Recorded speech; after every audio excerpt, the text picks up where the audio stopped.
All right, welcome back, everyone. We're going to try this again one more time, starting from the top. Welcome to the Summonerswar World Arena Championship 2019 Asia-Pacific Cup. My name is Rapid. I'm with Sean B. and Peter. These are a little bit older faces. I'm still a little bit new to this, but a big welcome to all of you who are tuning in from around the world, whether you're here for the coupon codes or just for some amazing games of Summoners War. We've got you covered.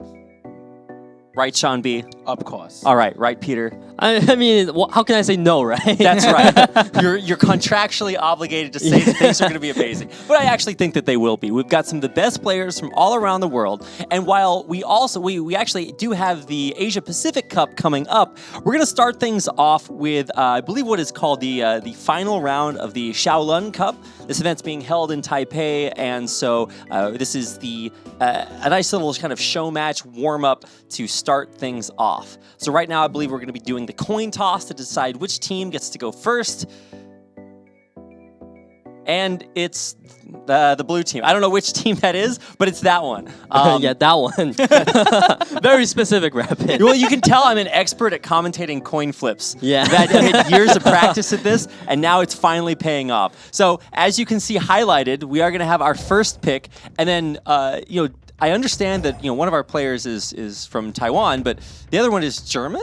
I think he's just setting his flag for fun. Okay. I do that all the time too. I was like, I don't know. Maybe he's just in the right place at the right time. But so this is going to be a little bit of a fun competition. It's a show match, so don't expect to see the most hardcore of picks. Although I guess maybe you. I would say the one on the right is a bit hardcore right there for a 20-star battle.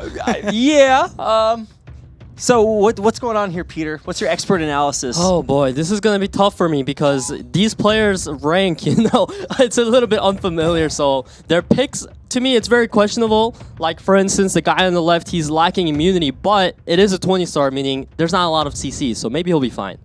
Yeah, I mean, one of the things that we have to look at is that because these players are not extremely highly ranked, we might get a chance to see some really like Garo. kind of unique picks. There we go, right on time. Yeah, I mean, Garo, he used to be meta all the time, but this season he's falling off because there are so many counters, meaning the left guy, he needs to be thinking about how he's going to counter this Garo now. I'm feeling an Okeanos. Oh, not really. Oh, yeah, I mean... Into a Garo. I'm not too sure about that one. Maybe he's banning out Vert or Garo. Yeah, I guess he's going to ban out one of those two, like you said. Diana's going to be very good against Fran and Ager, so I do see why he picked it. Now, from the right side, he bans a Diana because he doesn't want to deal with that. I think that makes a lot of sense, especially just because that would be such a good monster to bring against. We got to have names for these guys. We weren't really given the exact names, so we've got right guy and left guy right now. Yeah, there's Leo and Mark. Yeah. Okay, there we go. They're up on the screen right now. So Leo is going to be our guy on the top. Oh, that revenge. Wow. He landed an armor break, but Hathor just going to sleep everything except for the Bella. Now, Fran can go ahead and cleanse something here. Let's see who he chooses. Yeah, what's the best choice here for Fran? Oh, he went for the Bella because the Perna is moving. If you don't cleanse Bella, that Bella is gonna be bye-bye. Yeah, that's actually a really good point. Oh, that double stun coming out. Immediate. It seems like some players just get it right exactly when they need it to. Yeah, definitely here. As you can see, the Fran is just getting destroyed. Belladian gonna come in with the clutch shield though, and put her up to half HP. But once she gets armor broken again, she's gonna die. Yeah, I mean. Oh no, okay, all right, hold your breath, you know it's coming. Almost 20k, but just barely not enough. All right. I mean, Fran is gone now, like, what can Leo do to come back at this point, right? He needs his Ager to proc. He still have a 2 damage dealer going on, so if his Ager proc, he can destroy 1 unit right off the bat, but the Lauren's very good at controlling at this point. Yeah, the Lauren just gonna pick things one left and right, prevent them from moving. Ager gonna get his chance, gets the double attack bar. Now he's gonna follow that up with the second skill, taking out the first life of Perna. I love how you say, like, the first life, because, by the way, guys, we've just got a lot of lives to go through, and it's at a 3v4 disadvantage, so there's quite a ways for Leo to go here. Yeah, and that violent proc coming out of the Konamiya, gonna give that attack buff to Perna. Belladian does not look healthy. Adrian needs a proc. I'm low-key digging this violent Konamiya. It's giving so many turns and CC. It's crazy. Yeah, where have you been my entire life? Like, And she's free. yeah, I was gonna say you guys probably have this right now. Just go check it out. Or by the way, you'll probably just get it off a scroll. Yeah, and then now Lauren gonna come in with the armor break onto the Ager. However, he's gonna be able to move now, and with Perna gone, does Leo have a shot at this? What do you think, Sean? I think he may actually, because Garo is still very hard to deal with. The moment Lauren drop, I think this Ager is gonna win this match.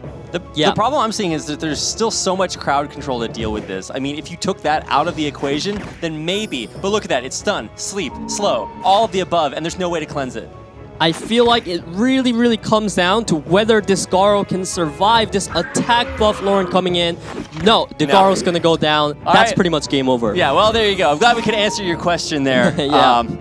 Well, I mean, he's got one Ager and a dream, so good luck. Yeah, I mean, this is why you don't pick Garo as much anymore, especially with Lauren, Vertihal. There are too many, what is it called? Yeah, multi-hitting damage dealers. It's just so hard to make him work. I think we need to mention once again for people who just joined the live stream that it's actually a show match. It's not the main tournament. If you just join, you don't know what is going on. Why is Konamiya on the screen? Yeah, somebody's writing a Reddit post about this Konamiya right now. I can read it already. It's like, DAE expect this? I don't know, man. But Mark is going to take the win. I don't think that was a big surprise there towards the end. Violet Konamiya coming in clutch. Big fan. But at the end of the day, I think that we have a lot more to see here. I don't know exactly what to expect. Because like you mentioned, Sean B, and just for everybody watching, this is the culmination, the final round of the Shaolin Cup. It's like a guild tournament that's held as a little bit of a less serious competition right before the main SWC2019 Asia-Pacific Cup. Like an appetizer, you know, when That's you go to a right. restaurant. Or an undercard kind of going on right now. Yeah, that's true. That's true. We got to have like the warm-up, the build-up that makes the actual Asia-Pacific Cup even more awesome. So this is a nice way to get kind of like a nice fun competition going on early. And we might see a few kind of crazy surprises here. With Mark up 1-0, let's see if Leo can bring it back. All right, so Mark this time takes the Fran. Leo right now, he is down 0-1. So he must be thinking about ways to maybe counter his comp by taking his Perna, Hathor, Lauren, and stuff like that away. Very interested in seeing what he decides. Yes, he does take the Lauren away. Not a big surprise. I know, at least for me, I'm still getting used to this new crazy world where Lauren is actually so good. Because it definitely hasn't always been that way. But okay, all right. I think we were trying to say that maybe Leo didn't have, the craziest monsters, like bringing out that Konamiya, but it's clear that he's got quite a deep pool.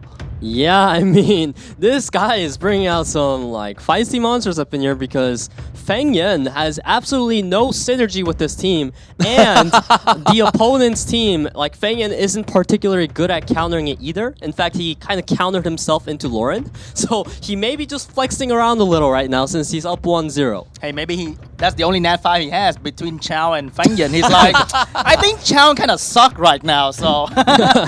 What a thought to have. I'm like, I'll take it off your hands, don't worry. But I think we should expect probably more of the same here from Leo. Although, okay, all right, we're mixing it up.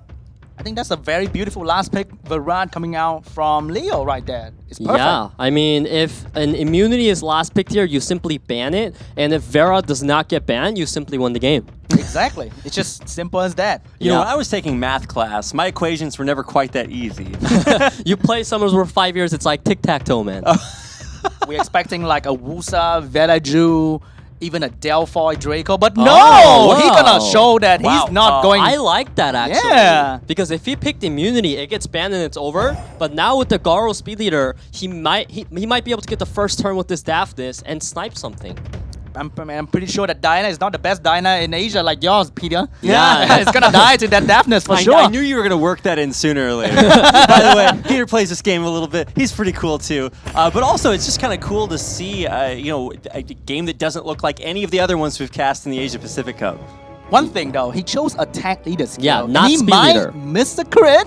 He might not. Oh, it seems to be a Swift Beladian, and now it's going to give attack bar to the whole team. Lauren, who do you choose here? He chooses Fran. All right, Fran, hold on. It's Bonus coming. kill.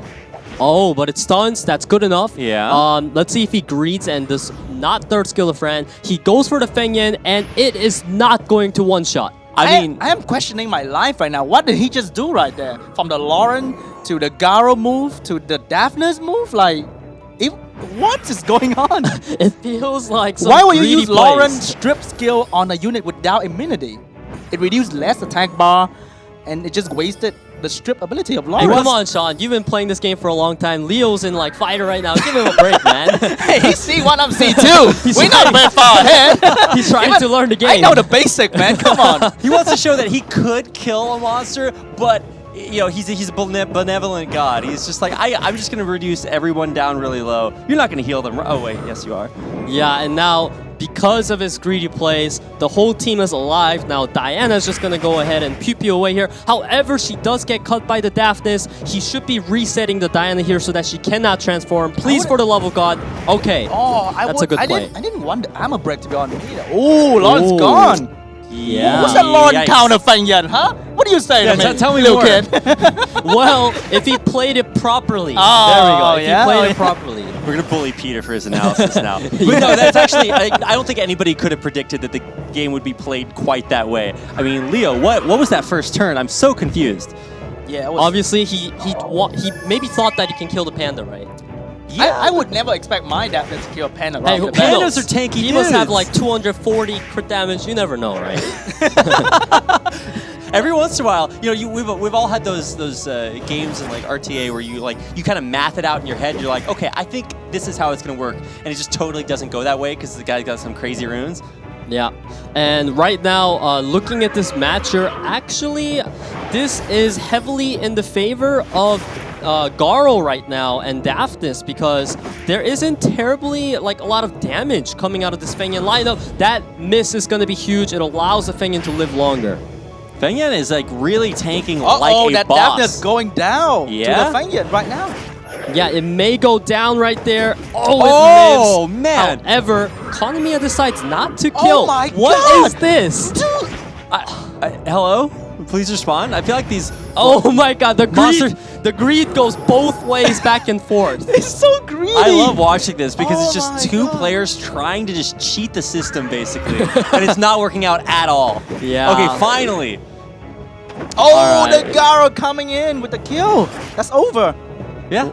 He No way. somehow win the match. How? Specifically after the way that it started, I never guessed that we would see kind of a comeback like that at the end. What's happening here? It proves my analysis was correct. Yeah, okay. Feng All Yan right, into all right. Lauren, Okay. bad. We'll never doubt you again, Peter. I Yeah. promise. The big brain over here saw it coming all along. It's like, well, first he's going to greed. Then they're going to greed back and forth. Yeah, I totally predicted 25 the greed times. coming back and Yeah. forth. And then finally justice was served. And that means we get to go on to a game number 3. More Summoners who are always a good thing. I'm surprised nobody's cleaving them. I mean, it's 20 star, right? So I maybe mean, that's the why. popular cleave com is 20 star. Really? Right? Like what do they Draco, use? Megan, and then Shimite, Lucian, Julie. It's they're not also gonna- 4-star unit. They're not gonna try that hard for this, are they? Like, you I gotta mean- move your Bastet runes over, man. I was like, I don't have a year of my life to go for one game of Cleave in the ends of this tournament. But, it's still, I'm glad that at least we're seeing some consistency here. Specifically, Leo, he's really sticking to what works for him.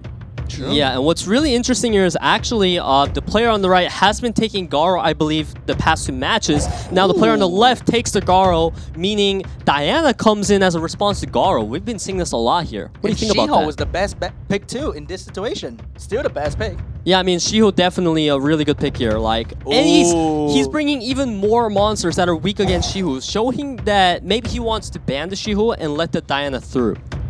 We're seeing 2 best unit in the game right now. Two 2 best best units unit in the game. On to Diana, right? Yeah, 22% The versus RNG. 15%. All the other monsters are going to die, and it's just going to be Antris Diana. Who wins the battle of fortune? Who is fortune going to favor this team?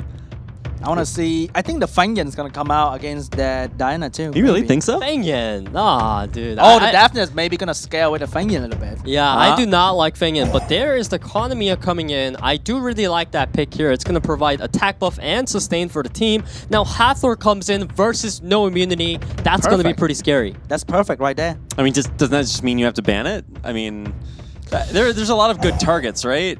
If you believe in your rune quality and you believe that you can go before the Hathor and kill it, then you don't need to ban it. But yeah, I mean, it would be a close call between Hathor and Huntress ban. I mean, they say don't stop believing, but I think maybe this is the game where you stop believing. What? Whoa! What kind of ban is that? I have no idea. Wow. And the best plan is when you have no plan. Dude, Okay, he has 4 multi-hitters on his team, and of all the things to ban, he bans Garo. I cannot understand. And not Hathor. Yeah, this is actually triggering me. Well, I mean, watching. Gar is way scarier than Hathor, right? Right, guys? Right, guys? Yeah, totally. Okay, well, once again, something we did not expect, but it's still going to be a crazy game. Last game of, I guess this is best of 3, yeah. Good thing the friend moved before the Lauren. If the Lauren take the first turn, I think something's gonna Whoa, die. she didn't go for the strip there. Not opting for it at all whatsoever. Why did he not strip when there's immunity and he used the strip when there's no immunity? What is going on? This is crazy town. We're in the upside down right now. What plan is this? All right, now my God. Ager gonna go ahead and try to break through the shield, Got taking it. the attack bar twice. This Ager is gonna be moving a lot. Yeah. Uh-oh. He didn't even do second skill there. What? Why do you not use Ager second skill when it's up? No, he used it before and then he skill Oh, okay, 3. okay, Yeah, sorry. yeah, He's trying to yeah. cycle that makes faster. sense.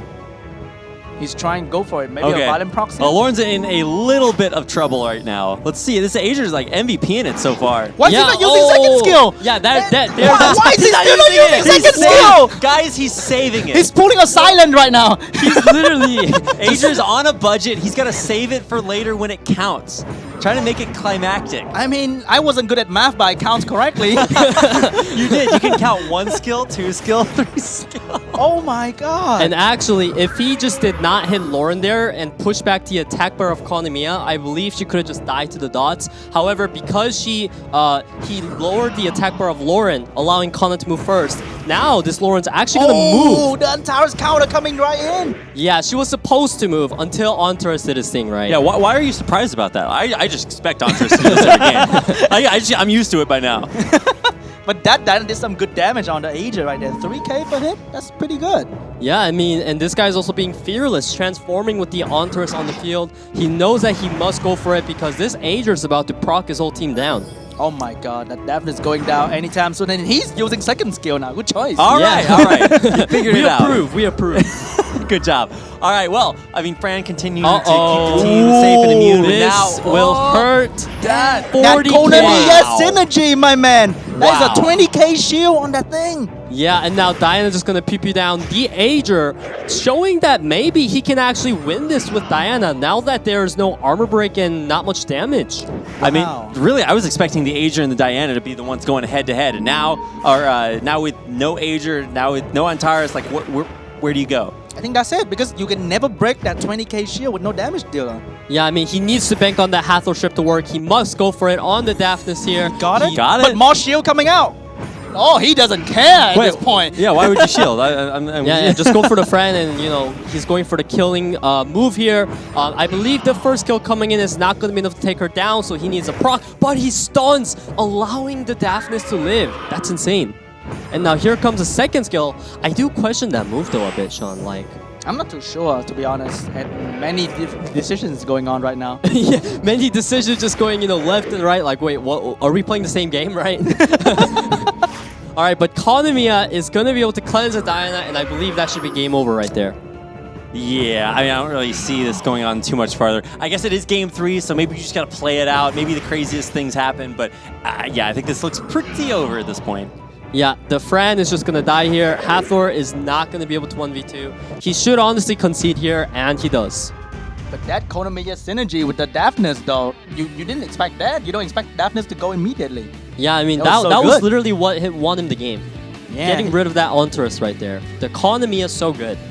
Well, congratulations to Leo. We're going to have some sportsmanship there on the stage. And look at how packed out this is. This is live right now in Taipei, Taiwan. And this is the culmination of this Shaolin Cup that we're doing before kind of the main event, the Asia-Pacific Cup, gets started. But already some fun games. Yeah, definitely. Like, I mean, we are definitely having fun, like, figuring out this new meta that we're experiencing. Exactly. It's so strange. A lot of move, a lot of choices. Dude, it's actually kind of reminding me of like 2017 RTA.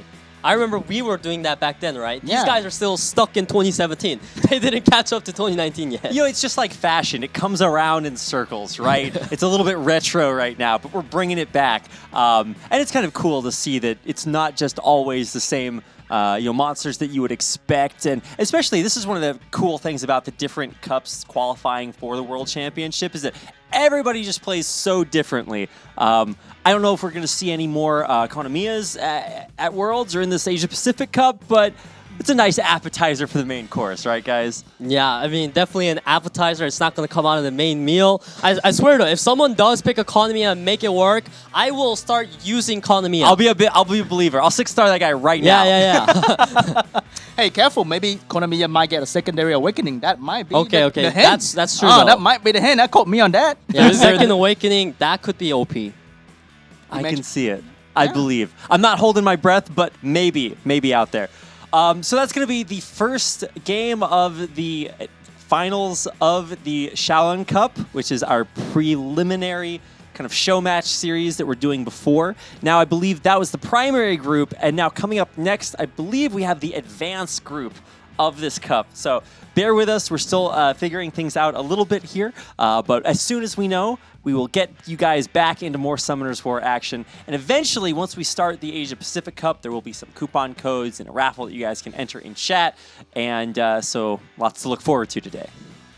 I mean, we're looking forward to it too, right? The I'm coupons. just looking forward to casting with you guys. Aww. And hanging out with chat. Aww. It's so Definitely nice. not paid to say that, right? No, Not of course paid to not. say that at From all. the heart. I love you guys. No, you guys are all Nat 5s to me. Aww. That's how you know I care. But no, we do have a lot more Summoners War coming up today. And I think coming up next, we've got the introduction of our next two players. It looks like that's what we did while you were watching our beautiful faces. So we should have the advanced group coming up between Frank and Gaia, I think. I was looking down here in my notes. Frank and Gaia, like Gaia as in the Japanese player or what? Like, hold on. Does it just say Gaia? It says Frank and Gaia. So it does not. Wait, that could be the Japanese Gaia. Don't you see that, Sean? Those are Japanese characters. Are you sure?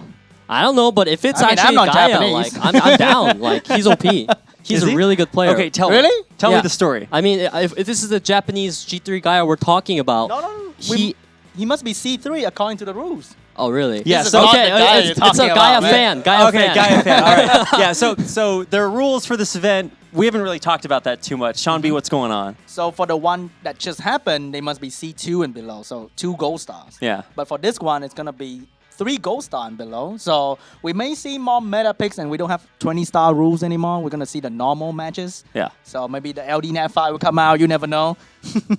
I mean, I don't mean to be that like picky guy here, but C3 and below, C2 and below, that's like the same thing, right? Like you said, And it's like in the just same Sean B neighborhood. or maybe a little bit better than Sean B. That's about it. We're taking baby steps, okay? Baby steps. I mean, this is kind of the fun competition before the main event. I mean, if you just want to see like the really hardcore competition, that's coming up in a little bit. But first, we're kind of having our appetizer. We're working out. This is like stretching before you run, right? So this is Frank. Yeah, he does have the light dark Nat 5 that we were talking about. We see the Akrama there, along with some interesting picks because usually Akrama is used to counter Hathor, but he's picking those two together maybe. I don't know. But you can see the Josephine and Juno in his pick too. But Whoa. must mean he hates Hathor a lot. Gaia, 73% win rate. That's actually pretty good. Wow, The but 73% is insane. Like that's actually better so than crazy. mine. Yeah, I was like, can I borrow that for a second? Like, it's actually so good. So I'm actually really excited because it seems like we're really stepping up the level of competition here.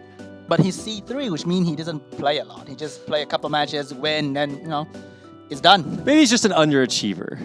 Yeah, I mean, I'm still trying to figure out if this is a fan of Gaia or the real one because even the units that he used are very similar to what Gaia uses. So I'm expecting to see maybe some crit damage supports coming out here.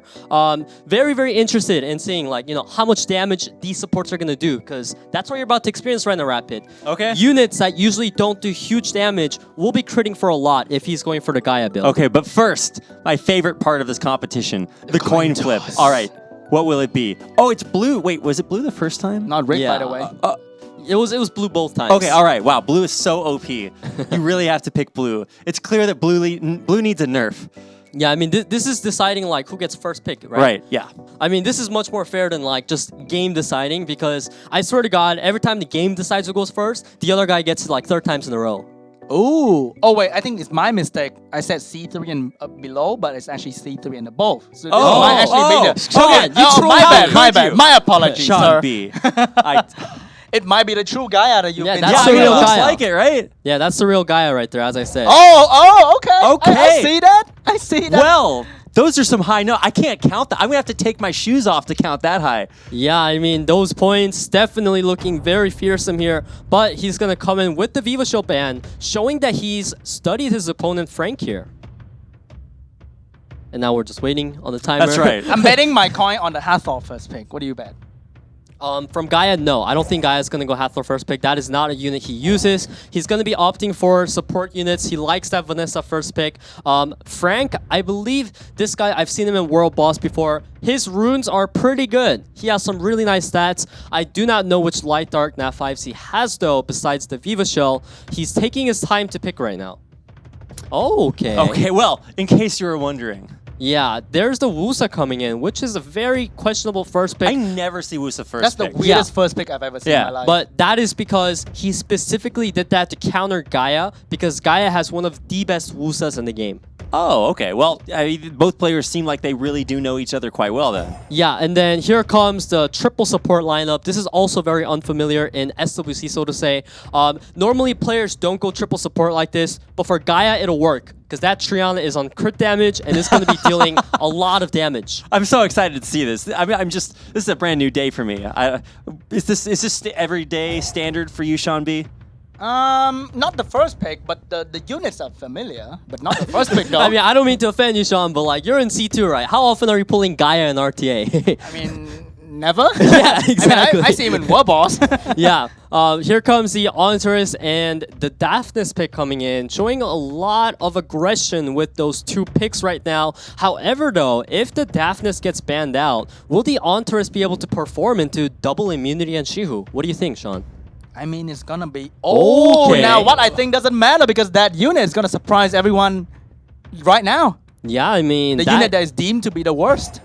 that unit is actually being used in RTA here and there these days. I think it's especially the Japanese players who have been picking up on it and starting the meta. That unit can actually provide a nice amount of sustain for the team while also having a good amount of damage. So we see the Shiho and the what's his face? Daphnis. Oh, Daphnis. Yeah, Daphnis getting banned out. This will be just immunity, stacking immunity, right? Like... But to me, the thing is, Abilio doesn't stop you from dying. So you can just die and then he take a turn and heal for nothing. But with immunity and shield on, it's kind of hard to get one-shotted, right? That's True, why true. he picked it there. And then there's no armor break, there's no defense buff for the Villager to do damage, for Abilio to do damage. Yeah. So how can he kill through that layer of support? Vertihal, man. You know, Vertihal, just loop around the enemy, do your thing, go like 3 turns while the enemy makes some coffee. That's what Vertihal does. But then there's Antares to stop Yeah, that that's exact true. thing from happening Yeah. too. Yeah, how do you stop Antares from doing his thing? We'll find out. I mean, already at least the setup is going very well for Frank. He's gotten that Wish of Immortality. He's chilling. But how do we get both players just so immune right now?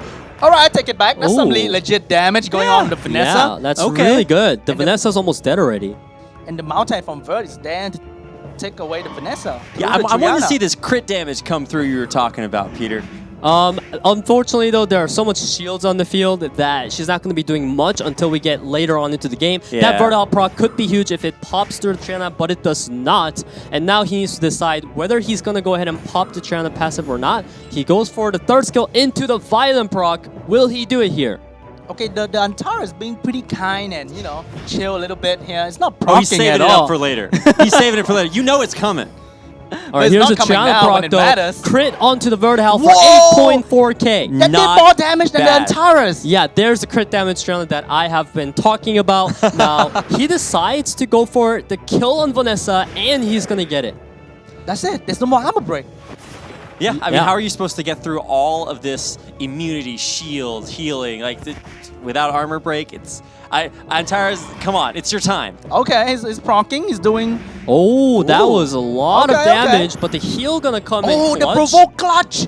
That provoke was so clutch. Yeah. Oh my God. It allowed the Vertihal to get a turn right here, right now. And now this Entourage is going to be looking very unhealthy. The second skill, will it be enough to kill? That's it it. leaves with Oh, that's 1 not HP. it yet. Is that 5%? Doesn't matter. The friend. That was definitely 5%. It was definitely 5%. Yeah, that's unfortunate right there. But that provoke right there was the most clutch thing I've ever seen. Because if Antares managed to kill Vert right there, I think he can't heal Antares anymore without a turn. Yeah, there might have been a chance for a comeback, but unfortunately, not what happened. And now, even though Antares is Antares, I don't know if I'm a believer. Yeah, this one is looking pretty sketchy because the Entourage is going to go down and Gaia should be conceding here. Now, I feel like what Frank did here was shut down Gaia by simply taking his units away. The Wusa, Velodual, Vertihal, these are units that Gaia is very familiar with. And by taking that away, he forced him to go into like an Entourage, less, picks that he's used to, and it worked out. Yeah, I think you could clearly see that Frank had a really cool game plan here. And even though I'm excited to see kind of the unique way that Gaia plays, and it's clear that he's an incredibly talented player, didn't work out that game. Yeah, well, I mean, I still believe in him. As you can tell just from his points, this guy is no joke when it comes to RTA. I think not banning Vert might be a mistake because he didn't have any explosive damage to take out Vert early on, and letting Vert stay in the game for a long time is not funny at all. But at the same time, to be fair though, his Entourage was kind of sitting around, not doing much in the I think beginning. it's the provoke right there was so clutch. I think Yeah. it's the one provoke, 50%. That was super clutch right there. All right, well, we're getting ready for game number 2. This is once again another best of 3, and I think this is the last one that we have for our pre-competition. So this could just be it here if Frank takes game number 2. I mean, Frank does have his Viva Shell available for picking this time, which is always a good pick. Now, he does have the first pick priority. Will he take the Wusa away again from Gaia, or is he going to secure one of his own units? Wusa pick, there you go. He knows. He knows what's up. Yeah, he doesn't want to deal with it. Back at it again, the new first pick Wusa, man. I'm going to have to get used to this. But on the other side, I think Gaia's probably going to go for maybe, you think, just more of the same? Gaia, I honestly don't know what this guy is going to do because he has so many tricks up his sleeves. But Frank right now going to stick to what worked for him in round 1. Going to go Wusa Vela again, even with the Shiho in there. It looks like Diana actually could be a strong pick to last pick for Gaia here. But we don't even know if he has one, to be honest. I mean, he should. I mean, it's G3. Every G3 has a Diana, I know. I mean, okay, that's true though. Oh! Now, Molong, which was previously pre-banned, is going to be coming in for someone Gaia. stuck in 2017, huh? I mean, Molong though, I give respect to this unit because people... You have to. As soon as you stop respecting Molong, your health is just not there anymore. And you're like, oh, I probably should have done that. So it's here. I don't think that's necessarily something of high enough priority to just be banned. So I think we're probably going to see that come out from Gaia. And the thing is, the Molong counter is not in Frank's team anymore. Vanessa Triana is out. Yeah, and now Viva Shell though, gonna come in here. Very interesting. Those two units are usually picked together. Now they're gonna be facing each other in the opposing teams. Now what is Gaia gonna do to deal with this? Wow. I actually confused. There are 3 immunity unit, and he's picking a non-stripper. Yeah, and he only has 1 stripper in there, which is the Molong. I low-key want a Bobo to show up. Yeah, that's the category Molong fits into. Yeah. Every time I need a stripper, it's straight to Molong, man. This is why I'm not... Sarcasm 100. Nice. Yeah, this is why I'm not quite up there with Gaia. Almost. I'll get there eventually. Yeah, so Frank, like I said, literally the only strip that Gaia has in his side of the field was the Molong. He bans it, which also means he does not need to deal with Reckless. Now, Gaia, you really have to have some crazy build on that John to make this work because you've seen... Good damage HP, man. Yeah. Yo damage John right there. Yeah, he does need a crit damage John. Look at how fast that John is. I'm sure Frank is not slow. That John is 20 speed more than... Damn. I'm seeing so many new things today. But what I'm not seeing is really any signs of weakness from Frank. I mean, my gosh, that sleep is clutch. Now we got Triana. We good. Yeah, we're chilling. Okay. It's clutch, but he has so much cleanse. He has 3 cleansers that whatever sleep he lands is not going to stick throughout the game. Now, I actually do think that Gaia's pick in John was a bit awful. However, he still has a really good chance because of the Vertical and the crit damage Triana. I low-key wanted a Bulwark on Gaia's team, but I don't know if he has a Bulwark. I mean, Bulwark is a bit of a sketchy unit though, because he's OP, but as soon as the opponent stops buffing, he's the reason why you lose the game, you know? Because he becomes useless. And now you see the Abilio dealing tons of damage onto that Vertical, half HP right now, and John just gonna go ahead and use the skill 3 to just get the skill 2 up faster. You see that John doing some damage right there, not bad.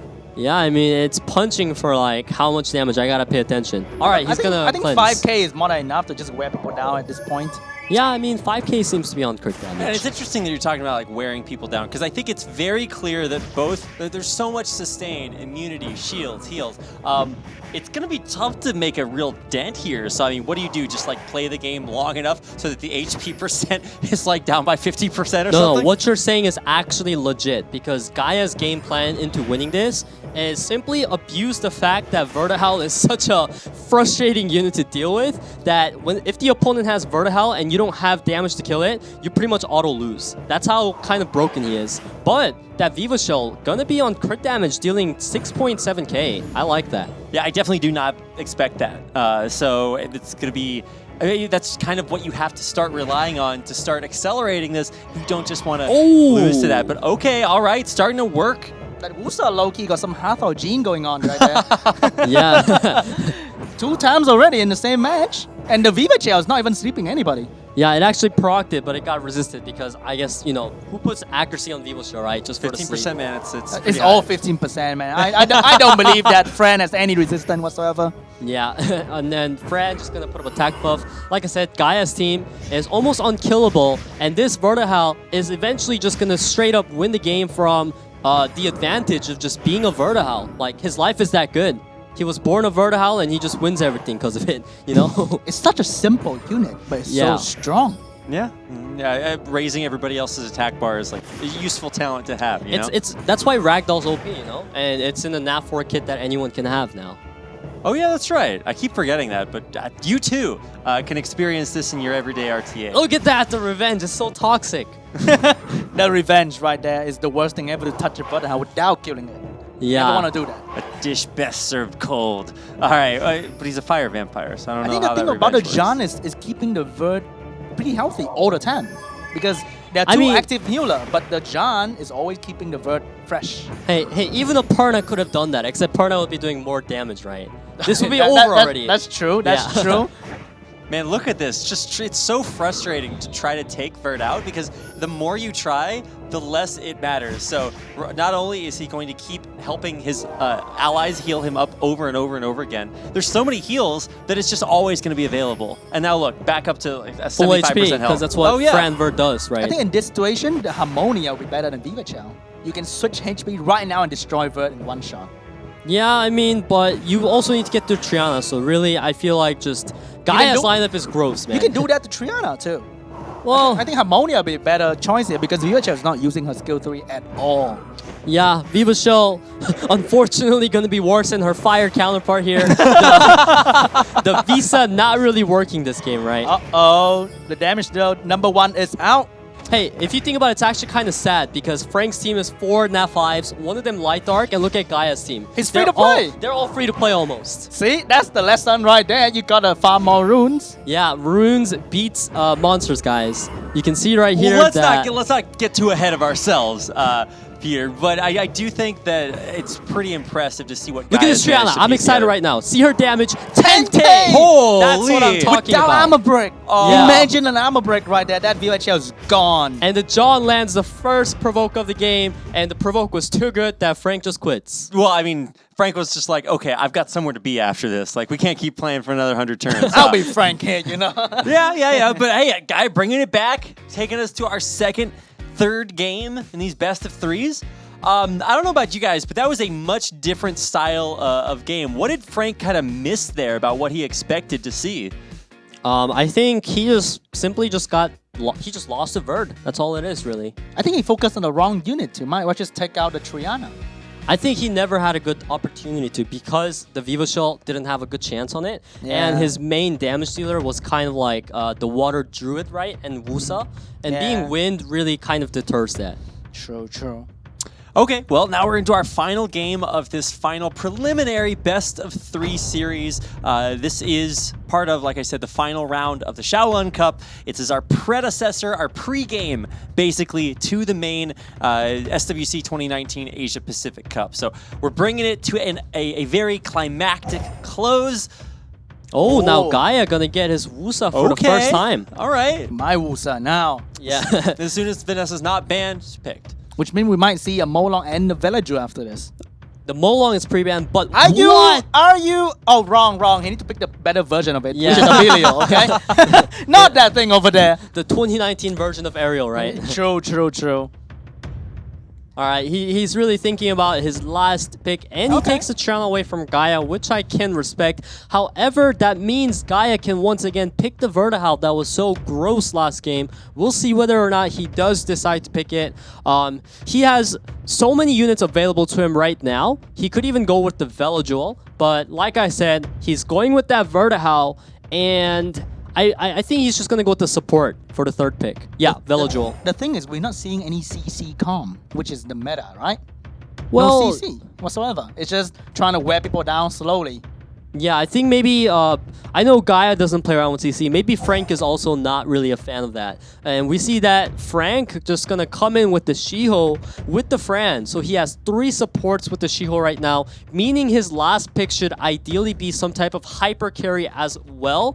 And Gaia right now, he sees all those supports in there. Diana kind of seems like a good pick here, but he goes with the John and Ganny, interesting, into that immunity. Ganny makes sense again, but I mean, why is Jean coming back for an encore? If you ban Vert, that team is kinda Iffy, right? Yeah. kinda weird to me. You were talking about the hyper carry Diana coming through, makes a lot of sense there, but I think one ban, this is really going to be interesting, because especially after how well Vert performed in that last game, how can you let that through? Yeah, this is completely a no-brainer Vert ban. If Vertihal is not banned, Frank just auto-loses, trust me. Okay, well, I'm waiting for it. I think it would actually make a ton of sense to see that. And you can ban anything on Frank's team, and Frank still have a good team. Yeah, that's true. I mean, if you ban a Diana, that makes a little bit less worrisome as far as like when you were talking about the hyper carry, but taking out the Fran. Okay. And yeah, the no-brainer Vert ban. All right then, so there's not going to be as much immunity coming out on the side of Frank, which makes sense from Gaia, because he does have the Ganny and John there, so I believe that was a proper ban. And the Vertihal being banned out as well, going to help out Frank a huge bit here. This Shiho is going to be very fast, faster than even a Wusa, because of the speed leader. I mean, she was naturally fast, you know. Yeah, and now he's going to go for the strip there. And the Violent Proc, if he stuns here. That's some respectable damage, though. Look at turn 1 and it's only 3/4 HP gone. Yeah. I mean, 1/4. Really good rune quality, right? Violent runes, high damage, high speed. And now this Wusa just going to be going for the crit onto Diana. And Triana right now needs to decide, will she put up immunity so that she can be protected from the Ganny or not? I mean, Okay. He did. went for it, but he procced out. I swear. It's like putting your shirt on and be like, I want to change my shirt, take the shirt off. Yeah, this happens all the time. Every why- time I use her. That's why it takes me so long to leave the house. Yeah, but he actually chose not to go for the reset on Triana there. Now John just gonna go ahead and probably just punch something. But what is scary right now is that Diana is about to move, and if Diana does Diana things, the game could literally be over right now. We can Let's sit back and watch. watch. Look at this Dyna. Half HP gone. One more violent proc and this thing is gone. Yeah, and the crit coming out from Vanessa. Unfortunately, no armor break. Diana, if you don't proc, then Gaia is fine. All right. Okay. But the shield can proc. Oh. That's some damage. That's some damage, but he's going to lose his turn right now, which means Wusa's going to stay in the match a couple more turns. Yeah, the rune quality on Gaia's Wusa right there should have been paying off big time because the Wusa should have been able to get more sustain. However, the Triana resisting the armor or the attack bar decrease is so huge because that allows the Wusa to die. Oh boy, he lost the big healer on the team. Yeah, because of the resist on Triana there. Very clutch stuff coming out right now. This is looking very tough for Gaia at the moment. He should be ventilating the Velojewel so that he can cleanse the John. But how is he going to kill Diana through Vanessa Triana, right? And Triana just violent proc into a heal ready once again, which means Diana's gonna stay a little bit more. Yeah, and then, there's the procs coming out of Diana, right? Yeah, I think it's starting to get a little out of control. Yeah, absolutely. Velojewel going to go ahead and not even get the Diana down, right? Yeah. But the passive from Triana was actually down, so it's pretty unfortunate that it was not able to kill. And All right, Frank is just going to turn every turn here. That's not funny anymore. Yeah, there it is. Yeah, that's I just think it wasn't very it. fun for Gaia there either at the end. So wow, Frank, the winner. Took him 3 games, but he made it there in the end. I think game number 2 was really such a testament to how good Gaia could be. But Frank, with that Verd ban in the end, I think that was just exactly what he needed. Yeah, I mean, these players definitely showing why they're in G3. If you want to be in G3, you need the runes and the units, but above all, you also need to be really good at pick and ban. And both players are definitely good at it. But the pick from the last match was a little bit iffy. For real, though. For real. Maybe Guy is just trying to have fun, you know? It's just a friendly match. Yeah, I think it's for fun. You know, anyway. try some new meta stuff. Yeah, and so that was the end of the Shaolin Cup. We had the primary group first and then the advanced group. And so that is the end of our preliminary tournament. We might have something else on stage with these guys that we'll show you in a second, because once again, this is being held live at that huge, sick arena in Taipei, Taiwan. So we'll have some more shots of that as we go. And I think there might be some extra content involving that earlier. But this is kind of a nice way to start things out. We saw some really weird plays and some crazy monsters. With the 20-star battles, yeah. That Konami is still sticking with me. If we see that ever again, I'm 6-starring it, man. But, I mean, like, to be honest, this actually kind of threw me off. Like, I'm kind of just thinking to myself, am I playing the same game as these guys? Like, I don't trust my own Summoner's War brain anymore right now. Yeah, this is Summoner's War 2, the sequel you guys don't know about yet. Yeah. I don't know. I think it was really cool to watch, but at the same time, I'm really looking forward to get down to like the really hardcore 8 best Asia-Pacific players out there from all around many different countries, battling it out with each their individual play styles. Like, this is what I was preparing for, and it's coming up next. I can't wait to see the last players to qualify for the World Championship coming up. Yeah, I mean, that's the main event we're all waiting for, the main dish, right? Yeah. The main LD Nat 5 dish, you know, Yeah. all of that stuff. The toxic stuff, you know. Gianna ban every match. Yeah. But you can't pre-ban the same monster. It has to come through. It has to come Oh through. wait, you pre-ban my Gianna? I have Ragdoll, Viva Shell, Artemil, everything, man. Come at me. You need 5 pre-bans to beat me, man. That's coming in the future. It's like, how many pre-bans is enough? I don't know. Yeah, maybe Comtos adds a next, SWC, 2 pre-bans, you know? That'll be interesting. Lots to look forward to as we finish up the Shaolin Cup and get ready for the main event. I think we might be taking a break in between there, but we'll let you guys know as soon as we move on there, because I guess they do have to like switch things up, get the players ready to go, because we are going to have this actually should be quite a few games. We've got 4 matches, then 2 more, then the finals. So finals are best of 5. Lots of games coming up. I'm not going to do the math on air because that's never trustworthy, but there's quite a bit. And we do have coupon codes for you guys a little bit later on in the broadcast. There's also a raffle that you guys can enter in chat, so keep your eyes peeled for that. Lots of cool stuff going on today.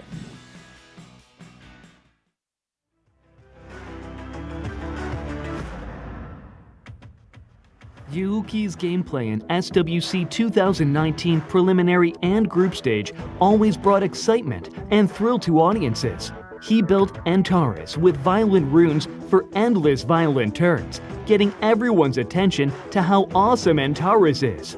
His gameplay of locking up the opponent player with his aggressive movement was super impressive.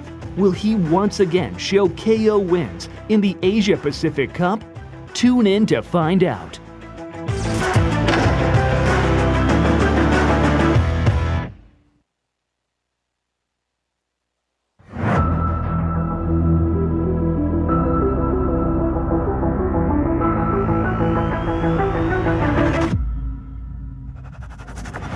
I create all kinds of meta.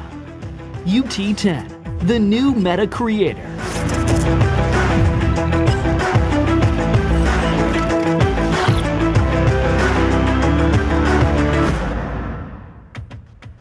UT10 is from Japan, where all kinds of meta are created from. After Daphnis meta was created, using Triana was a classic meta. However, this player is well known for showing his unique gameplay style, such as using Aladriel. He also used Xingjie and Alucia as key advantage to claim victory. Does he still have more hidden cards to show us? Or will he continue with the meta he showed in the preliminary and group stage? Please stay tuned.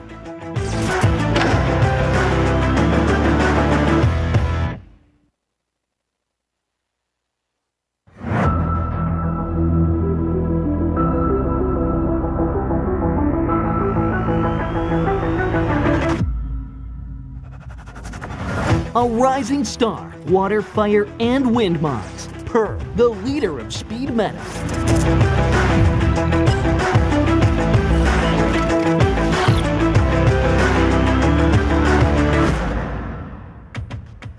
Her shows an outstanding performance without using any Nat 5 L&D monsters. Also, he has a deep understanding in speed meta. He should be called the leader of speed meta. He showed an insane speed with Sierra and Vanessa as speed leaders. What kind of gameplay will he show to surprise us? Tune in to find out.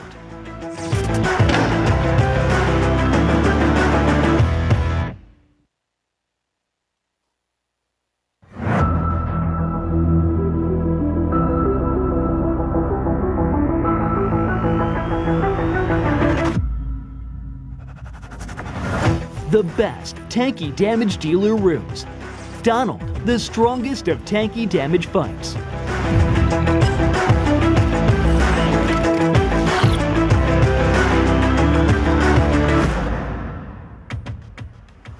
Donald's name always comes up when talking about the tanky damage dealer runes.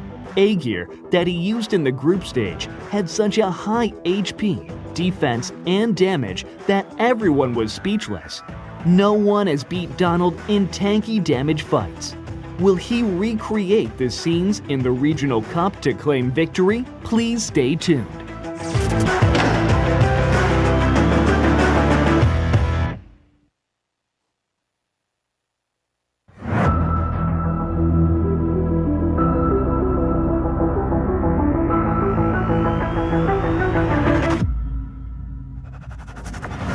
Speed, leave it to me. Lucky God, the master of debuff.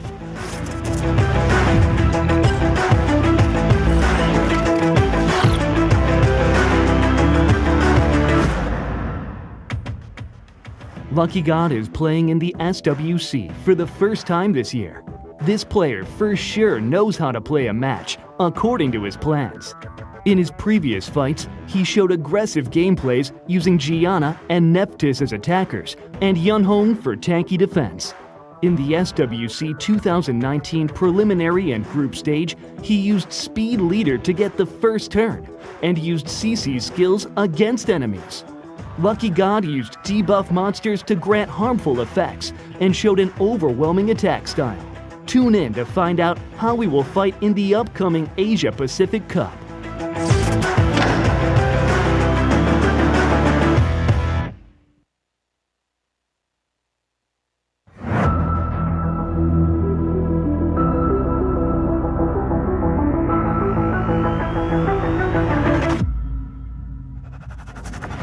CC doesn't matter.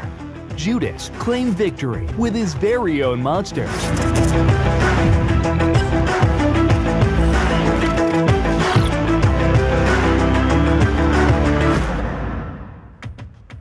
Judas is a player who has maintained his own style by using Julian, Fengyan, and others, despite the popular meta that gets created in every season. In the CC-focused meta, he showed awesome gameplays of defeating the enemy with one shot, using his powerful Viva Chell and Fengyan. He is very well known for utilizing Julian, Because of this, Julian often gets banned and left a sense of frustration for the viewers. Will his Julian show his true power in the upcoming Asia-Pacific Cup? Please stay tuned.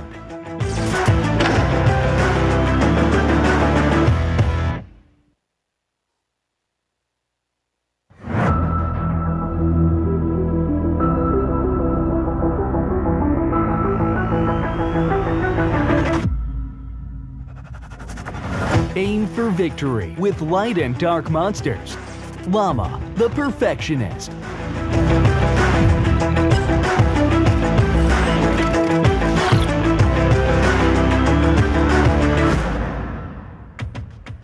Llama is frequently mentioned as the best summoner of the Asia-Pacific region. Llama is also well known for his strong rune sets and having many L&D monsters.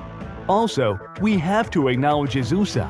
He recently built Mo Long to be faster than Usa and surprised everyone.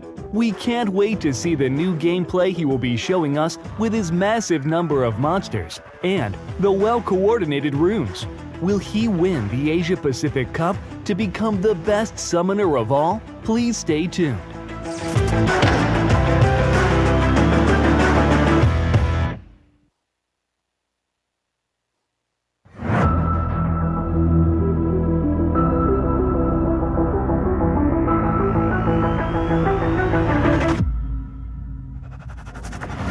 A sophisticated combination. Diligent, the Iron Fortress.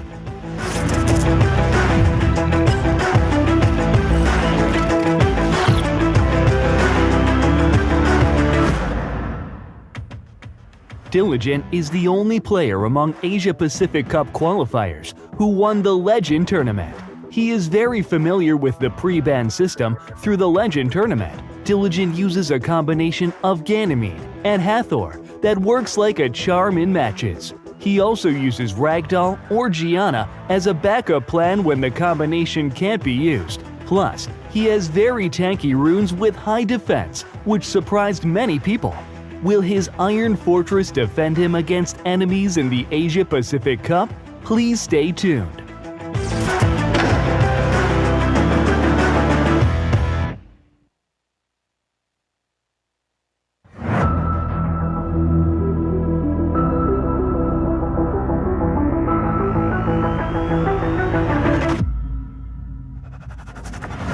The Mad Antares.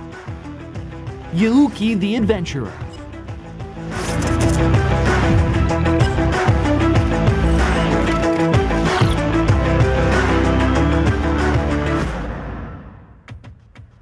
Yuuki's gameplay in SWC 2019 preliminary and group stage always brought excitement and thrill to audiences. He built Antares with violent runes for endless violent turns, getting everyone's attention to how awesome Antares is. His gameplay of locking up the opponent player with his aggressive movement was super impressive. Will he once again show KO wins in the Asia-Pacific Cup?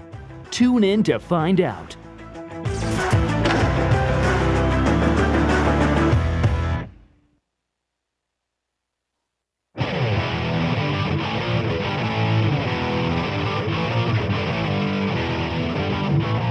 こんにちは。日本代表として来ましたゆうきと申します。全員気になってるんですけど、中でもラマ選手が、日本人がまだ SWC で誰も勝ってないので、挑戦したいという気持ちはあります。召喚指名は UT10 です。今回台湾に日本代表として、来ましたので優勝できるように頑張りたいと思います。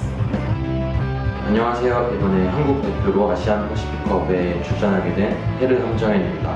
다들 너무 강하셔서 쉽지 않은 경기가 될 걸 알고 있지만 그래도 최선을 다해서 열심히 해보도록 하겠습니다. สวัสดีครับผมพีรวุฒินะครับชื่อในเกมชื่อว่าจูดัสนะครับเพื่อนๆชาวไทยนะครับแล้วก็ชาวเวียดนามที่เชียร์ผมอยู่นะครับผมจะเอาแชมป์กลับบ้านนะครับแล้วก็จะไม่ทำให้โควต้าของรู้เสีย大家好，我係最兩個鐘4咁係嚟自香港嘅選手嚟嘅。呢場比賽我最在意嘅對手都係同樣嚟自香港嘅喇嘛啦。咁因為幾次比賽都撞到佢，咁今次就都希望唔好再撞到佢啦。My name is Dimitri. I'm from Australia. I will try my best and hopefully I can get a good result than last year in Japan. 大家好，我係喇嘛，我係香港選手，希望去到世界賽去到法國咯，因為我未去過法國。 안녕하세요. 이번에 한국 대표로 대회에 참가하게 된 럭키가 뽑신이라고 합니다. 제 목표는 우승입니다. 제가 여기 와이프랑 제 귀국하는 29일 결혼기념일인데 와이프랑 약속해서 결혼기념일에 보내주는 데 꼭 우승을 꼭 오라고 해서 제 목표는 무조건 우승입니다.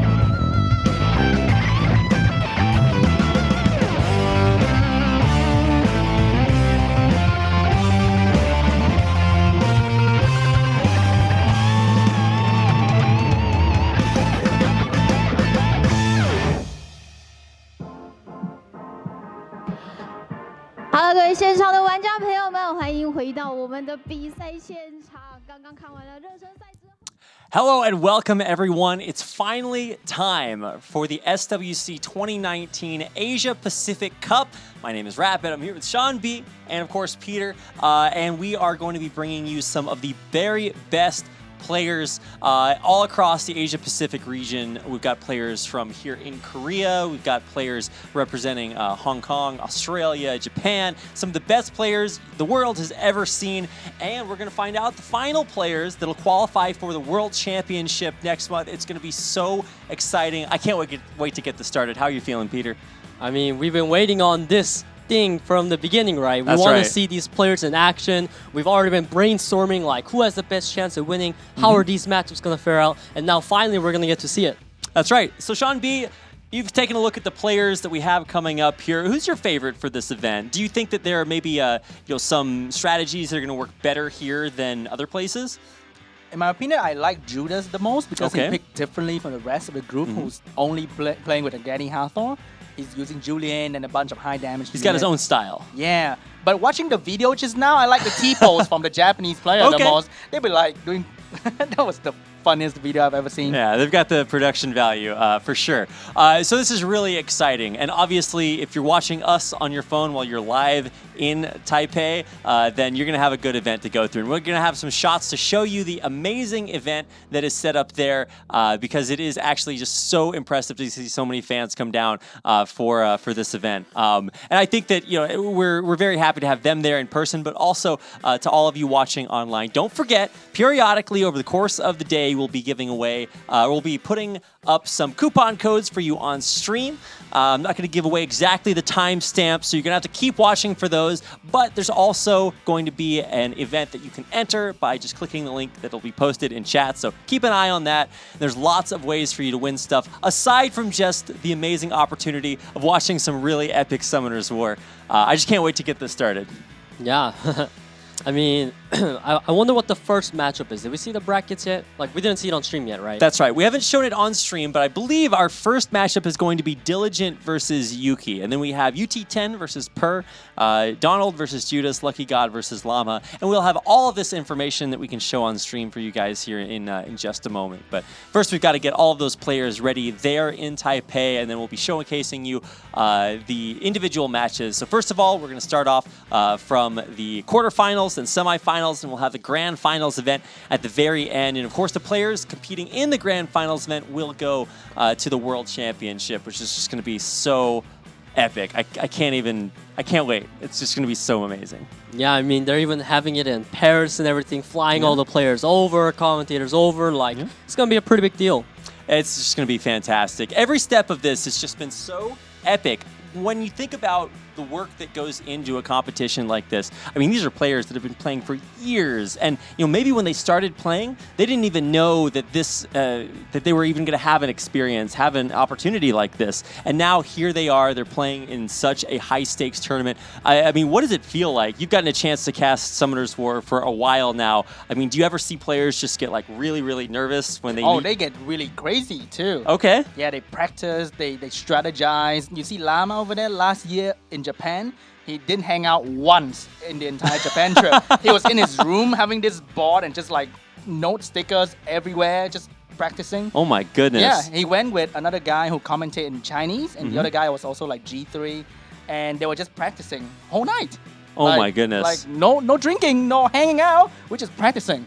And when he won, the first thing he did is he went downstairs to the casting booth of Chinese cast, and he just hugged the other guy. He was like, yes, I win the Japan tournament, man. Man, that was the best thing ever. That's so cool. The level of preparation here is just absolutely incredible. And I think that I was talking with you a little bit earlier, Peter, about how much the players prepare for this, just like the amount of strategizing that they can do about the other players in the event.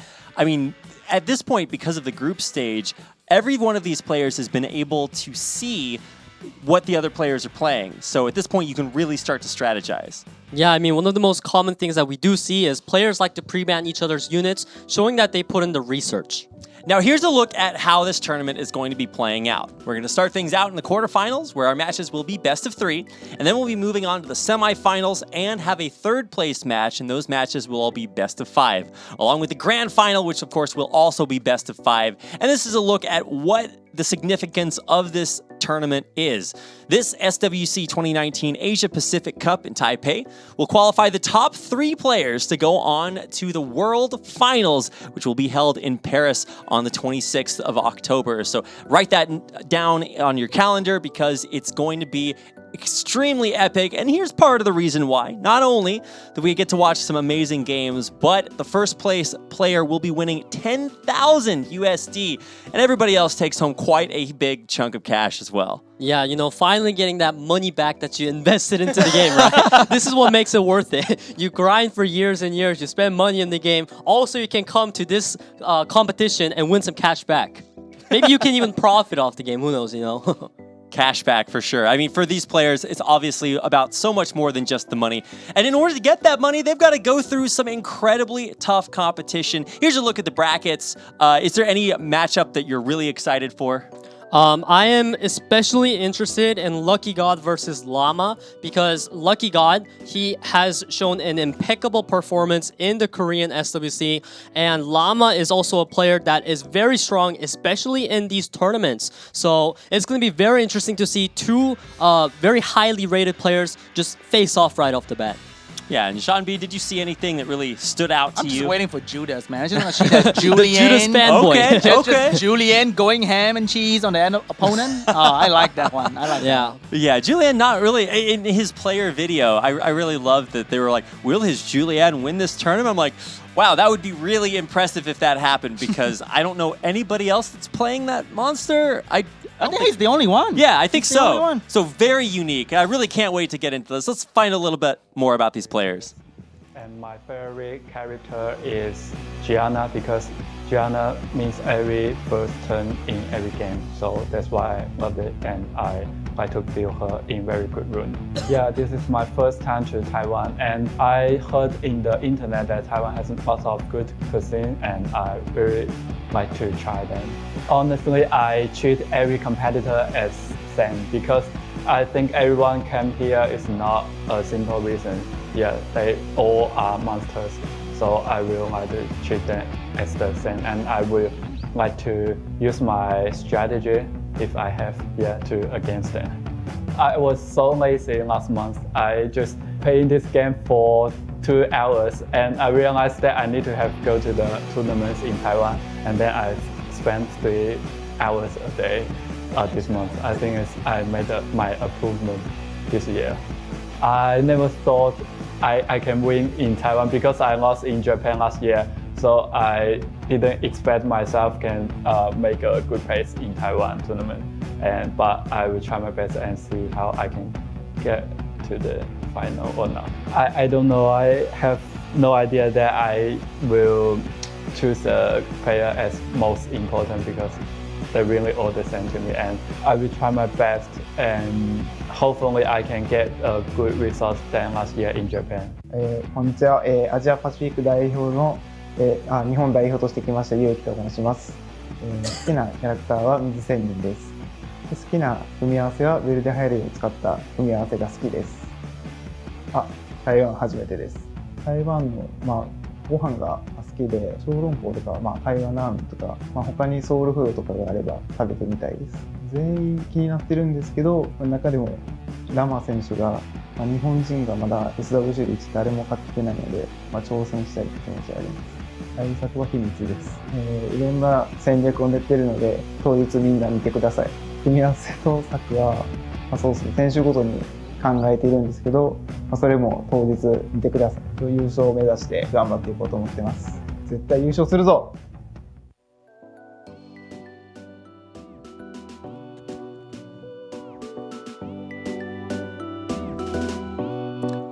All right, that was a little bit of a look at Diligent, and I honestly, between Diligent and Yuki, it's kind of hard to tell because while it was really interesting watching the rest of the players from Japan and Australia respectively play, I really do feel like these are two of the absolute best from their respective regions. Yeah, Yuki, he's sporting that 67% win rate, which is definitely a really, really good win rate. That's actually the same as my win rate, not trying to flex here, but I know how hard it is to maintain that. You literally have to be winning most of your matches, and in order to do that, you have to be so smart at the game. So Yuki, definitely a player to look out for here, and Diligent actually had 76% win rate, I believe, which is crazy. Well, now it's time for, once again, my favorite part of the tournament, and that's the coin flip.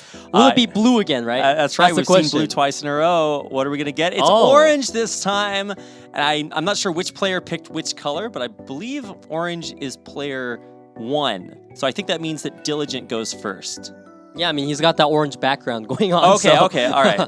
Yeah, he should be the one getting the first pick here, which actually kind of doesn't really matter because I feel like Diligent has such a monster box advantage. This guy is sporting like 5 meta LD Nat 5s, while Yuki, I don't even know if he has one.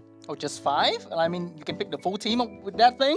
Yeah, I mean, he has a ton of them. I definitely saw all those that he has. Like, he's got Gianna, I think he has the Ragdoll, Akrama, and other stuff. So it's going to be very interesting to see what Yuki has strategized against Diligent's fearsome box, right? Well, let's get into it. This is game number 1 of our first match of the quarterfinals. The pre-ban already coming through. Very fast pre-ban right there. The Ragdoll, just no-brainer ban for Yuki. And also Diligent, he must have studied Yuki and saw that he does like to rely on that Vanessa pick, which is why it's banned out. Now Diligent, with the first pick, prioritizes the Lauren. Interesting. Another LD Nat 5 coming out from Diligent right there. Yeah, I agree with you on that. That unit is crazy. Now we are seeing the Gani Hathor right away, meaning Yuki is gonna either have to go with a team that gets first turn or is anti-CC. Now, the Josephine there could mean either things because the Josephine could be incredibly fast, but the 4th pick will really determine what kind of lineup Yuki has. I'll go on Taurus. Oh, okay. Another Luxac unit. Diana coming in here. So Diligent definitely could be considering Ontaris, although I don't think so. Like, just for the Diana, because I don't really think Ontaris is good against the rest of Yuki's lineup. Gianna, though, always a very good pick. Now, he's going to be really taking his time to think about the last one. I think he has Light Panda. Yes, I got it correct. Yeah. Peter. He does. Yeah, and I was thinking that because Light Panda is so good here. It counters Sierra, Vertihal, and Diana. So this is what I was talking about with Diligent. He has such a good monster box that he can literally just counter this guy's whole team with 1 unit right there. And that is definitely a Josephine ban, right? I'm pretty sure. It depends. We got to see the last pick first here. Josephine, definitely a unit that's going to be very annoying for Diligent to deal with, as well as the Vertihal. Raccoony, though, not as scary as maybe Josephine and Vertihal, but definitely a annoying unit that Diligent now has to think about. So we finally found our picks, and we're about to find our final ban here. What impresses you the most about both of these drafts? I mean, like, Diligent, good job on pulling your Tianlang, and then Yuki, putting in that Rakuni, I think, was actually pretty alright because it does provide a way to deal with the, Gianna, Gani, Hathor. Although I would have liked to see Water Mermaid in there as well if he was going to leave Gianna upright. I think the Gani Hathor combo with the additional Lauren in the meta right now provide extra armor break and damage. Really good against the Rakuni going on right there with the attack bar manipulation and the slow debuff. That's really insane. And the bomb gonna dish out tons of damage. We can see the will runes on Josephine. She's gonna get stunned, but gonna get cleansed by the passive. Provokes the Lauren. Now Hathor is gonna be able to land a full man sleep here. Let's see who he decreases the attack bar of. It's going to be Rakuni, but he misses the Diana. Oh, that's gonna be crucial right there. You let Diana go one turn, that can be multiple turns. Yeah, and something important to keep in mind here is that Lauren was provoked, meaning she's gonna have to wake up the Josephine. Now, Ganymede, do you reset or do you ventilate the Hathor? I would ventilate Hathor. This Hathor should have more speed than Diana can ever achieve. Okay, well, he chose to go ahead and reset there. Now, Diana and Josephine is about to move, except Lauren right now can prevent at least one of them from moving. He's going to go ahead and lock down the Josephine. Gets stunned, though. That is bad. That was a bad price to pay for that lockdown right there. Yeah, now Diana, she needs to get up, proc to do something really, really good, but she did not get it. Gianna, who are you going to bomb? When you're up against the Rakuni, you have to be very clever with your bombs. In this case, I guess it doesn't matter. Now, Hathor is going to be able to choose one target to lock down once again with the attack bar. He's going to go ahead and choose the Josephine here. Because she has the armor break, maybe he's going to target that first right now.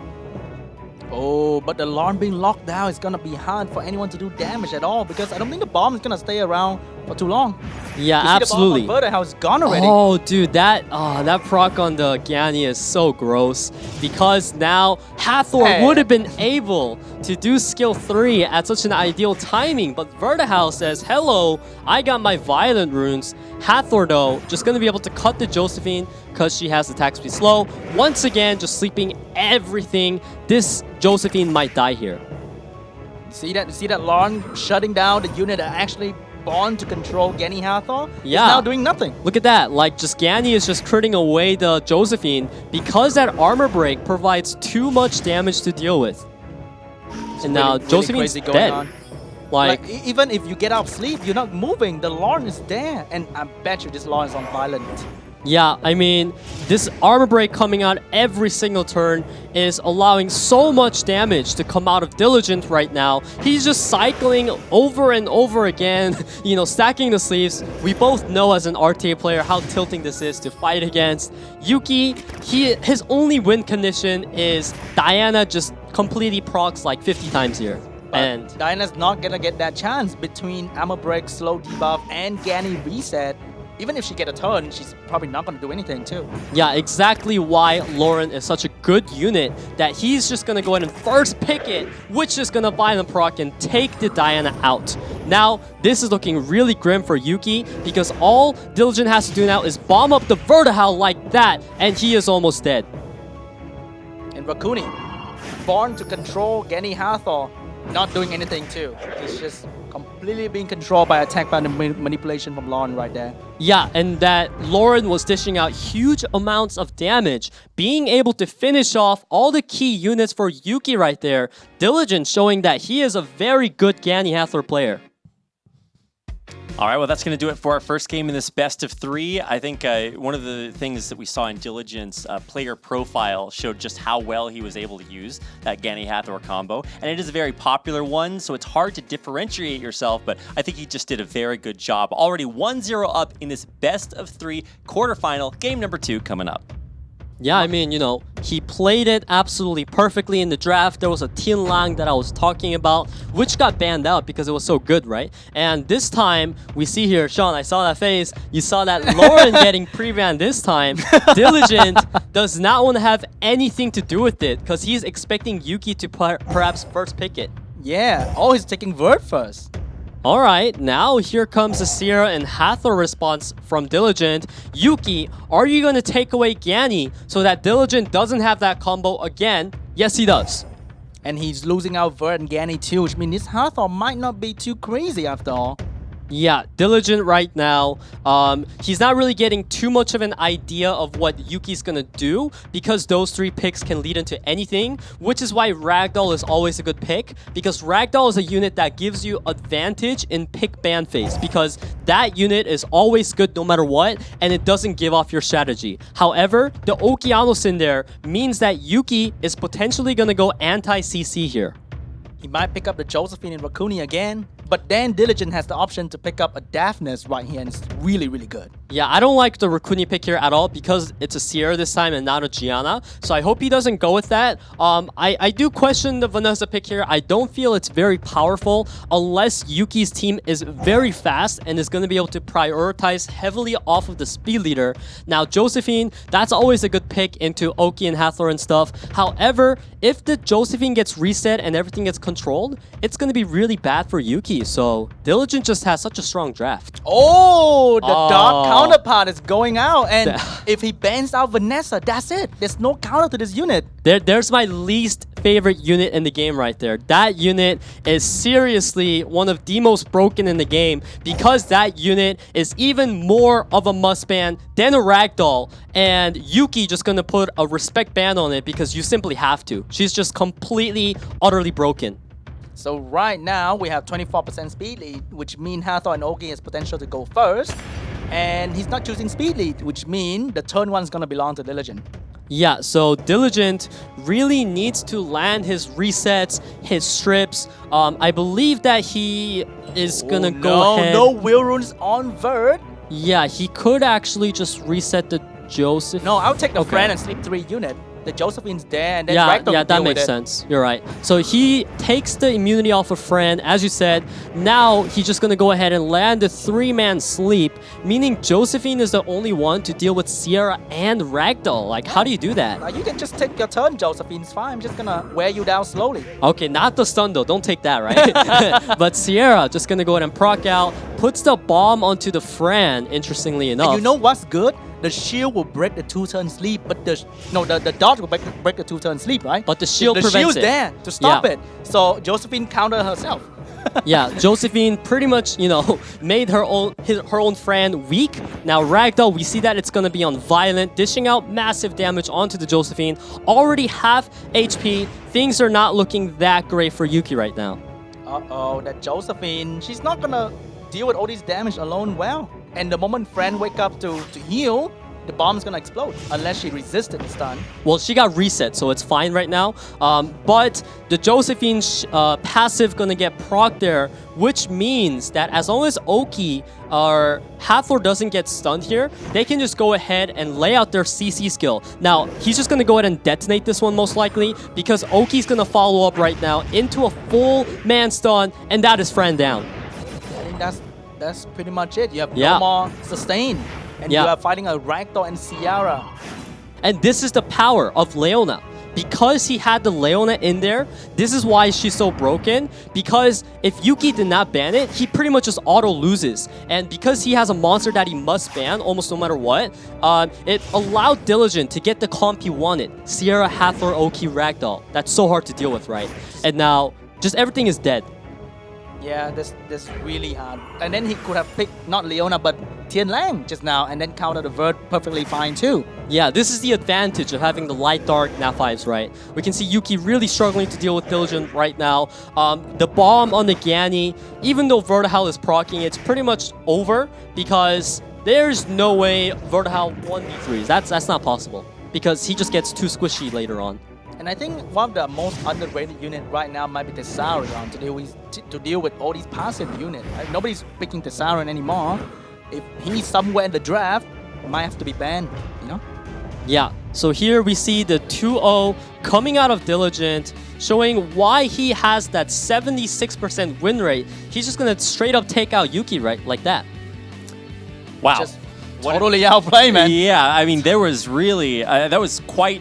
not one-sided, but you could see that Diligent was able to take the advantage and then keep it the entire time. I mean, this is the only competitor in this Asia-Pacific Cup who is a Legend Tournament winner, and I think you're starting to see why he is just that legendary. So, wow, Diligent making it look easy. Yeah, I mean, I'm going to be straight up honest here and say that was one-sided. That was a complete stomp coming out of Diligent right there. I believe that in the last match, instead of going for Vanessa Josephine, he should have done something like out of meta, you know, something very clutch to catch him off guard. Maybe even try some like Daphnis and some pseudo cleave things that can really just change the match in one turn. Yeah, because if you look at that CC team, it's kind of weak against cleave. If you really try to cleave them, like just straight up nuke them down. Yeah, like Daphnis, just go and kill something. That could be it for Diligent right there, but he chose to go with Vanessa and Josephine, which are very defensive units given his lineup, and we can see that it did not work out for him, unfortunately. Yeah, I could see what they were both going for, but I feel like Diligent just really played that draft phase so well and had the monsters prepared ahead of time to really just exploit his opponent's weakness. So, I mean, Sean B, what did you notice that was kind of the most important thing that Diligent did to win that match? I think he just know exactly what enemy he's gonna pick into, because Yuki pick was pretty meta. You know, you'd expect the exact thing to come out, and then he know exactly what to do with it because he play RTA every day anyway. So he see that every day, so he know exactly what to pick to scare people away and just have a false ban Leona. But here's the thing about Diligent, right? Like all the players know what counters what, so you know they know what to pick against certain situations. However, not everyone has the luxury of picking a Tian Lang because it counters that, picking a Leona because it gives me draft advantage, Ragdoll. Just Diligent has even the monster box on top of the runes, the brain, the everything. This guy is crazy. He's the complete package, and that's one of the reasons why he is one of the 8 players who is here in the Asia-Pacific Cup. And, you know, we're qualifying 3 of them to go on to the World Championship, and I think he is just looking so strong today. Absolutely. Like, he was one of my favorites coming into this tournament because this guy, you know, I fought him 2 couple times, and, you know, of course, I did beat him here and there, but never. That was a weird flex, but okay. Never do I ever, you know, pull this guy in my RTA match and go, all right, I know what I'm doing against this guy. It's always, oh no, not this guy. It's like he knows what to do against you. Yeah. I'm just like, you know, stressing out so much about winning one match against him. Like, how can I do it? But he's just like, oh, Tian Lang, Leona, bam, bam, bam. You know, so easy. It's quite the competitor. So that was our first match of the quarterfinals, and coming up next, we'll have match number 2. I believe this is going to be UT10 versus Per, if I'm not mistaken.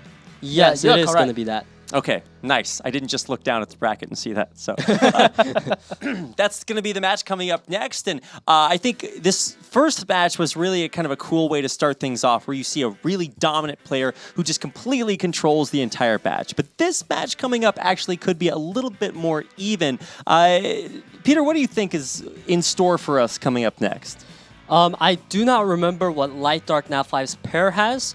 I did think that I heard the Korean casters earlier when they were upstairs with us talking about that pair was playing around with Light Desert Queen, which is very interesting because she is the only unit in the game with AoE Oblivion. So if he does go ahead and pick that, I'm going to be very excited. If you look at the top tier LD Nat5, it's Ragdoll, Tian Lang, Leona. They're all being countered by the Light Desert Queen right there. Yeah, I mean, all the strong passives just getting shut down, right?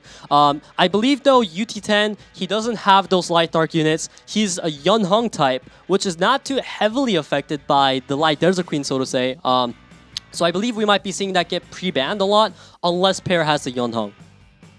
So a lot of things to look forward to. Right now, we've got all these questions about what to expect from these amazing players coming up next, but really the only way to answer those questions is to get into the game. So right now, we're getting our players ready to go for our second best-of-3 match, and I think we should have that coming up right about now. Here, we're going to just see the highlights first, right? As always. And now, this is the brutal game 1 where we saw the Gani Hathor control just be complemented so well by the Lauren and Gianna in there. Just going to absolutely stomp that game, even with all the anti-CC in there. And now this round here, he was so smart. Just like Sean, you know, I give you props on that. Going for that strip on Fran was absolutely the right decision. After that, he just had the whole team locked down so long that Sierra can practically just bomb 1 by 1, and the match already swung too heavily in his favor by the time Yuki got a turn.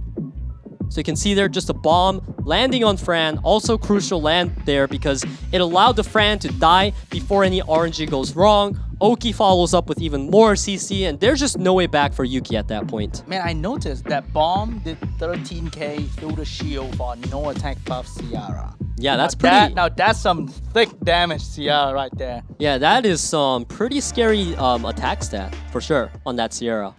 Wow. I mean, I think once you're starting to see that, imagine that happens to you. Like, how does that make you feel?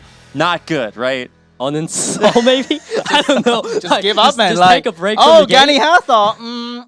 I'm done here, man. I'm done. Yeah. I mean, that was very difficult, but I think it just goes to show you the strength of not only that specific combo, but also every other competitor is out there watching that and being like, oh, wow, I have to deal with that too. And of course, a lot of the other players have that same potential, so that's in everybody's mind. It's just like, watch out, because that's basically the best case scenario. Yeah, I mean, these other players, like Lucky God, he is one of the most light, dark, heavy players in this bracket. So I'm sure that he has most of these units that Diligent does as well. So it's going to be interesting to see them, pick each other's units back and forth if they do fight. And also, Llama has Ragdoll, Yeonhong, Nepotus. A lot of these players have very scary monster boxes.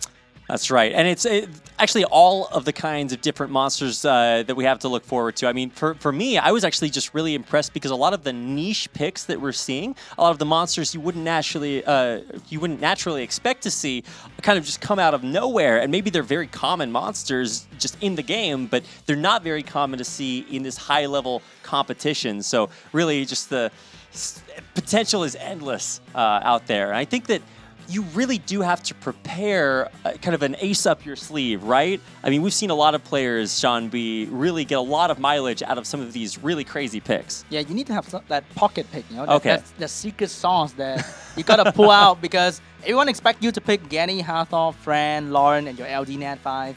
But when you suddenly bring something out that's different, then people get, surprised, and they don't know how to deal with it immediately. And you need that. A perfect example of that would be, what if Llama all of a sudden picks Artemil with the ragdoll? I mean, it's still kind of expected, but that Light Desert Queen is going to be something else. Yeah, I mean, just spicy picks that you never see. And that actually works really well because these players also rarely see those units and they're not prepared to, deal with it, because it's like, wait a minute, what does this monster do? They even have to click the monster and read what it does. How can they be prepared for it, right? That's when you know you really caught your opponent off guard. I mean, if all of the preparation that all of these players are putting into that, they prepare and they theory craft and they do all of these like statistical model, I don't know what they're doing to prepare, but all of a sudden you throw them that far off just by the monster you pick, even if it's actually not that great, even if it doesn't really work, all of a sudden you've really thrown them off the game that they've prepared for. True. Especially those more RNG dependent unit that maybe like a Dice Magician, for example. Yeah. Comes out and be like, oh, what is going on, And when someone pick an Eladriel, I saw just now in the video, it's going to be really, really surprising for the opponent. Yeah, speaking of Eladriel, that was Japan was the only region that actually used the Eladriel after buff to counter Daphnis. And the main person who did use it is UT10, who is going to be fighting up against Pear here very soon. And if Pear does go ahead and pick up the Daphnis, it's going to be super interesting to see how UT10 deals with it this time, because he's shown that he's so good at dealing with that unit. But how is Eladriel counter Daphnis though? He's just another reviver, right? No. Break it down for me, Okay, Peter. this is how it went. Okay. So he had a Ganymede in there. Now, Eladriel gave 50% HP leader to Gani, and a Daphnis with attack buff went on the Gani. And he lived. Landed armor break, and he lived with 1 HP. Oh, that's the power right there. Not even just a leader skill. Yeah, 50% HP. Man, you guys have to watch that match. It was crazy. That was actually super crazy. Let's learn a little bit more about the players coming up. ハックのラキュニです。振りだめ型のラキュニが特に好きです。今回台湾に日本代表として来ましたので、優勝目指して頑張ります。台湾日本のプレイヤーでガイアさんっていう方が台湾に住んでらっしゃるので、ちょうどアジアパシフィックが台湾大会だったのですごい来たかったので、台湾ラーメンと小籠包をごちそうになりたいと思います。ラマさん、ディリジェントさん、ラッキーゴッドさん、ジュダスさん、水のマーメイドとエルーシャは多分使うことになると思います。それもコントロール、ギアナ・ラグドールとネフティス、そういった強いモンスターに対して自分の考えた策録をそれも試合で出したいと思います。希望は1位です。ただ現実的に考えてちょっとそれは確率が低いかなと思うので、最低限3位以内に入れるように頑張りたいと思います。日本予選とグループリーグで、強い日本人の方を、ギリギリでしたけど倒してこれたんで、その自信を持って日本代表として頑張りたいと思います。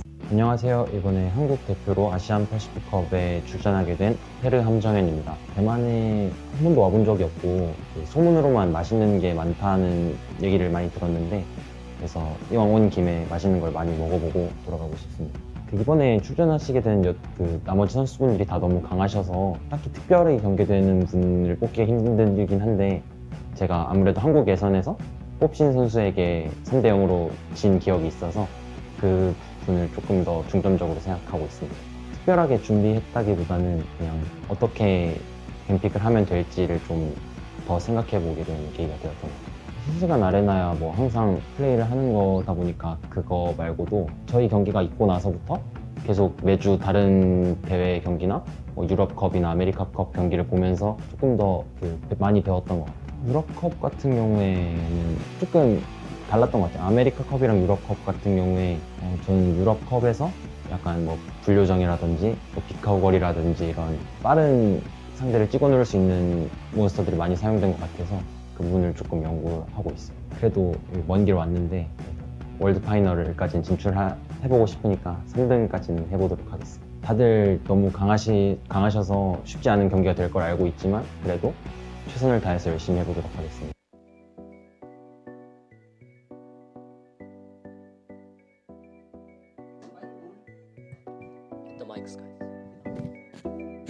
All right, now that was a look at some of what to maybe expect. I love that we also have these graphs that show us exactly what our players are looking like. But 66% win rate there for Per. That's pretty up there, Peter. Yeah, I mean, that's very good win rate for sure. All of these players here at this event, I believe, are gonna have at least around a 60% win rate, if not 65.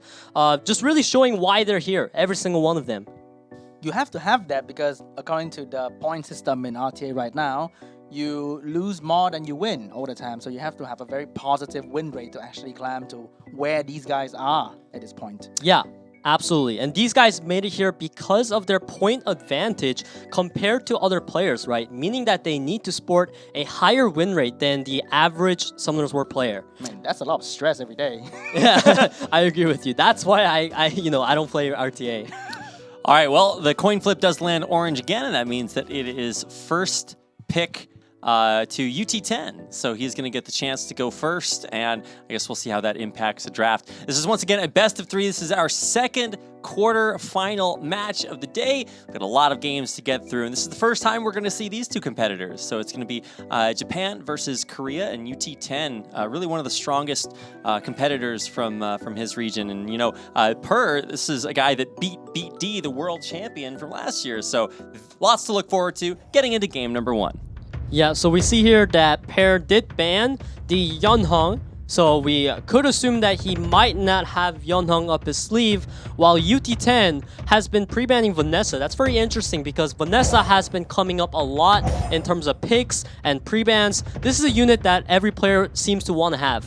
Yeah, I want to have her. I've been playing for 5 years without Vanessa, and I complain on every stream I stream. Okay, I don't have yeah. Vanessa, man. I feel for you, man. That's like me and Hathor. Yeah, Same story, right? You She's gotta so have good. every single meta Nat 5s pretty much to play at this level because each Nat 5 plays certain crucial roles to drafts that you could never expect. And here we see Sierra Gani Oki once again seeing a very CC heavy lineup coming out. Per right now though, he also has Hathor in there, so he could try to contest for the first turn. Wusa gonna be good for contesting that first turn, as I was talking about, as well as putting up immunity, and that on-turn pick shows that he wants to go anti-CC maybe.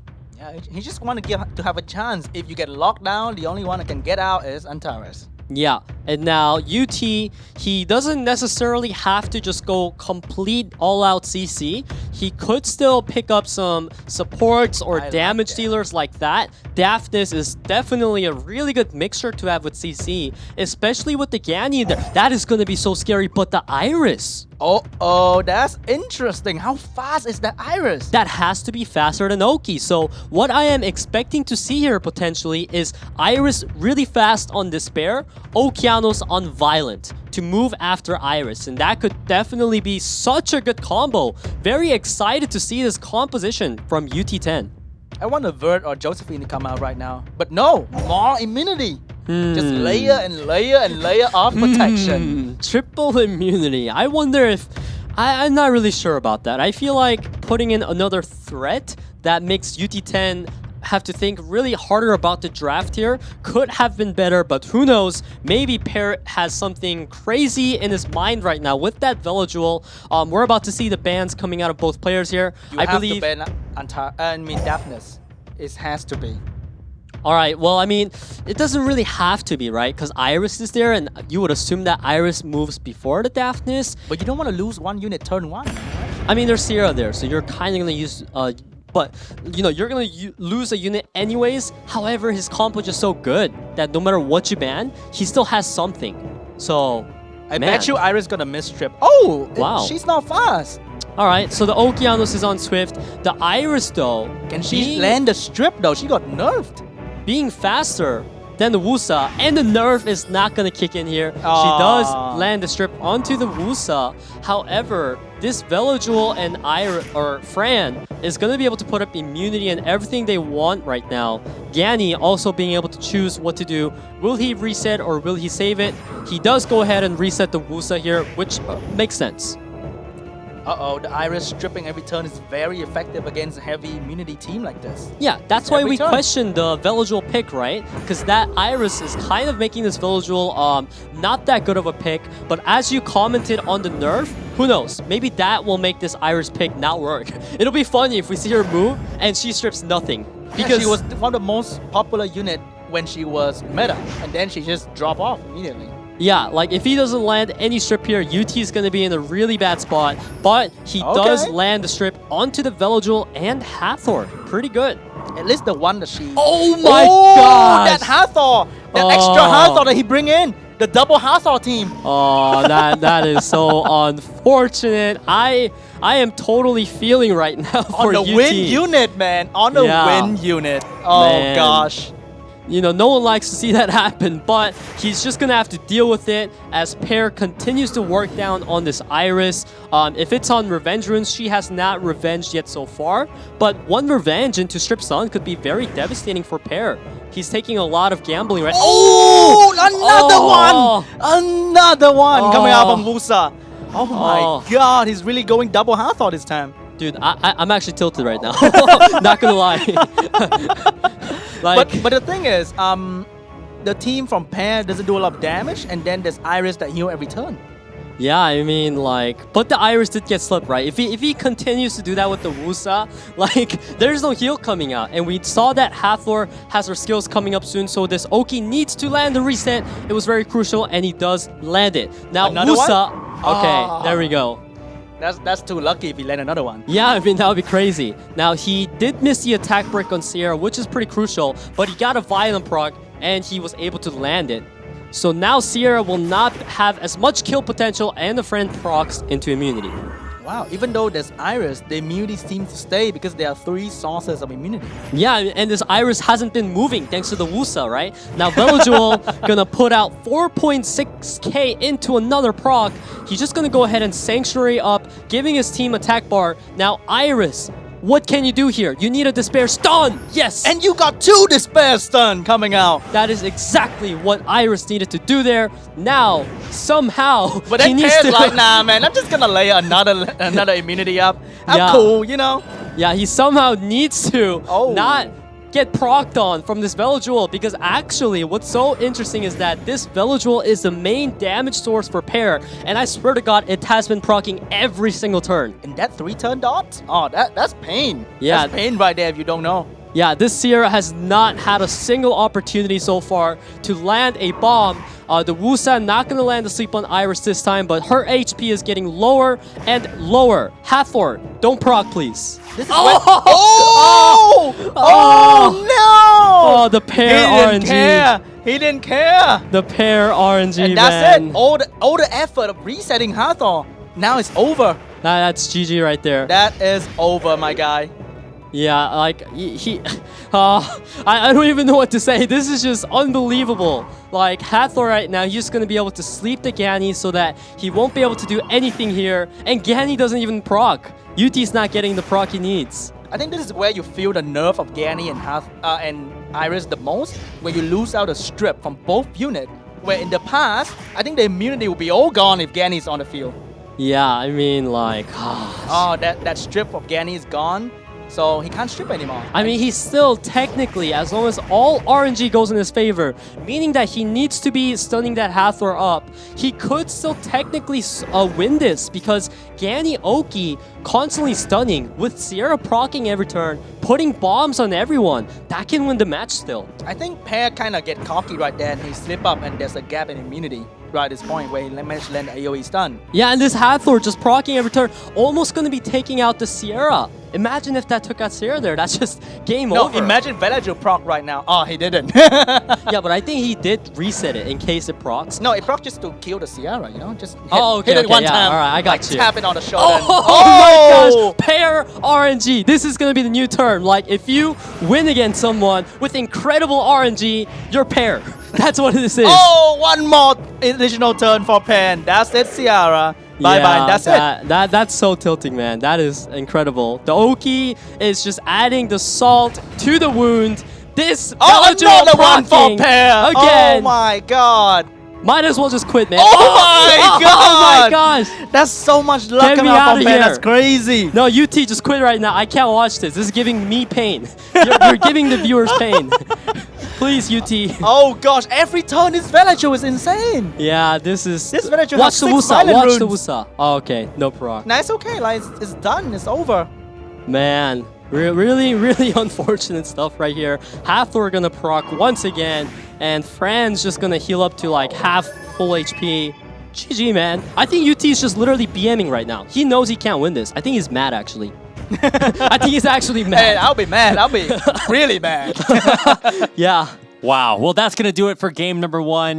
Pair, wow. I don't think you can ever go into a match look at his smirk. expecting to have that kind of a result when just everything works perfectly your way. Yeah, I mean, look at UT's face right now. He's just like, man. Like, half of his lifespan just went away. It just flew past him. He's like, are you serious? Are you serious? Yeah. Like, Oh, one more? Wait, you're not done? You're not done? I mean, we're coming into game number 2. What do you expect to change here? I'm not sure about the Iris pick, man. She just didn't perform enough. Yeah, I don't think the Iris pick is going to come out here again. Given how weak it was against Pair just now, I feel like the most important thing to watch out for here is UT could absolutely be tilted after that match, affecting his pick ban here. So I hope that he'll be able to still stay composed as we see this Water Fairy ban coming out of Pair. Oh, the Hathor and the new Hathor. Yeah. That's about it. Yeah, the new like Nat 3 version of Hathor that's actually just as good, right? Yeah, and the perfect counter to Vert, to Antares, to Josephine. It's really crazy. Yeah, she's absolutely good. And now we see Gani Oki once again being the pocket picks for UT, as Pair this time has the Sierra taken away from UT, meaning that he does have the speed leader advantage right now. UT would have to pick up a Vanessa or some sort of pseudo speed leader if they were to go in a speed-to-speed match. Here is the Fran coming in. She provides also a bit of a speed lead, as well as just being a good pick overall. And Josephine, good against Oki, right? I think UT is going to pick up some high damage like a Daphnis into a Fran. It's pretty good. But he really needs to control somehow this Josephine because his 2 pick are kind of not as good right now, you know? Yeah, but there's the that Yeonhong. stripper is pretty good right there. Yeah, that is one of the best units in the game that you're looking at. Yeonhong, always going to be a good pick in almost every single match. And the 4th pick is really going to determine the style. Oh, I call it, baby. Yeah. That is a word right You there. called it, and your call was really good because Vertihal is absolutely the right unit for UT here. That's a unit that can help him control the Josephine down. It's such an insane unit. And now Antar is coming out to counter the Vertihal as well as the CC. But I feel like Pair might need another immunity ish type of last pick here. I mean, he does have all of that. Yeah, I mean, we saw that he does have Wusa and Vela, and he does take the Wusa here, which I do agree with. Now, if you are on UT side, what do you do? Like, I think I'll ban Sierra and pick up like an Asia or something. I think it's pretty good right now. yeah, that sounds like a solid plan actually, because if you ban Sierra, the biggest threat to you is the Entrance. Once you take that, it's over. And this Daphnis pick pretty much gonna fulfill the same role as Ager, except more one-shot oriented. Now, this is definitely gonna be hard for Pear to decide what he's gonna ban, because if he bans the Daphnis, which is the main damage, he needs to deal with Vertihal, Yeonhung, Ganyoki turn cycling. That's gross. But now he has the immunity. So can Yeonhung land the strip so that Ganny and Oki can start doing their thing? Yeah, I mean, because they have no immunity, so the bomb is going to be pretty strong.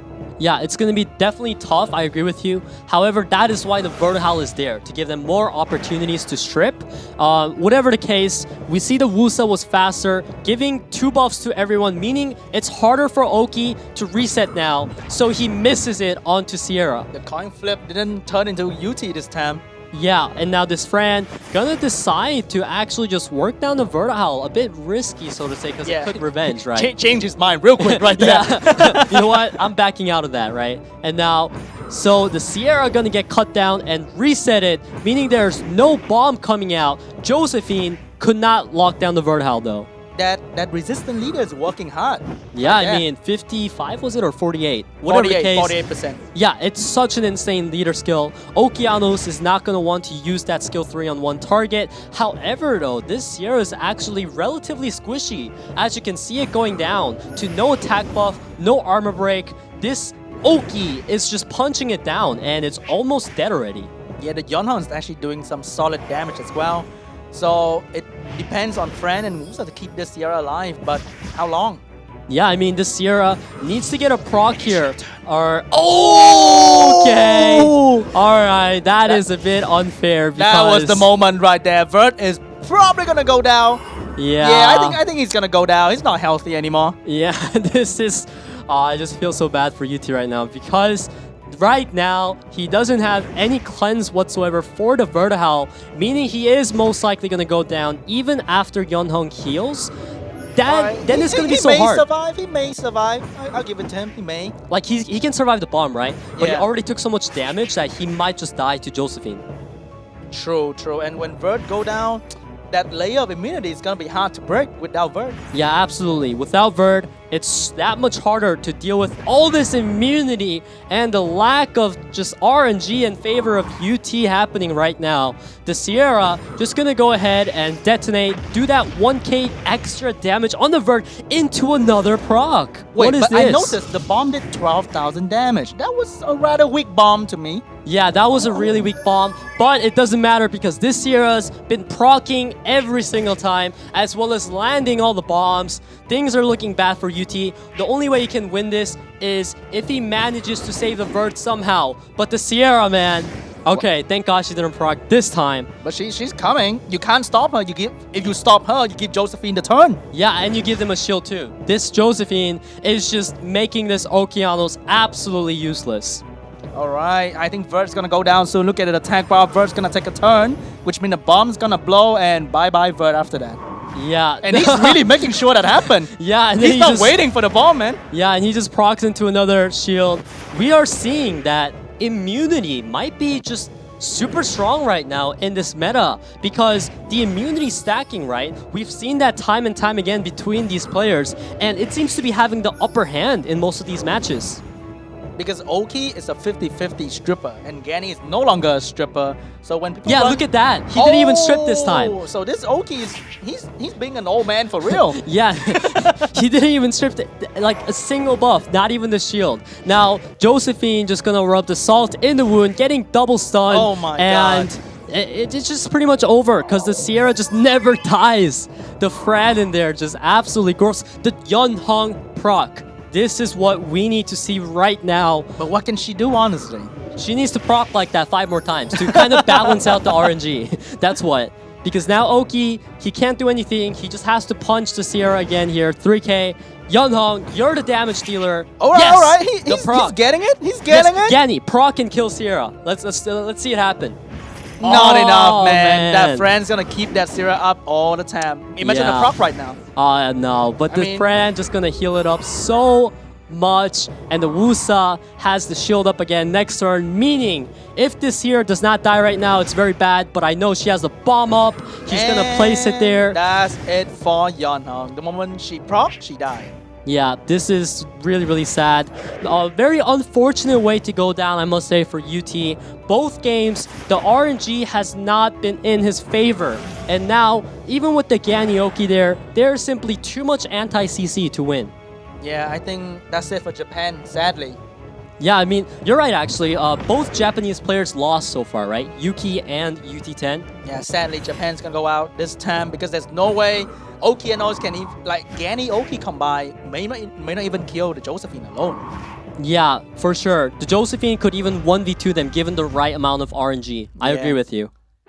And that's it. Wow.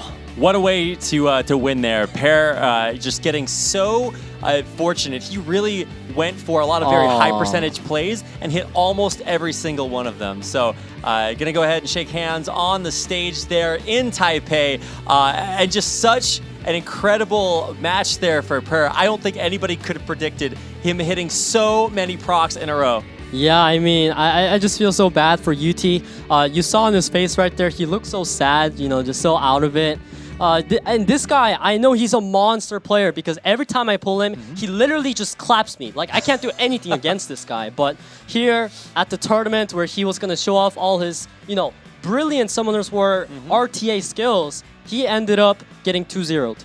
Well, you know what's really cool about that, guys, is that Pear was such a strong player that UT10 actually beat Yuki, the other Japanese player, and this was theoretically an even more difficult Japanese opponent, and Pear really just played that so perfectly. I mean, you could see that smile on his face after the end of round one. Like, you know he had to be happy with the way things were going for him.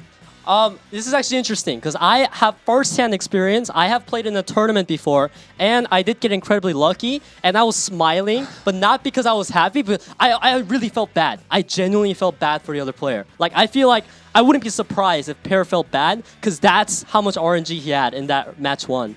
Yeah, I mean, feels bad, man. Yeah, that's all you have to say. That was an excellent analysis. But honestly, Pear stack up immunity, which is the textbook counter to what UT was trying to do. So, textbook win, I'll say. Yeah, a really great draft. I think when you have a good read on your opponent, it gives you such an ability to plan exactly what you want to do. And stacking immunity sounds like a pretty good way to do that to me. Yeah. I don't really expect to see that as just a blanket counter for everything every player is going to do. You really do have to have that read on your opponent, right? Yeah, absolutely. You know, you need to know what these players' playstyle is, and also just throughout the pick ban and every single part of the game, you need to know what to do exactly against these players. And there are so many players on top of that, which is why there's so much preparation going in. These players are all coming in with so much effort and work put into these matches, and seeing them get 2-0'd like that, it's really sad. Yeah, and keep in mind, guys, when you're watching this, just because a player loses 2-0 doesn't mean that if you replay the match, they wouldn't win 2-0. Absolutely, Sometimes you know, it's just the way the cookie crumbles. Yeah, absolutely. You said it perfectly there. You know, any of these players could 2-0 against each other because that's how good every single one of these players are. That's right. Yeah. Top 8 players in Asia-Pacific. Just imagine the Okeanos actually land the reset and the stuns instead of just stripping to nothing. That might have been different, you know? Yeah, just every single aspect just went wrong. If even one of them went slightly better, he could have even had an upset victory, especially in that game with Sierra Oki Ganny. Like, he legitimately had a chance to win, but he didn't proc even a single time there. Yeah, and that Sierra proc out of stun to bomb the vert. Oh, that was bad. That was perfect. mean. Yeah, that was really mean. Yeah. All right, well, we're going to have some replays coming up here in just a second. In case you guys just want to watch, like 18 procs in a row. Or I wasn't counting there because I lost count. I'm not good at counting to high numbers, guys. But we'll show you guys a quick replay of our second best of three. And then we've got two more best of threes in the quarterfinals before we move on to the semifinals and the grand finals. And keep your eye on the stream because we do have some coupon codes coming up. And don't forget to click that link that we posted in chat for the raffle that you guys can enter as well. So lots of things you have to keep track of. Let's take a look at a replay. All right, so we're just seeing a highlight montage right now of this Wusa, the secret genes of Hathor coming out, as you said, Sean. Just sleeping that Sierra for 2 turns and then moving on to Iris. Just even the beginning of this match was so unfortunate for UT. This is when he finally did something really good with the Iris. He landed 2 strip stuns. Unfortunately, Wusa was there to just put up another round of immunity. And it seemed like Pear had full control over that match from start to finish. Just more immunity, man. When you can't handle things with immunity, just add more immunity. Yeah, That's then you can see yeah. right there. Look, if Oki's just stunned everything there for once in its favor of UT, he could have won that. Literally just right there. It's just a matter of landing his stuns, and he couldn't even do that. And you see the Sierra just proccing into bombs over and over, reset missing over and over. Just everything really unfortunate. Feels bad, man. You only have one stripper, which is Yeonhong, and that's never going to be enough. It just can't be enough for so much immunity. And the Wusa's on Violent, which is the Wusa meta right now. All Violent, more immunity. Yeah, absolutely. You know, every time you see a Wusa come out in these high-ranked matches, it's usually on Violent, and the best build possible for Wusa is speed, crit damage, HP. So we could even be seeing those come out as we see Wusa's hitting for like 10k, 15k. That'll be insane. Yeah. Well, coming up next, that's a look at our second best of three. Up next, we have our third best of three, which comes after the second one. This is going to be between Donald and Judas. So I hope you guys are not getting used to these games being the same because every single one of these best of threes has just been so unique. And even though we've had some very strong victories from our winners, I think that actually as the tournament goes on, the matches are going to get closer and closer as these players kind of figure each other out. Yeah, absolutely. You know, already the players in the back are just watching the matches right now and, you know, anticipating, these players are bringing out an Iris. All right, I got to prepare for an Iris now. And they're just taking notes right now mentally. And by the time they come and face each other, they're going to know each other like they've been best friends since 5. But you saw that in match 1 between Diligent and Yuki. We see CC destroying. But then go back here, we see CC getting shut down. So you never know when certain strategy can work. Yeah, I think it absolutely comes down to reading your opponent there. I think you could see that UT10 maybe telegraphed what he was going for a little bit too much, but Pear just had no problems reading that triple immunity, and even if he had, had maybe a little bit less, I still think that he would have read exactly what he needed to take a really clean victory there in Game 2. Yeah, I'm just, my mind is still just so fixated on the fact, how much RNG was going on. Like, I really don't want to be criticizing UT here. Like, I don't feel like it's really his fault that he got 2-0'd. I think, as you said, it was just the way the cookie crumbled today, Maybe next time, UT. Maybe next time. Yeah, maybe next year. Yeah. Yeah. I mean, he won Japan. He's legit. So. Definitely. He's such a good player. Yeah. And keep in mind, because the top 3 players from this tournament go on to represent the Asia-Pacific region, it's not just about who wins the tournament, right? I mean, there's 10,000 USD as a prize for first place, but even if you aren't in the finals, you still have that last chance, a 3rd and 4th place match to make it out of this tournament and make it onto the grand finals. So really, this round of the quarterfinals is what is so difficult because not only are their matches best of 3, so you only get one chance to make a comeback.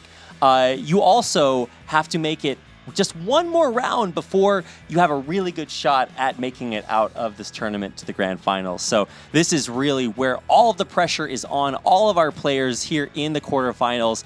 I can't imagine the kind of stress that is going through them when they're on that huge stage in front of so many fans in Taipei. Yeah, it's very different from lying in your bed or sitting on a toilet seat playing at home, It's no stress, but here, people are looking, people are talking about your play and every single move you make is being broadcasted and you're worried. Yeah, and especially when you have to sit there and watch a Wusa proc every single time. You can't prepare yourself for that. That has to really change your mindset. Yeah, I mean, like, absolutely. One of the most important things about tournament play is if you do get unlucky like that, you must stay untilted. Like, the thing with normal RTA is you can just simply take a break and maybe reflect on the match a bit and see what went wrong and, kind of allow yourself to calm down again and recollect yourself. But here, no, you're going away right away, boom, and you have to be able to just move on from the last match and make sure that you're playing the best, top notch for the match you're in. And that is incredibly tough. Now, like we mentioned, coming up next, we've got a best of 3 between Donald and Judas. And then coming up, maybe the one of the best matches of the day could be that last one between Lucky God and Llama. I know a lot of people were talking to the Korean commentators earlier, and they said that either one of these guys could absolutely win the tournament. Two very, very strong players. But I'm looking forward to the next one, man. Judas, my man. Yeah, okay. With a Julian, Yeah, really hyping up some of his very unique monster choices, but also keep in mind that he's got a really interesting story. So let's learn some more about our players. 我係第2次嚟台灣㗎啦，之前都嚟過台灣玩過。因為上次係嚟玩同埋食嘢，今次嚟係比賽嘅，咁個心情係緊張啲，同埋就呢場比賽我最在意嘅對手都係同樣嚟自香港嘅喇嘛啦。咁因為幾次比賽都撞到佢，希望唔好再撞到佢啦。嘗試下更加多嘅組合咯，因為始終自己嘅角色嘅詞唔夠深咁。要用多啲嘅唔同嘅角色，咁希望會打亂人哋，即係唔好俾人哋覺得我一直只係識玩抗隊嗰啲。希望抽籤好少少，我希望唔好第一場都打唔贏啦。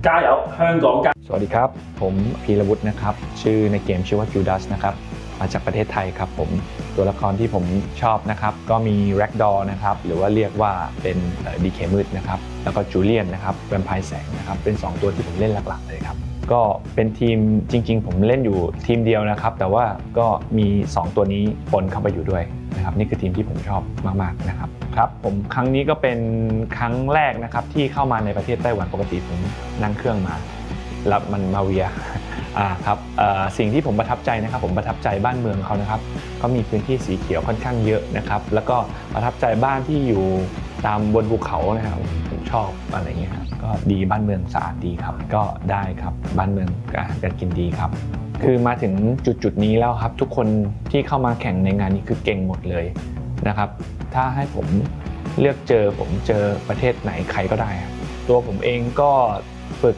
มาหลายๆรูปแบบนะครับพยายามเล่นทีมใหม่ๆดูแต่สุดท้ายแล้วผมว่าผมต้องเป็นตัวของตัวเองให้มากที่สุดนะครับแล้วเป็นฝั่งคู่แข่งผมมากกว่าที่ต้องตั้งโจทย์เพื่อจะแก้ว่าจะแก้เกมผมยังไงมากกว่าแทนที่ผมจะไปแก้ผมเลือกที่จะเล่นเกมของตัวเองวันหนึ่งผมซ้อมถึงวันละ3ชั่วโมงผมเพื่อการแข่งฟอร์แมตนี้โดยเฉพาะนะครับแล้วผมลองผิดลองถูกไปหมดเลยอะไรอย่างเงี้ยครับแชมป์แน่นอนครับผมก็จริงๆผมได้กำลังใจมาเยอะพอสมควรนะครับจากแฟนๆใน Southeast Asia นะครับผมก็คงต้องไล่อ่านรีวิวคอมเมนต์ต่างๆที่เชียร์ผมนะครับเพื่อปลุกเร้าผมให้ผมสู้ให้เต็มที่ครับ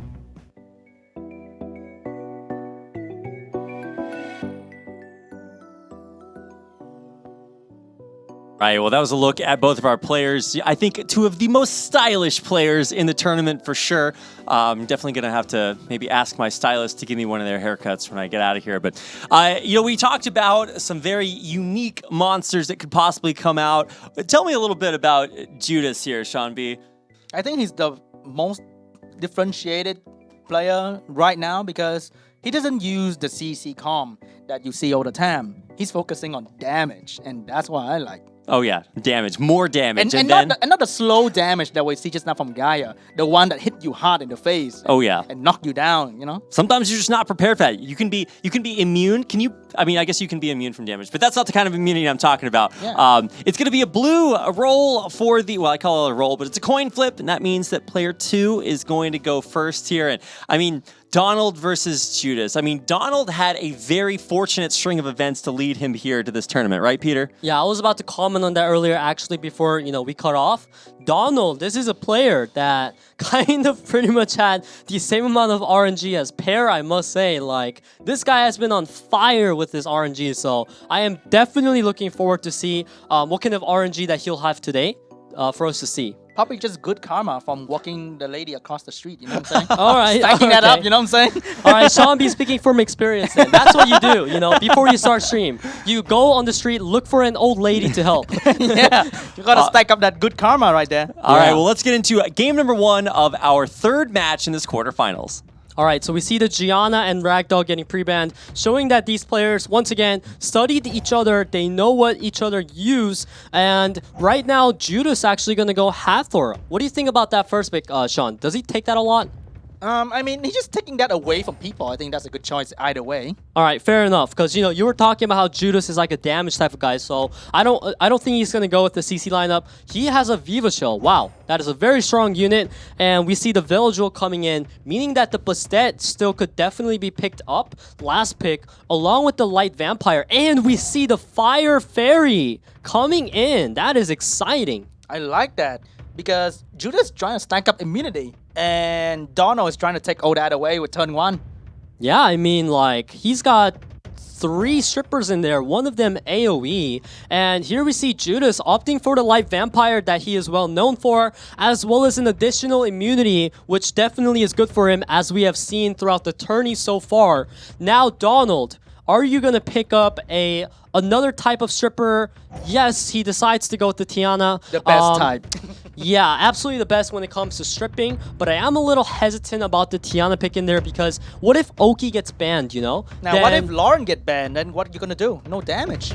Yeah, I mean, like, I think I'd personally rather see the Oki get banned than Lauren because I know how scary Ganny and Oki can be, especially with attack speed slow coming out of Fairy. However, like, Tiana... Might be a Tiana ban. Yeah, because you're right. When the Fairy strips, she doesn't increase or decrease attack bar, which means Wusa can move in between. And voila, I'm fresh. I'm good.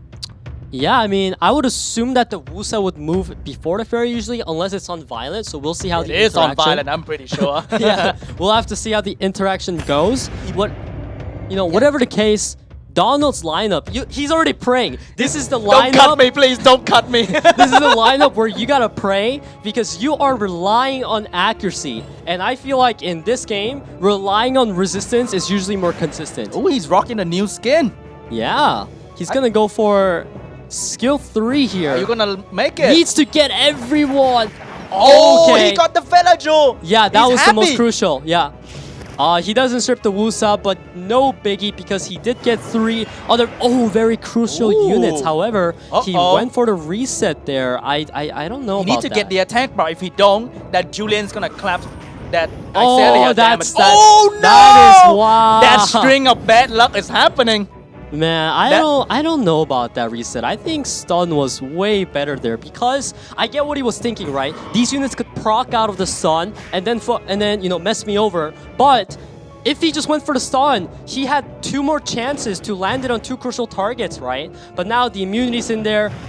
Hathor is proccing, meaning she's gonna get that skill 3 up soon. If not, reset it. And Lauren taking huge damage, which this Light Vampire is gonna prioritize off of.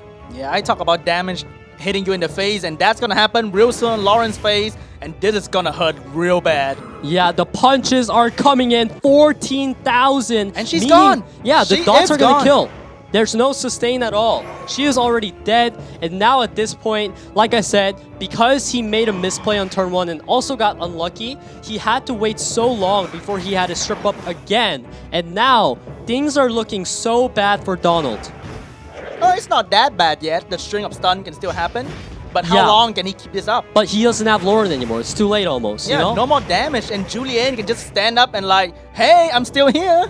Yeah, he needs absolutely perfect RNG out of Ganny, Oki, literally everything right now. His Ganny needs to be proccing like this so that he has Ventilate up, right away. The Fire Fairy needs to be landing the stuns and all the debuffs, as well as Oki. So he's once again gonna have to pray to the accuracy gods. And they need the Julian to be calm and not proc.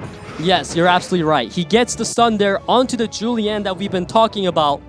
And now Okeanos, we can see that he is a turn away from getting his skills back up. Ganymede right now, he does have the seal magic. We shall see whether or not he decides to use it. He goes for the ventilate, which is very risky in my opinion. The two-turn sleep? No two-turn sleep for Judas. Yeah, because the Wusa could have procced. We saw that it was unviolent into immunity. Fortunately for him, there was no proc out of Wusa. So now he needs to land a stun. All 4 targets again here. He misses Wusa. He missed Wusa. That was so crucial. Yeah, but it's fine because Ganymede, he does have seal magic up, meaning Wusa is going to be effectively shut down. Now Okeanos needs to land his reset. He gets it now. This is still possible as long as this fairy is going to be stunning things left and right. I noticed Velaju has her skill up.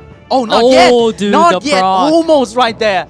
Imagine the immunity is gonna be up, and that's about it. Well, he has it up next turn, so that's pretty bad for him. But man, and Julian's not going down anytime soon. He's still pretty healthy. Yeah, this is looking pretty rough for Donald because legit 1 proc out of that Velajewel. That sleep's coming out. Yeah, or the Hathor procking, right? They're just gonna have all of their stuff up again. But he has 1 more ventilate right now onto this Okeanos. Now he's gonna be able to rain of stones. He gets everyone this time. That is exactly what he needs. He should be going for the reset onto Hathor here. And we are, you know, it's skipping frames a bit, but it's fine. Oh, you can see Donald not happy with that proc from the Julian. Gonna take out his Fire Fairy, as well as a proc from Velajewel. This is pretty much over. That's the thing Judas said in the video. CC doesn't matter if you don't kill me. Yeah, okay, that's true. I can just sit here and let you stun me all day. Yeah, light vampire perks, right? And now Donald is just going to concede there. As we said in the beginning, Donald's team is very susceptible to RNG, and that is exactly what happened there pretty much. Wow, what an incredible game 1. The trademark Julian. I thought that was just going to be something from the group stages and he was going to come up with something new when it came to the actual Asia-Pacific Cup. But no, he brings it out again and I think it works even better than before. Yeah, I mean, for sure. Like, the light vampire in there, just consistently being able to dish out damage, not dying, like you guys said. And just his team has so much sustain and immunity that if they proc once, which he's been procking a lot, to be honest. Judas has been consistently procking. Even though he's getting reset, he keeps having his skills back up. Now, Sean B, I mean, we were talking about in that previous series, the second best of 3. I mean, that's what it looks like when a player gets really fortunate. But then we're bringing in Donald this time, and this is a guy that's used to being very, very fortunate. He didn't look quite so lucky this time around. I mean, he did get the strip with the Iselia. That's true. That's true. He did get his chance to stun, but the thing is, the strategy in itself is no damage, and then he just get punished for that because he took so long to do absolutely nothing. Yeah. So Judas just have to sit back and like, I'm gonna just wait for my Julian to proc and just kill him, like, whatever. I love this matchup because we give each one of our players these little taglines, and I think it was Judas's tagline is CC doesn't matter. I mean, it didn't look like it mattered very much there. Yeah. Yeah, a pretty self-explanatory match right there, you know. Yanni plus a AoE CC, that is like the most fearsome CC you can have, and didn't matter. I think it relies on the strip as well because Iselia could have missed a strip altogether because she has to face the multiple buff, and it's not just immunity. So. Yeah, I mean, I guess immunity is one thing, but there's a lot more going on there, right? What a good game number 1. I mean, keep in mind that's not going to be totally it. We're still working on a little bit more to get our players back up and ready. Looks like we're going to be a few more minutes before we get back into that game. So bear with us as we get everything back up and ready. Just keeping you guys posted. When we know anything more, we'll be communicating that to you in about 10 minutes. I think it looks like it's going to be. So yeah, so I might as well, you know, talk about like more into this matchup here that I feel is important to note. So in that match, that was Donald's like best hope at running that CC comp because that was the match that he was able to pre-ban Ragdoll, remember? Oh, that's right, yeah. Yeah, and Ragdoll is a unit that really works well against this type of CC. So this was his like ace in the hole, so to say. He wanted to get that clutch CC win on the game 1. And it ended up not happening. Meaning next game, it's definitely not going to work with Ragdoll around. So And the thing is, Judas stole the Hathor. Yeah. It was Hathor instead of Okeanos and not missing like the stun or whatever. I think Hathor got blocked down the enemy perfectly with the strip from the Fire Fairy, right? yeah, showing why Oki users are not as happy as Hathor users. Right? I see the slight complaint right there from Peter. Come to us, Hathor, please. Please. I want to see somebody make a video. It's like what your RTA team says about you, right? Because then you find out who's the happy players, who's not the happy players. I think Donald was not a happy player at the end of that game. Hey, I mean, you have literally 2 YouTubers sitting next to you, so I mean, you're just giving us content ideas. I'm here all week. If you guys want me to make your YouTube video titles for you, I got it. Yeah, just keep them coming, man. There's lots and lots that you could do. I want to know what hairstyles tell you about the players. I want detailed. I want like makeup reviews. How do you do your makeup like an RTA champion? Like there's all kinds of potential out there. I think that this tournament's just really giving me so many ideas. You know what? I think your brain has so much depth that you should become a YouTuber yourself and demonstrate these ideas, man. I'll leave those impressions up to you guys. I can't take all the views. But, Okay. And actually, keep in mind, most of the players here in this tournament are actually big streamers, content creators as well. You're going to be seeing them out there quite a bit. And I think especially if they go on to like either win the Asia-Pacific Cup or the World Championship, something tells me they'll be making a little bit of content out there. So don't forget to support your favorite players. And a big thanks to all of you guys for coming out and supporting this stream by tuning in. Keep in mind, we've got a coupon code coming up soon, TM. And as well, there's that raffle that you can enter by clicking the link that is in chat. I'm just going to keep mentioning that until eventually it will happen, I promise. And eventually we are going to get into our next game. We're just working through a couple of technical difficulties and we'll get right back into it. Because I know I really want to not only close out the series, but I want to move on to these like semifinals, man. I want to get on to best of 5s where you really have like so much depth. This is so stressful right now because it's only best of 3. Once you lose that first match, your back's up against the wall. I mean, I don't handle stress very well, guys. Like if I have a deadline, I'm just like, oh my goodness, what am I going to do? And so for a lot of these players, it's their first time on a big stage. For some of them, you know, they're really experienced, but I don't exactly know the background of these 2 players, but they already made it through a very stressful group phase. Absolutely. Like, as all the players said in the interviews, literally every single player here is a player that you have to respect, a player that you have to fear, because every single one of them is capable of 2-0ing you. Yeah. And it takes brain. It's not just, oh, I'm lucky I got the money, or I'm lucky with the unit, but it takes brain to really pick and ban correctly. You don't just go up to 3 red star, which is pure unit, right? And Peter, no? Yeah, I mean, that's actually a very true thing you said. It's especially important in this game, not just the violent proc. That's why Summoner's War is not just like an RNG game where whoever just gets more RNG wins. It's not as simple as that. But it's also about whoever procs, you got to use your procs in the right way, right? If you're procking and you're using the wrong skills or you're not hitting the right targets, you're not going to be able to prioritize off of those. All right, it looks like we are going to have a small break here, so don't worry. We'll be back and finish off our 3rd best of 3 of the day. Don't go anywhere. We'll be right back with more of the Summoner's War World Arena Championship 2019 Asia-Pacific Cup. I create all kinds of meta. UT10, the new meta creator.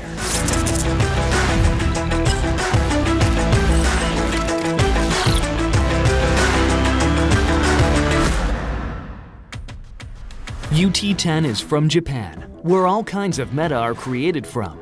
After Daphnis meta was created, using Triana was a classic meta. However, this player is well known for showing his unique gameplay style, such as using Aladriel. He also used Xingjie and Alucia as key advantage to claim victory. Does he still have more hidden cards to show us? Or will he continue with the meta he showed in the preliminary and group stage? Please stay tuned.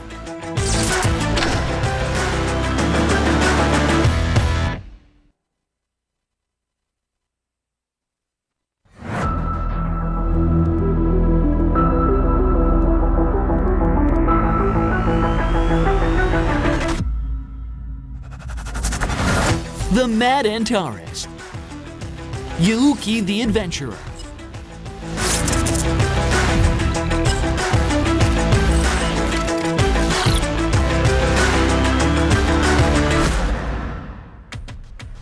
Yuki's gameplay in SWC 2019 preliminary and group stage always brought excitement and thrill to audiences. He built Antares with violent runes for endless violent turns, getting everyone's attention to how awesome Antares is.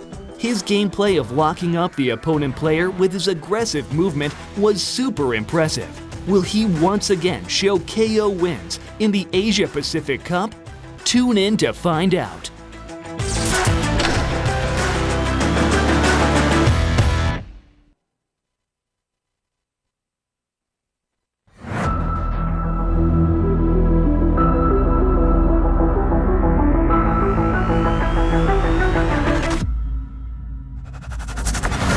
The best tanky damage dealer runes.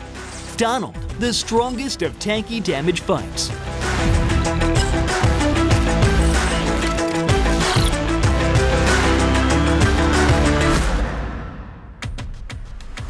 Donald's name always comes up when talking about the tanky damage dealer runes. A-Gear that he used in the group stage had such a high HP, defense, and damage that everyone was speechless. No one has beat Donald in tanky damage fights. Will he recreate the scenes in the Regional Cup to claim victory? Please stay tuned.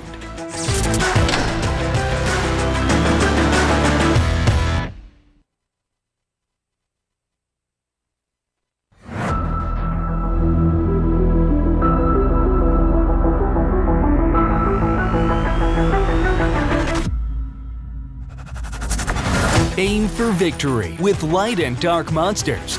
Llama, the Perfectionist.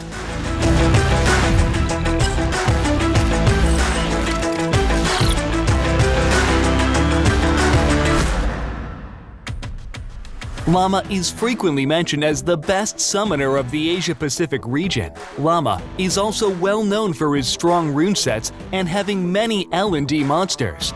Also, we have to acknowledge his Usa. He recently built Mo Long to be faster than Usa and surprised everyone. We can't wait to see the new gameplay he will be showing us with his massive number of monsters and the well-coordinated runes. Will he win the Asia-Pacific Cup to become the best summoner of all? Please stay tuned.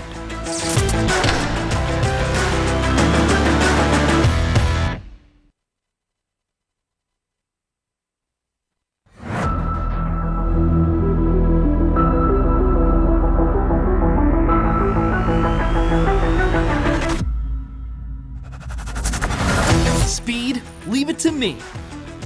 Lucky God, the master of debuff.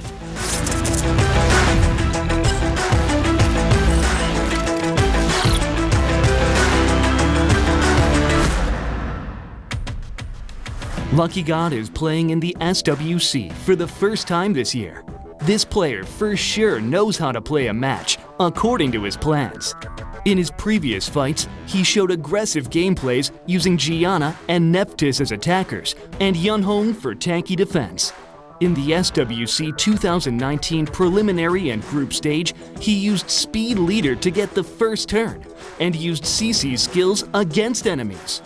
Lucky God used debuff monsters to grant harmful effects and showed an overwhelming attack style. Tune in to find out how he will fight in the upcoming Asia-Pacific Cup.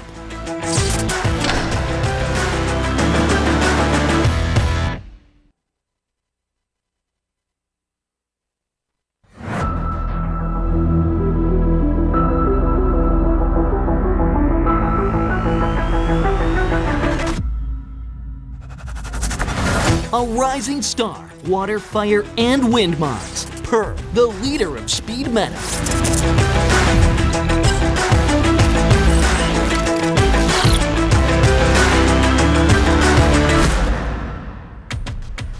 Per shows an outstanding performance without using any Nat 5 L&D monsters.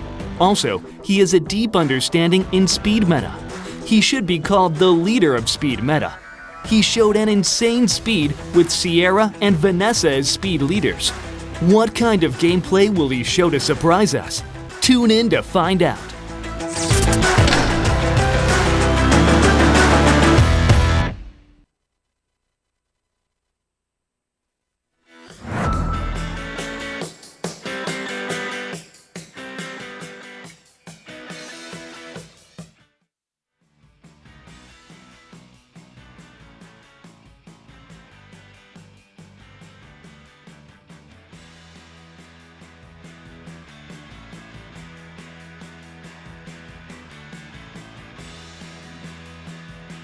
And we're back. Welcome back, everybody, to the Summoner's War World Arena Championship 2019 Asia-Pacific Cup. I'm not going to say that every time, I promise. If you're just now joining us, then welcome. You picked a pretty good time to just tune in, but definitely go back and check out some of those games. We're going to help you out by checking that out, by getting into our next game. Wow, that was so fast. All right, guys, take it away. You know, I'm actually wondering right now what happened, like, if they just kept going the matches live, or if they took a break and now it's going live again. I don't know, but whatever the case, we're seeing the Light Vampire pre-ban come out, as well as the Hathor pre-ban. This is going to be interesting because now the only CC available that are pretty mainstream, so to say, is Gany and Oki, right? Yeah, and you saw Gany Oki just lose straight up. Gany Hathor wins. Yeah, but then we see Donald opting for that Gany again. It's going to be a very big power pick for him, it seems. And Judas just simply going to pick two units that always are pickable no matter what. Meaning, by picking these two, he pretty much is not giving away any weakness, right? So to say, if you pick like Diana and Sierra, you're too wind heavy, you could be on tourist, you have no immunity, so you could get CC'd. But no, these two are always fine. Although that Gianna pick does make them a bit not fine, because that is like one of those units that can actually counter these units. So he's just going to combo it with the Oki, having a very, very strong turn 1 oriented comp, which is why Ragdoll's coming in to counter, as we talked about earlier. But Judas is a turn 2 oriented player, I would say, because he's rocking that Rakuni, and he still has the Blue Mermaid ready. Yeah, I mean, maybe we can say here that Judas is the counter to Donald, maybe, because you're saying that this guy is second turn oriented, right? That's where he shines. Well, Donald is a player that wants to get first turn, and the biggest weakness of these players, I feel like, are against players who are especially good at that second turn. However, that Perna pick coming in is going to provide that damage that Donald really needs, as well as the Ager. These are really good picks by him. Oh, that is perfect because they are both, I would say, hard to kill. They heals, and because when you CC and you don't kill, when enemy pick Ragdoll and Rakuni is really, really good because you can't really kill Rakuni and Ragdoll together. But now they have two strong damage dealer from Donald to really destroy Judas. Okay. Judas right now bringing in the unit that is definitely a bit of a headache. Donald definitely going to be considering now banning Ragdoll or maybe even banning Verot because he's scared, but I don't think Verot's going to be the ban here. However, it's weird, right? Because there are two reset unit on Donald and Verot is a cooldown reliant unit. Like you said, he's a turn 2 player. I guess he's relying on the resistance maybe, or he can get some procs. And Verot's skill 2 is only on a 3-turn cooldown, so it can easily come back up, especially with Rakuni boosting him a turn again. And but screw us, yeah. Verot best pick right here. Yeah, it was absolutely the best pick actually because it scared Donald enough to let Judas have the Ragdoll, which is going to be such a key unit here for Judas right now in terms of dealing with this Okeanos combo. All right, I think the Perna is going to be a real pain for Judas to deal with because he can take the CC all day, but not the big damage from Perna. Yeah, and another thing is he has Gany Perna, meaning this Perna is never gonna die. He might just have to kill Gany first, but how is he gonna do that without any armor breaks, right? You never know. The violent procs from the Ragdoll might be doing a lot of damage. Alright, well, to be fair, he does have Viva Shell in there, as well as a Violent Ragdoll, so definitely still having a lot of kill threat here. However, Gianna right now is just gonna go ahead and first kill that Rakuni down. Oh, the pseudo Hathor come into play right there with Vivachel. Yeah. Oh, resisted. Yeah, Oh. that might have been either another sleep or attack by reduction. That is crazy. And now Okeanos is gonna have to land every single stun here. And he does not get Velojewel, which is pretty unlucky because Velojewel is a unit that you don't want him getting turns because he gets cooldown reduction. Gani with the proc though is just gonna be able to ventilate this Okeanos at the best timing possible if he does decide to go for it. And he does. Now, are you gonna skill 3 or skill 2 here? The thing is, every time he AoE stun, it's just AoE turn to Judas. Yeah, right. That's why Ragdoll is so good. And because of that, he decides that he is just going to go ahead and save the skill 3 there. Now he just keeps working down on that Rakuni, but man, that thing is incredibly tanky. Procs are also going to allow him to heal up right now. Vivachel, once again, going to try to sleep the Gani. Did not get it. Get the attack reduction though. That's still something. Yeah, absolutely. And now Gianna, she's going to go ahead and bomb down the Rakuni, interestingly enough, showing that he's probably just going to go ahead and hit the Ragdoll here because that's the target that Rakuni is going to be cleansing now. I feel like really the key point for Donald here is he needs to stall the game out long enough for Perna to one-shot the Ragdoll or get a proc which allows the Ragdoll to die. And then from there, he can just pretty much win the game. So now Ragdoll, this guy is dotting this Gani down, doing so much damage as Gani is already at 1/3. And Velojewel did not proc there, meaning Rakuni is going to take that bomb damage. Look at that, he's almost dead. I think the Perna pick was really good because in this situation, Oh. Donald will need to take damage. And every time Perna move, the damage that Judas can do is gone. Yeah, and that proc from Vivachel was a little, because now the Rakuni, who would have died to that Perna second skill, ended up surviving. Oh, that Velaju proc though. That Yeah. extra hit that allowed Rakuni to finish off the enemy. Judas getting some heavy RNG on his violent runes right now, getting it exactly when he needs them. Just those two procs completely turn the match upside down, as well as the sleep coming down. Who needs Hathor, right? I got Vivachel. That is absolutely tilting, man. And another proc from the Velojewel.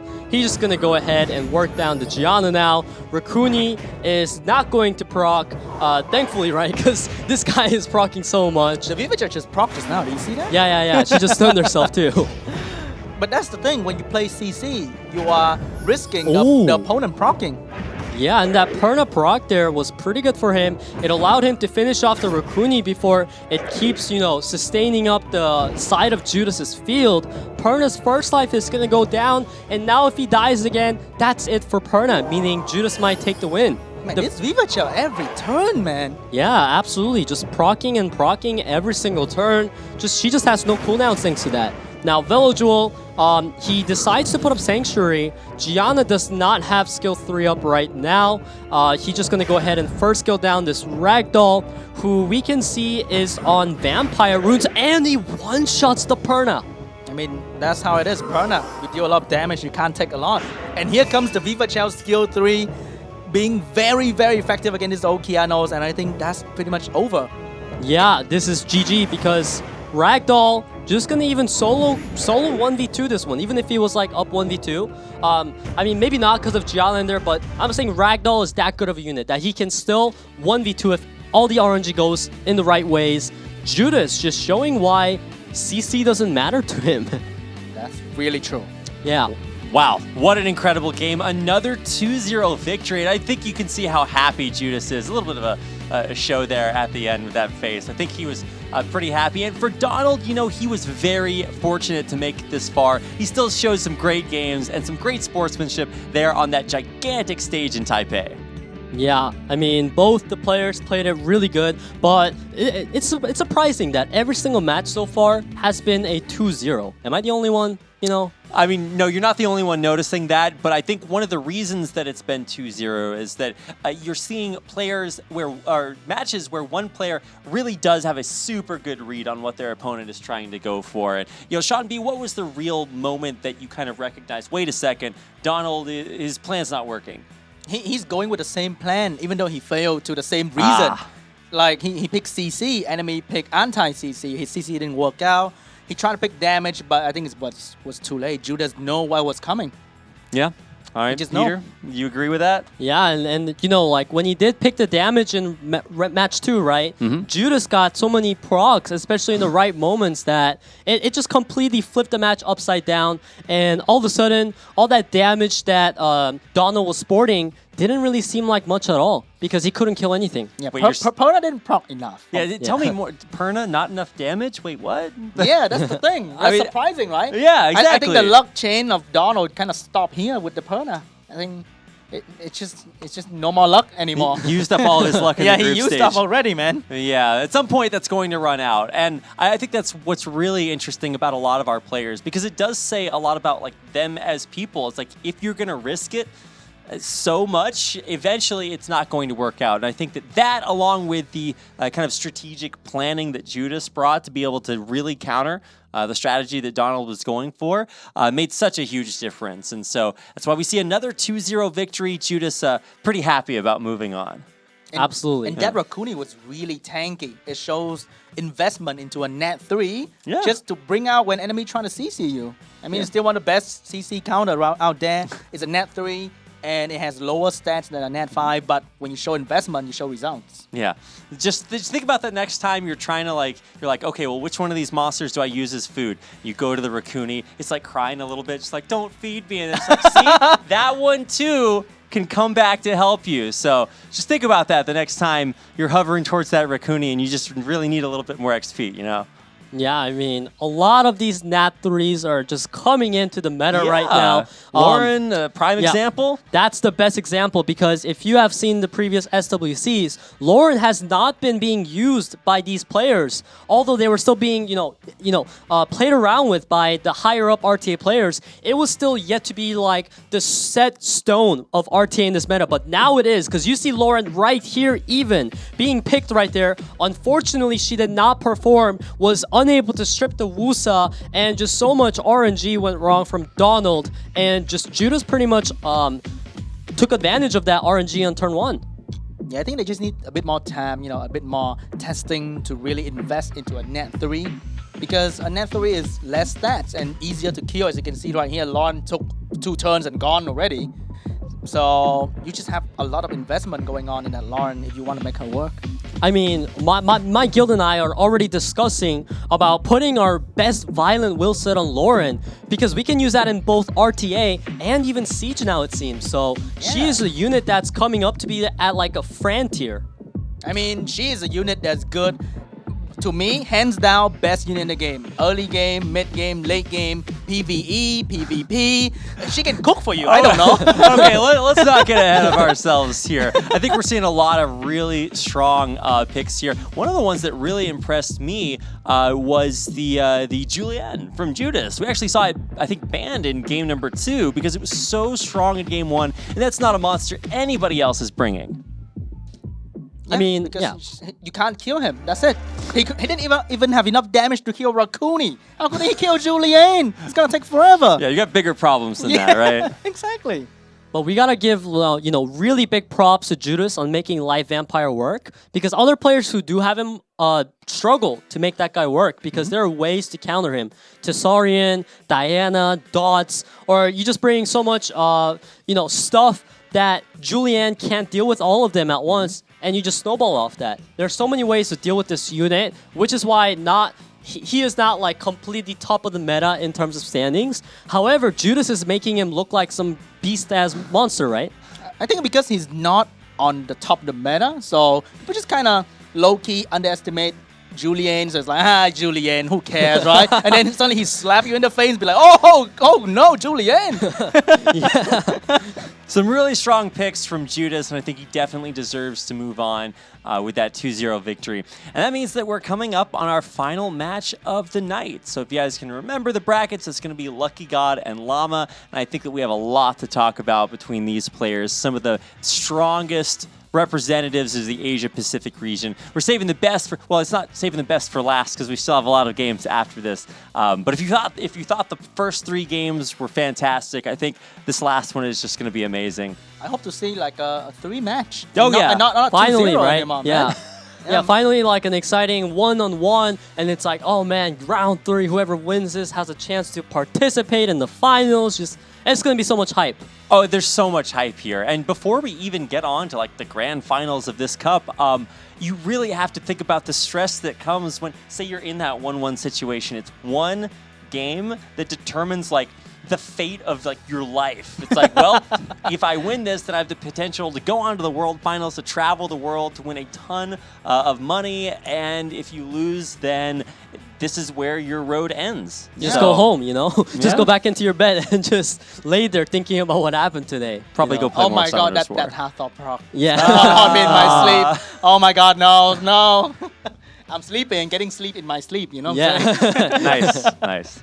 Well, we do have one final best of 3 coming up here as we close the quarterfinals. That means that after this, we'll be moving on to the semifinals, which are best of 5, and of course, then the grand finals after that. And we also have that 3rd and 4th place match because we need to find out who the 3rd place player is because we're sending the top 3 players to the grand finals that will be happening on the 26th of October, if I remember that date correctly. Yes. So there's a lot going on here. We've got plenty of games, and I really do want to see what happens here in our final match because these are the 2 players that have had the longest amount of time to watch everything else and prepare for that. Yeah, I mean, they're just watching their friends just get RNG'd and tilted left and right, and they know their turns are coming up, their hands are getting sweaty, like, oh man, let's get this going, you know? They're already praying. They're getting the prayers rolling to the RNGesus, man. You can't have the sweaty hands when you're playing. Your finger slips, use the 2 Wrong instead of the skill? 3. Yeah. Oh no! What a throw. Yeah. And like we can't see the player's fingers on our screen, so we're just thinking, wait, why did he use that skill? But in real life, there's more going on. We're just feeling a little bit of time. We're getting ready to get into our next game here. And like I said, after this, we'll be, I guess, having a short break and then moving on to the semifinals immediately after that. So I don't know exactly what to expect from our final series. Maybe we can hype this match up a little bit as we check out the brackets. It's Lucky God playing off against Llama, and both of these players were absolute titans of their region. They call Llama the perfectionist because it just seems like he has every single option at his control.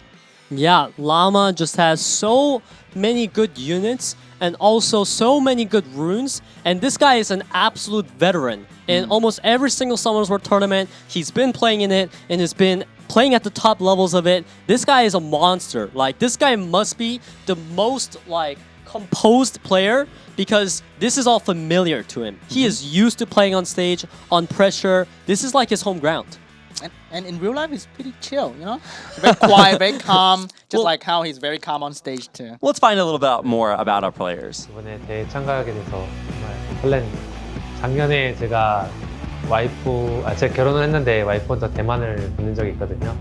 이번에 저 혼자 와서 와이프가 갔던 발자취를 한번 따라가 보려고 합니다. 그래서 이번에 이 시대에서 가장 그나마 무서운 라마 선수만 피한다면 어떻게든 그래도 4강을 가서 월드 결승 갈 수 있지 않을까 해서 라마 선수가 잘 생각됩니다. 이번에 아시아컵에서 보시면 그러니까 렉돌이라 그래서 암드나 가진 선수들이 많은데 진짜 다른 몬스터 가진 거는 승률이 그래도 다 어떻게든 이길 수는 있겠는데 암드나에 대해서 좀 약한 면이 있어서 암드나에 대해서 특히 많이 연습해왔습니다.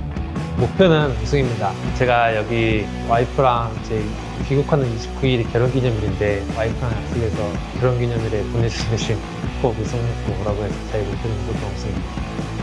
SWC 2017 때부터 출전을 해서 저희 같은 길드의 트리 선수랑 항상 약속했었는데 지금 트리 선수가 아메리칸에 올라갔잖아요. 드디어 저만 올라가면 파리에서 만날 수 있는 기회가 있는데 꼭 올라가서 파리에서 다 같이 만났으면 하는 바람입니다. 大家好，我係喇嘛，我係香港選手，最中意用嘅魔靈角色係暗龍騎。我嚟咗台灣3到4次咯，我比較中意想揾啲小食咯。澳洲選手 Elijah 比較強咯，我覺得準備唔到幾多，因為佢啲符文同埋魔靈都全部強過好多。我練咗呢一排比較流行嘅光卡啦，特登去調嗰啲符文同埋練呢隻角色咯。我希望入到前3名。去到世界賽，希望去到世界賽去到法國咯，因為我未去過法國。香港加油！ All right, that's a look at our players. This is, of course, Lucky God. His rank was 99. You flip it upside down. It's his win rate for this season. And he has had a very, very strong performance, almost undefeated going through everything. But his opponent, Llama, was the player he was most scared about facing. Yeah, I mean, he just met his worst nightmare here at SWC 2019, man. Rank 6 in the top 10 of the world last season. Yeah, I mean, speaks for itself. Absolutely, everything about this guy just speaks top player. Yeah, I think you're starting to see why he is one of the most feared players in the tournament. Although I will say, watching Llama play in the group stage, everybody's hyping him up, and I watch him. He has one of the worst Okeanos luck ever. I think he got one stun out of it 3 times that he used it. It was so crazy. I was just like, does this guy actually stun ever? I don't know. Looks like it is an orange on the coin flip.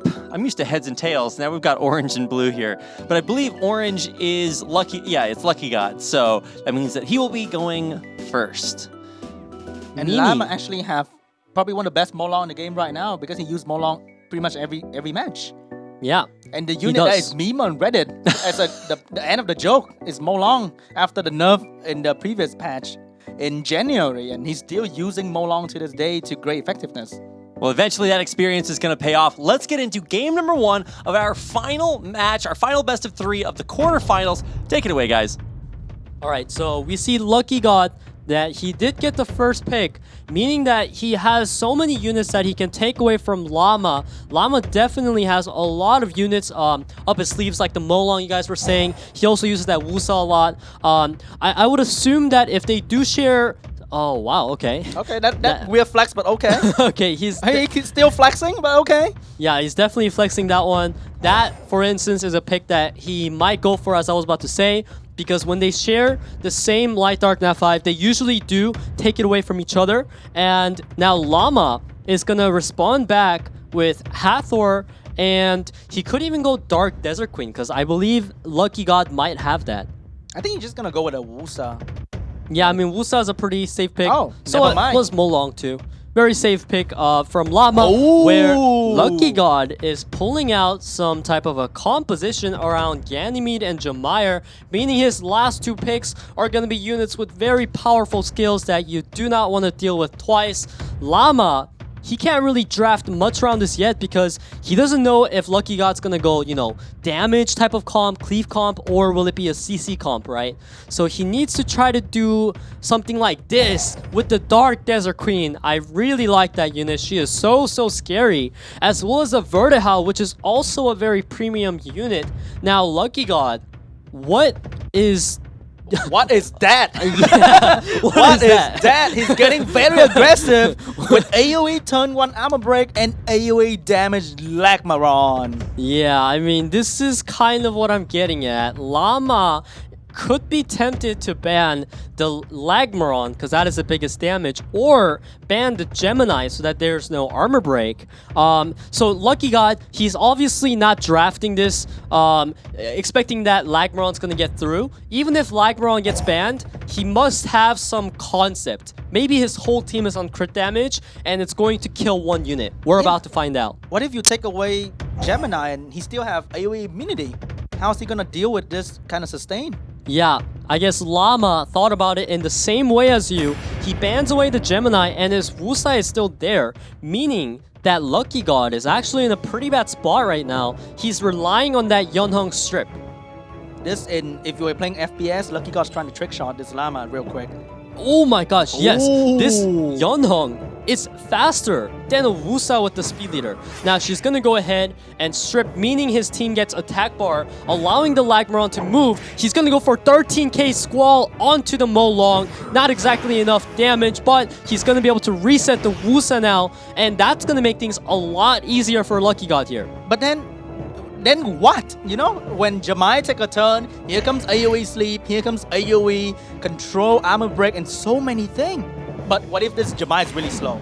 Oh my no! God! The Molong that Actually we talked about. stripped! A Molong actually strips, guys. Wow, the Molong, how we talked about, this guy still lives in the old meta and gives his best runes to Molong. That is why, boys. You give your Molong the best runes and he still strips. Yeah, he appreciate you. Like, thanks for the good runes. Now I'm gonna strip the enemy. And he stripped the Jamai, the best unit to strip right there too. Yeah, I mean, Jamire was the one unit that pretty much was countering everything on Llama's team, right? Even if the Dark Desert Queen went for second skill, it would have just got cleansed. But the Molong, man, just everything is not looking good for Lucky God as the Wusa procs. He has one more turn to go on that skill 3. Yunhong procs now. Oh, here comes AoE stun from the Lagmaron. Yeah, he's going to be able to give a turn to the Lagmaron now. That proc was so huge. He is praying right now, absolutely relying on this Lagmaron for the quadruple stun. Okay. He does get 2 of that. Yeah, 3 is good. Of that. 3 is very, very and good. And proc again, landing the glancing on Molong.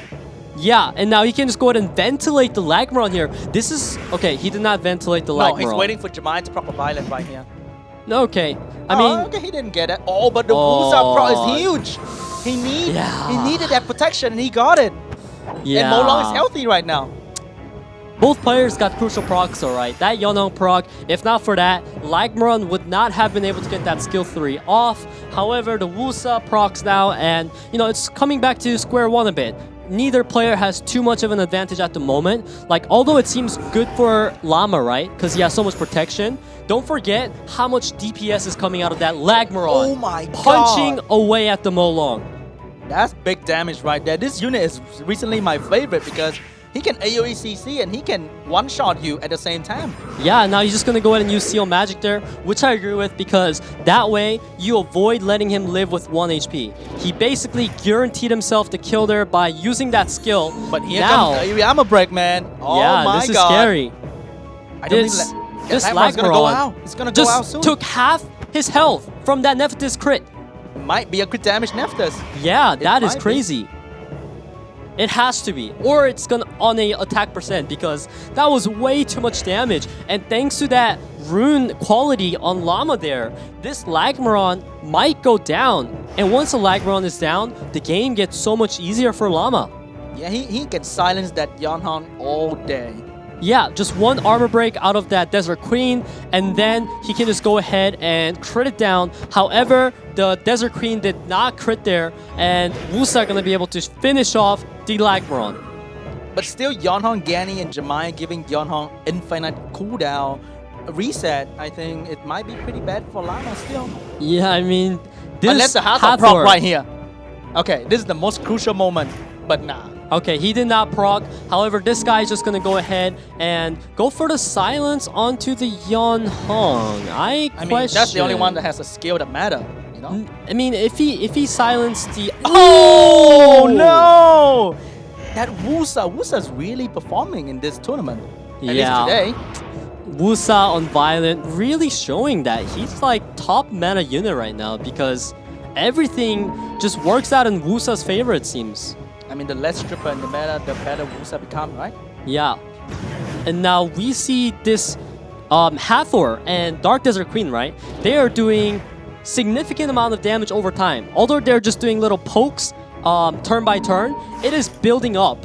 And as long as he can land the heal block again, it makes Yunhong's skill 3 useless, but the Yunhong procs out at a really good timing.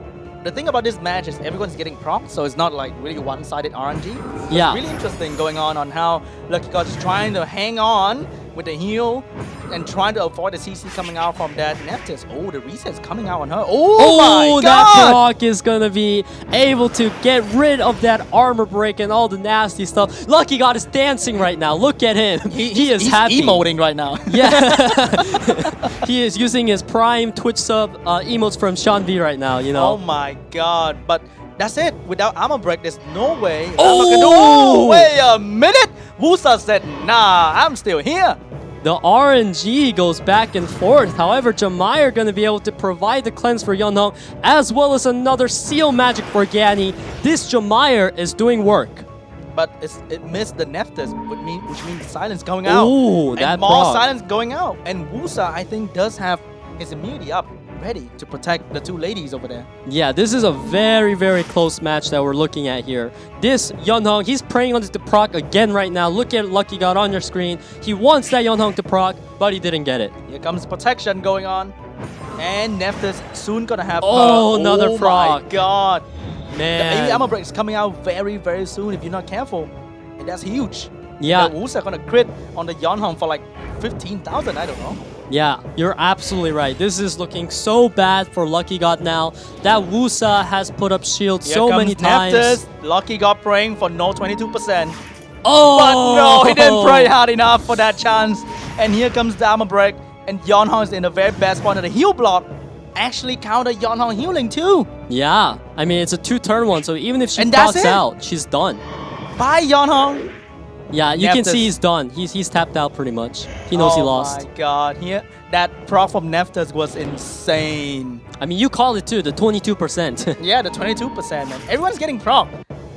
Just which one get the most important one? It's Yeah. not like one-sided, so it's not that bad for Lucky God. He did proc a lot with Yeonhong Gani, right? Yeah, I mean, both sides procced a lot. This was no, like, RNG match at all. Both players fought hard and procced hard, but Llama's gonna take that round one. You don't dance until you win. Yeah, there you go. The advice of the day from Sean B here. Do not celebrate too early. Wow, what a first game. I think you can see why Lucky God didn't want to face Llama so early in this tournament. He just has so many tools at his disposal. But I do like what Lucky God was attempting. He was going for like what felt like the slowest cleave in the world, right? No, but I appreciate Lucky God attempt to show us a very entertaining team that is different. Oh yeah, of course. That was strange, but fun. Well, we're getting right back into it. Game number 2 already starting. Let's see if Lucky God can bring it back.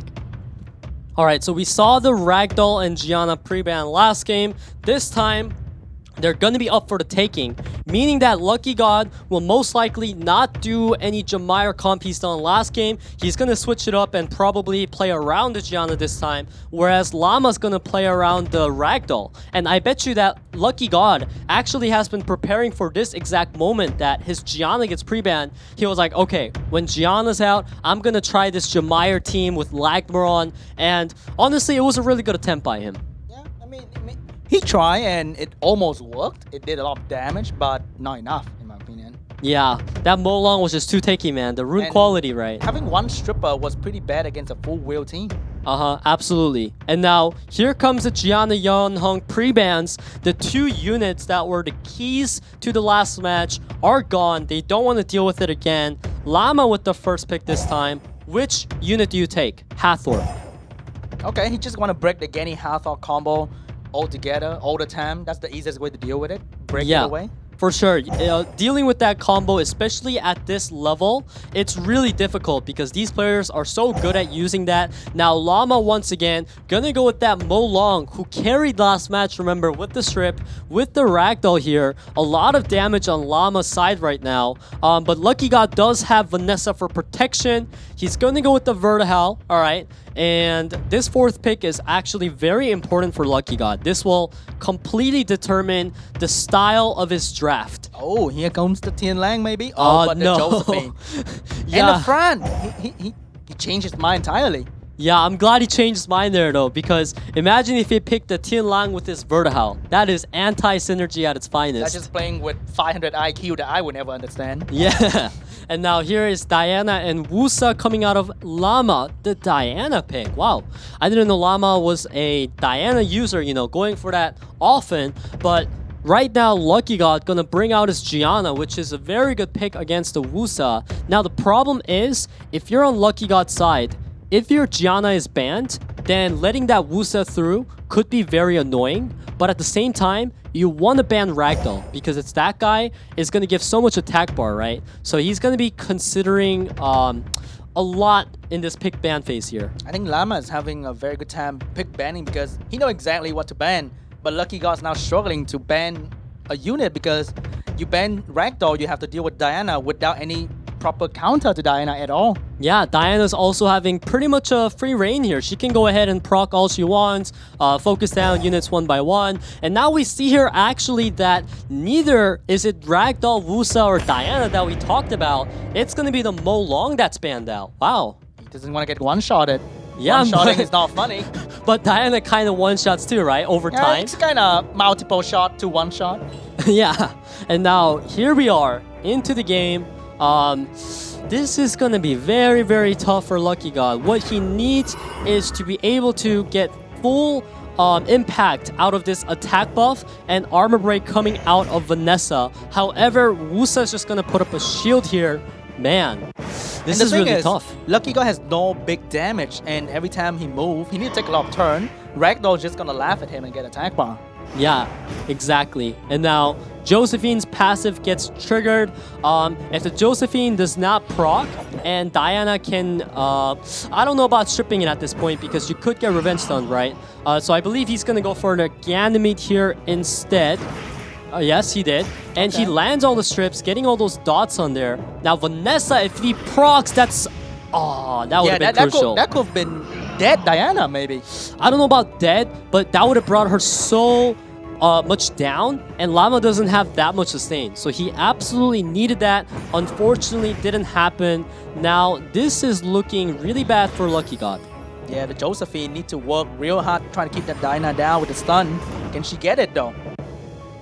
No, she does not. It's only 50%. Yeah, that's like my Josephine. Every opponent's Josephine lands their stun every single turn and then procs on top of that. But this guy's Josephine failed to do the job. Now Diana's just going to keep doing her pew-pew. Oh, this is going to hurt real bad on Ganny.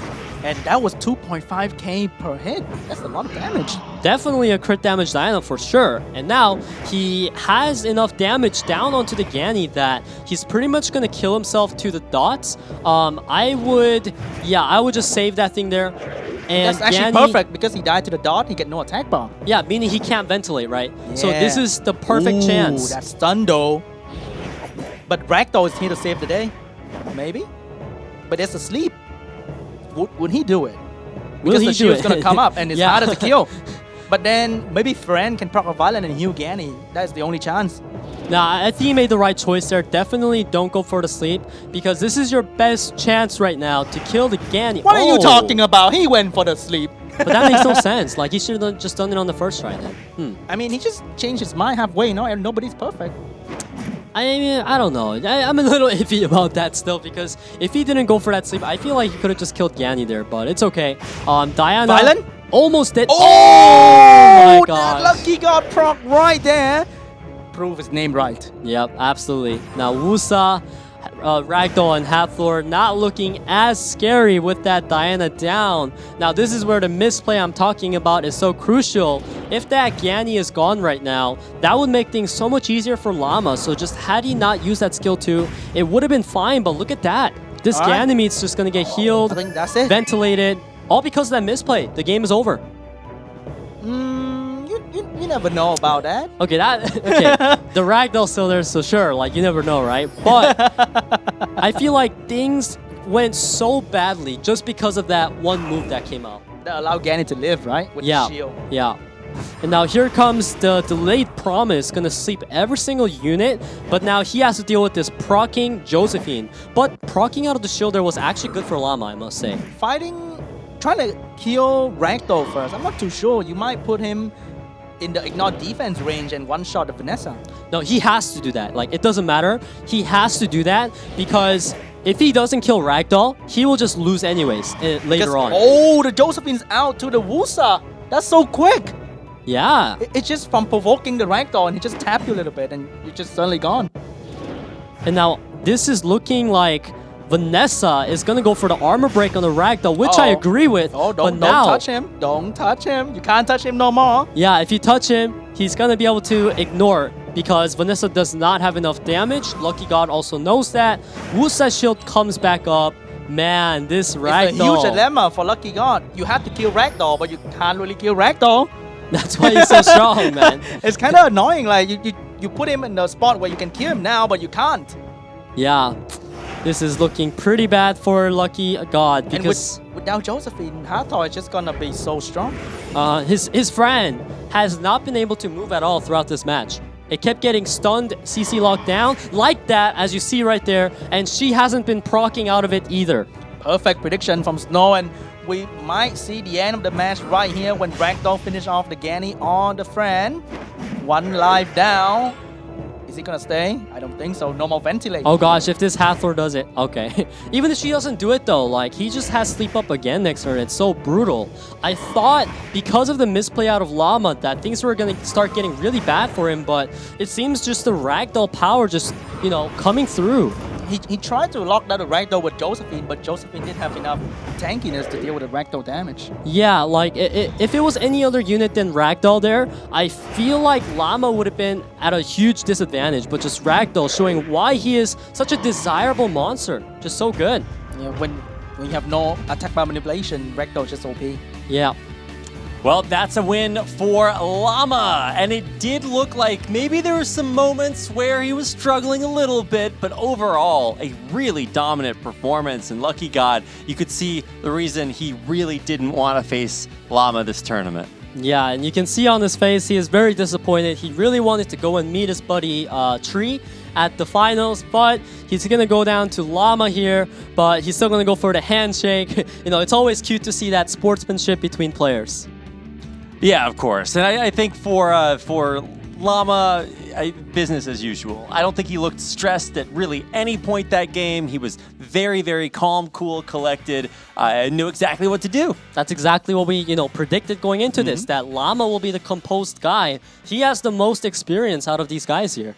Yeah, experience There paying was off. this one little moment where Dinah died to the Vanessa Valen proc way. It was like, I got Ragdoll, should be fine. You know? Yeah, the Ragdoll pick for sure. Sean B, what was your overperformer for that match? I think the fact that he didn't ban Ragdoll was a bit iffy to me too. Okay, that's right. Let's say you leave Molong in, you still have Vanessa to deal with it, to trying to stop the one shot from happening too easily. But I'm not too sure. I'm not too sure. Because Diana cannot kill Vanessa, right? So not banning Ragdoll was kind of weird. That was kind of weird. Well, you got a chance to see the brackets there on your screen, and that means that we are almost ready to move on to our semifinals. Hope you all enjoyed the quarterfinals. If you thought the action was good there, don't worry. It's going to get even more hype when we move on to best of fives, and also 3 out of the final 4 players will be moving on. So if you guys were waiting for your coupon code, here's coupon code number 1. It's right down there at the bottom of your screen. If it was a word, I would read it out, but it's those letters. You can enter those in, and that's your coupon code for watching. So a big thanks to everyone who came out and tuned in to the SWC 2019 Asia-Pacific Cup. It's a little bit of a reward for you. Don't forget, you can also enter the raffle in chat by clicking the link, so make sure to keep your eyes on that. And yeah, there you go. I can't wait to get on to the semifinals, guys. What are you looking most forward to when we move on there? I want to see a 2-1 instead of a 2-0 every single match, right? In truth, it's a best of 5, so we're going to see at least a 3-2, you know? Yeah, 3-2. Okay, maybe. All right. Well, we've got our 4 best competitors out of these 8 in the tournament coming up next in the semifinals in best of 5s, and 3 out of these 4 will move on to the World Championships on the 26th of October. So it just keeps getting more and more exciting from here on out. I don't really know if I have a favorite player that I've seen. I think all of the players who won 1-2-0, and I think that means that they've all just been so dominant. What happens when the unstoppable force meets the immovable object, you know? I don't know what's going to happen. Like, do the players, like, 2-0 each other? Actually, they could both get 2 wins against each other because it's a best of 5, and then you see the final game. So never know what to expect. I mean, what if the whole series is just 3-0, 3-0, 3-0, 3-0? That would be funny, though. I mean, that would be so surprising. Like, how can you even predict all of these guys being so good that then when it gets to the semifinals, they level up just that much more? That in itself is unpredictable. Like, that's right. Even more than anything we can come up with. Well, I think all of the games today have been pretty unpredictable, so I don't know exactly what to predict about all of this. But we should be moving on to the semifinals here in just a moment. And then, of course, the third and fourth place match and then grand finals immediately following that. So lots more Summoners War coming up. And I think the best is yet to come. We've had some pretty insane moments already in the opening round of this tournament. What's been your favorite moment so far, Peter?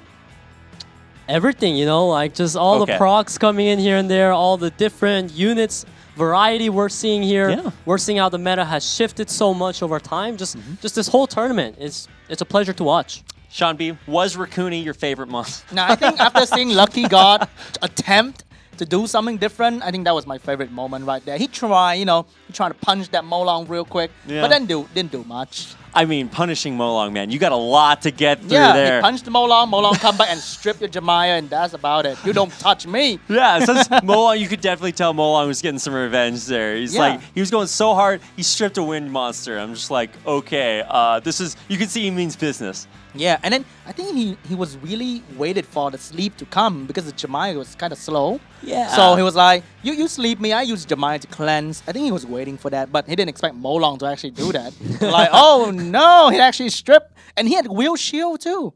Yeah. I saw the shield set on Jemaya too. Maybe that's why he banned it on round 2, because he got PTSD from that. Well, either way, here's a look at some of those there moments. we go. That's the moment. That moment right there. Oh my God. And not only did he do that, he did it on the most crucial monster at the most crucial time too. That's insane. And now you can see here, this is the moment where the Lagbron combo was looking pretty strong because he was able to land triple stun here. And he could have even proceeded by ventilating the Lagmaron or just ventilating the Yunhong and getting more turns in the Lagmaron. But that Wusa putting up that shield is what made that match eventually go on Llama's side. And then you can see there just another 2-turn sleep out of the Wusa. Just once that happened and it came to this 3v3, that Dark Desert Queen really showed why she is such a top tier unit, being able to silence everything, irresistible on top of that, as well as providing so many debuffs such as carries. And yeah, that additional turn right there was the most important one. He trying to dance, but the dance stopped a little bit too quickly right there. Yeah, it's just unfortunate on that game 1. And then here we have the game number 2 here. When the Diana went down, things were looking rough for Llama here. But somehow he managed to turn it back with that Wusa being so reliable as always. Violent proccing into heals and shields and sleeping things. I think we've seen a Wusa sleep in almost every single match today. Yeah, I think I gotta go back and ruin my Wusa real quick. Yeah. Look at this, man. Like, he just killing Fran team like nobody business. Yeah, maybe Violent Wusa is better than Fran, the new meta. I'm learning so much today. A lot of things I think will change not only over the course of these regional cups, but once we get to the World Championship. I mean, that's when you're really pulling out any special strategies you've got. That's where it all goes down. So we're going to find out which 3 players will qualify from this Asia-Pacific Cup to go on to the World Championship. But before we do that, we have to take a quick 10-minute break, and then we'll be back with the semifinals of the SWC2019 Asia-Pacific Cup. So don't go anywhere. We'll be right back.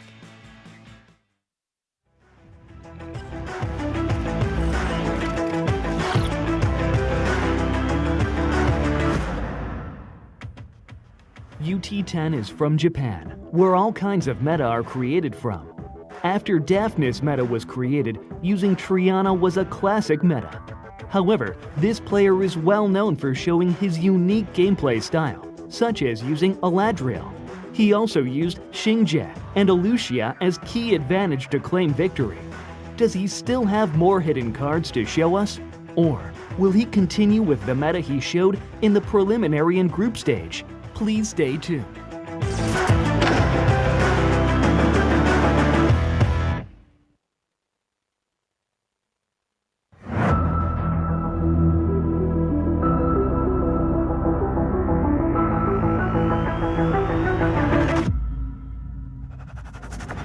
A rising star, water, fire, and wind mines. Per, the leader of speed meta.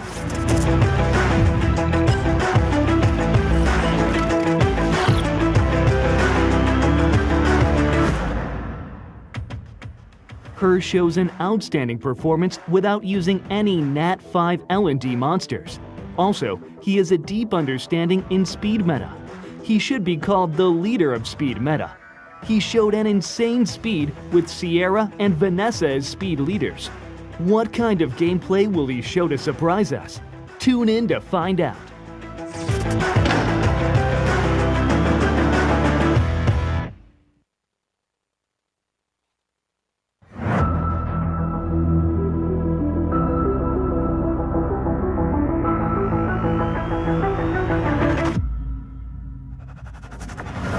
The best tanky damage dealer runes.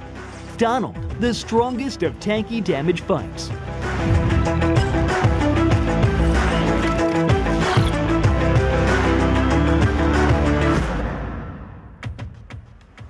Donald's name always comes up when talking about the tanky damage dealer runes. A-Gear that he used in the group stage had such a high HP, defense, and damage that everyone was speechless. No one has beat Donald in tanky damage fights. Will he recreate the scenes in the Regional Cup to claim victory? Please stay tuned.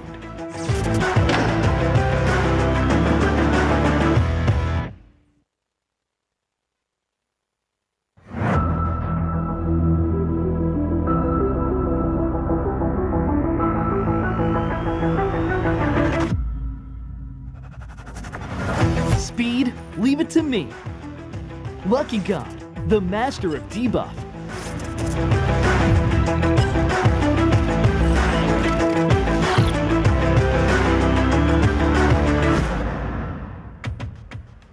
Lucky God is playing in the SWC for the first time this year. This player for sure knows how to play a match according to his plans. In his previous fights, he showed aggressive gameplays using Gianna and Neptus as attackers and Yunhong for tanky defense. In the SWC 2019 preliminary and group stage, he used Speed Leader to get the first turn and used CC's skills against enemies. Lucky God used debuff monsters to grant harmful effects and showed an overwhelming attack style. Tune in to find out how he will fight in the upcoming Asia-Pacific Cup.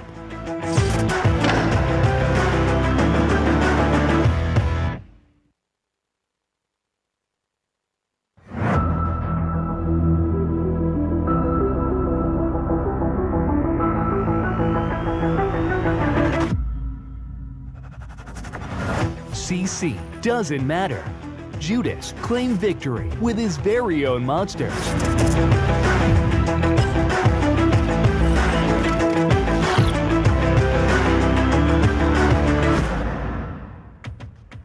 Judas is a player who has maintained his own style by using Julianne, Fengyan, and others, despite the popular meta that gets created in every season.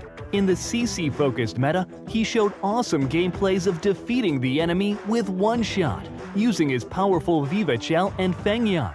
He is very well known for utilizing Julianne. Because of this, Julianne often gets banned and left a sense of frustration for the viewers. Will his Julianne show his true power in the upcoming Asia-Pacific Cup? Please stay tuned.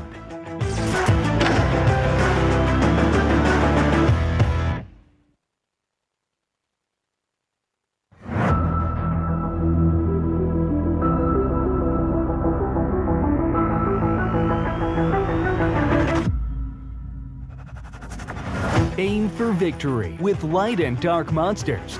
Llama, the perfectionist.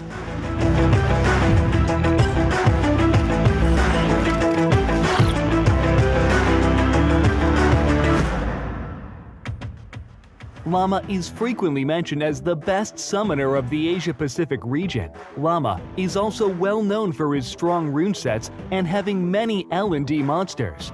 Also, we have to acknowledge his Usa. He recently built Mo Long to be faster than Usa and surprised everyone. We can't wait to see the new gameplay he will be showing us with his massive number of monsters and the well-coordinated runes. Will he win the Asia-Pacific Cup to become the best summoner of all? Please stay tuned.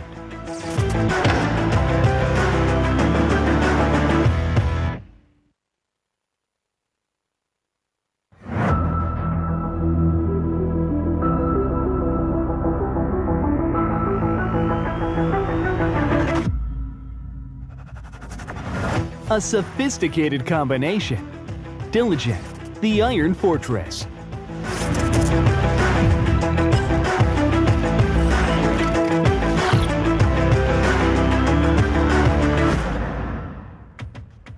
Diligent is the only player among Asia-Pacific Cup qualifiers who won the Legend Tournament.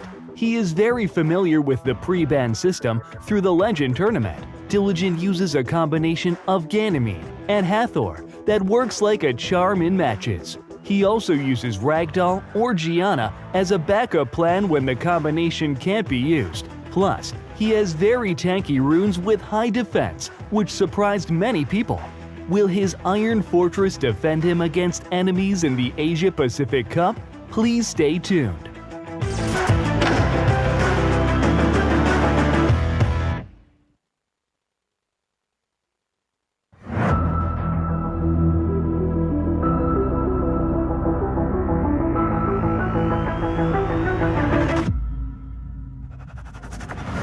The Mad Antares. Yuuki the Adventurer.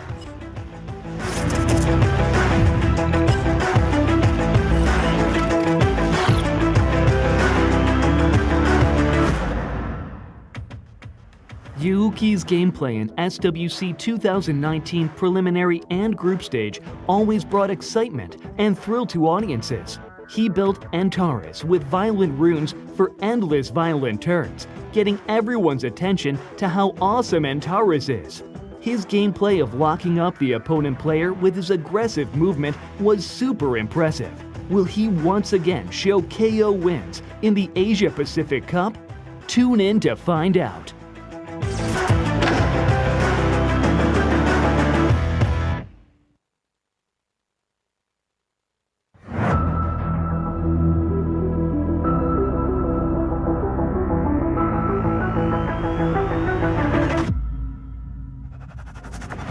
I create all kinds of meta. UT10, the new meta creator.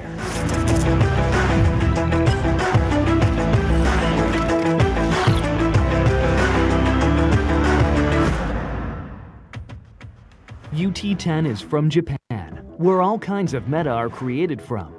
After Daphnis meta was created, using Triana was a classic meta. However, this player is well known for showing his unique gameplay style, such as using Eladriel. He also used Xingjie and Alucia as key advantage to claim victory. Does he still have more hidden cards to show us? Or will he continue with the meta he showed in the preliminary and group stage? Please stay tuned.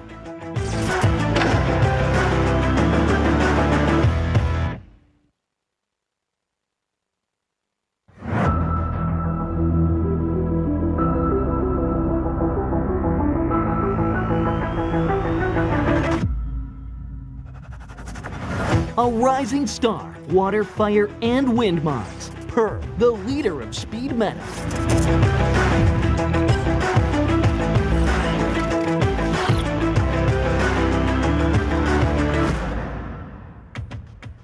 Her shows an outstanding performance without using any Nat 5 L&D monsters. Also, he has a deep understanding in speed meta. He should be called the leader of speed meta. He showed an insane speed with Sierra and Vanessa as speed leaders. What kind of gameplay will he show to surprise us? Tune in to find out.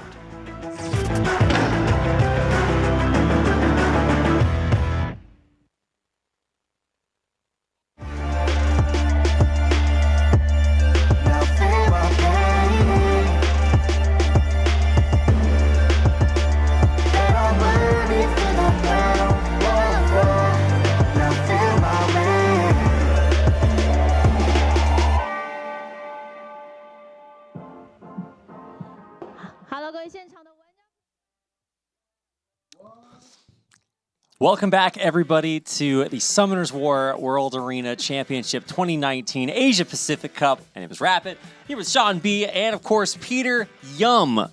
delicious. It's great to be here. We've had some tasty games so far in the quarterfinals. And if you've missed any of those, and you can actually, I guess, just rewind, go back and watch them. Some pretty unique monsters and picks and stuff, but that was all best of 3, and it's all 2-0s. So now we're moving on to the semifinals.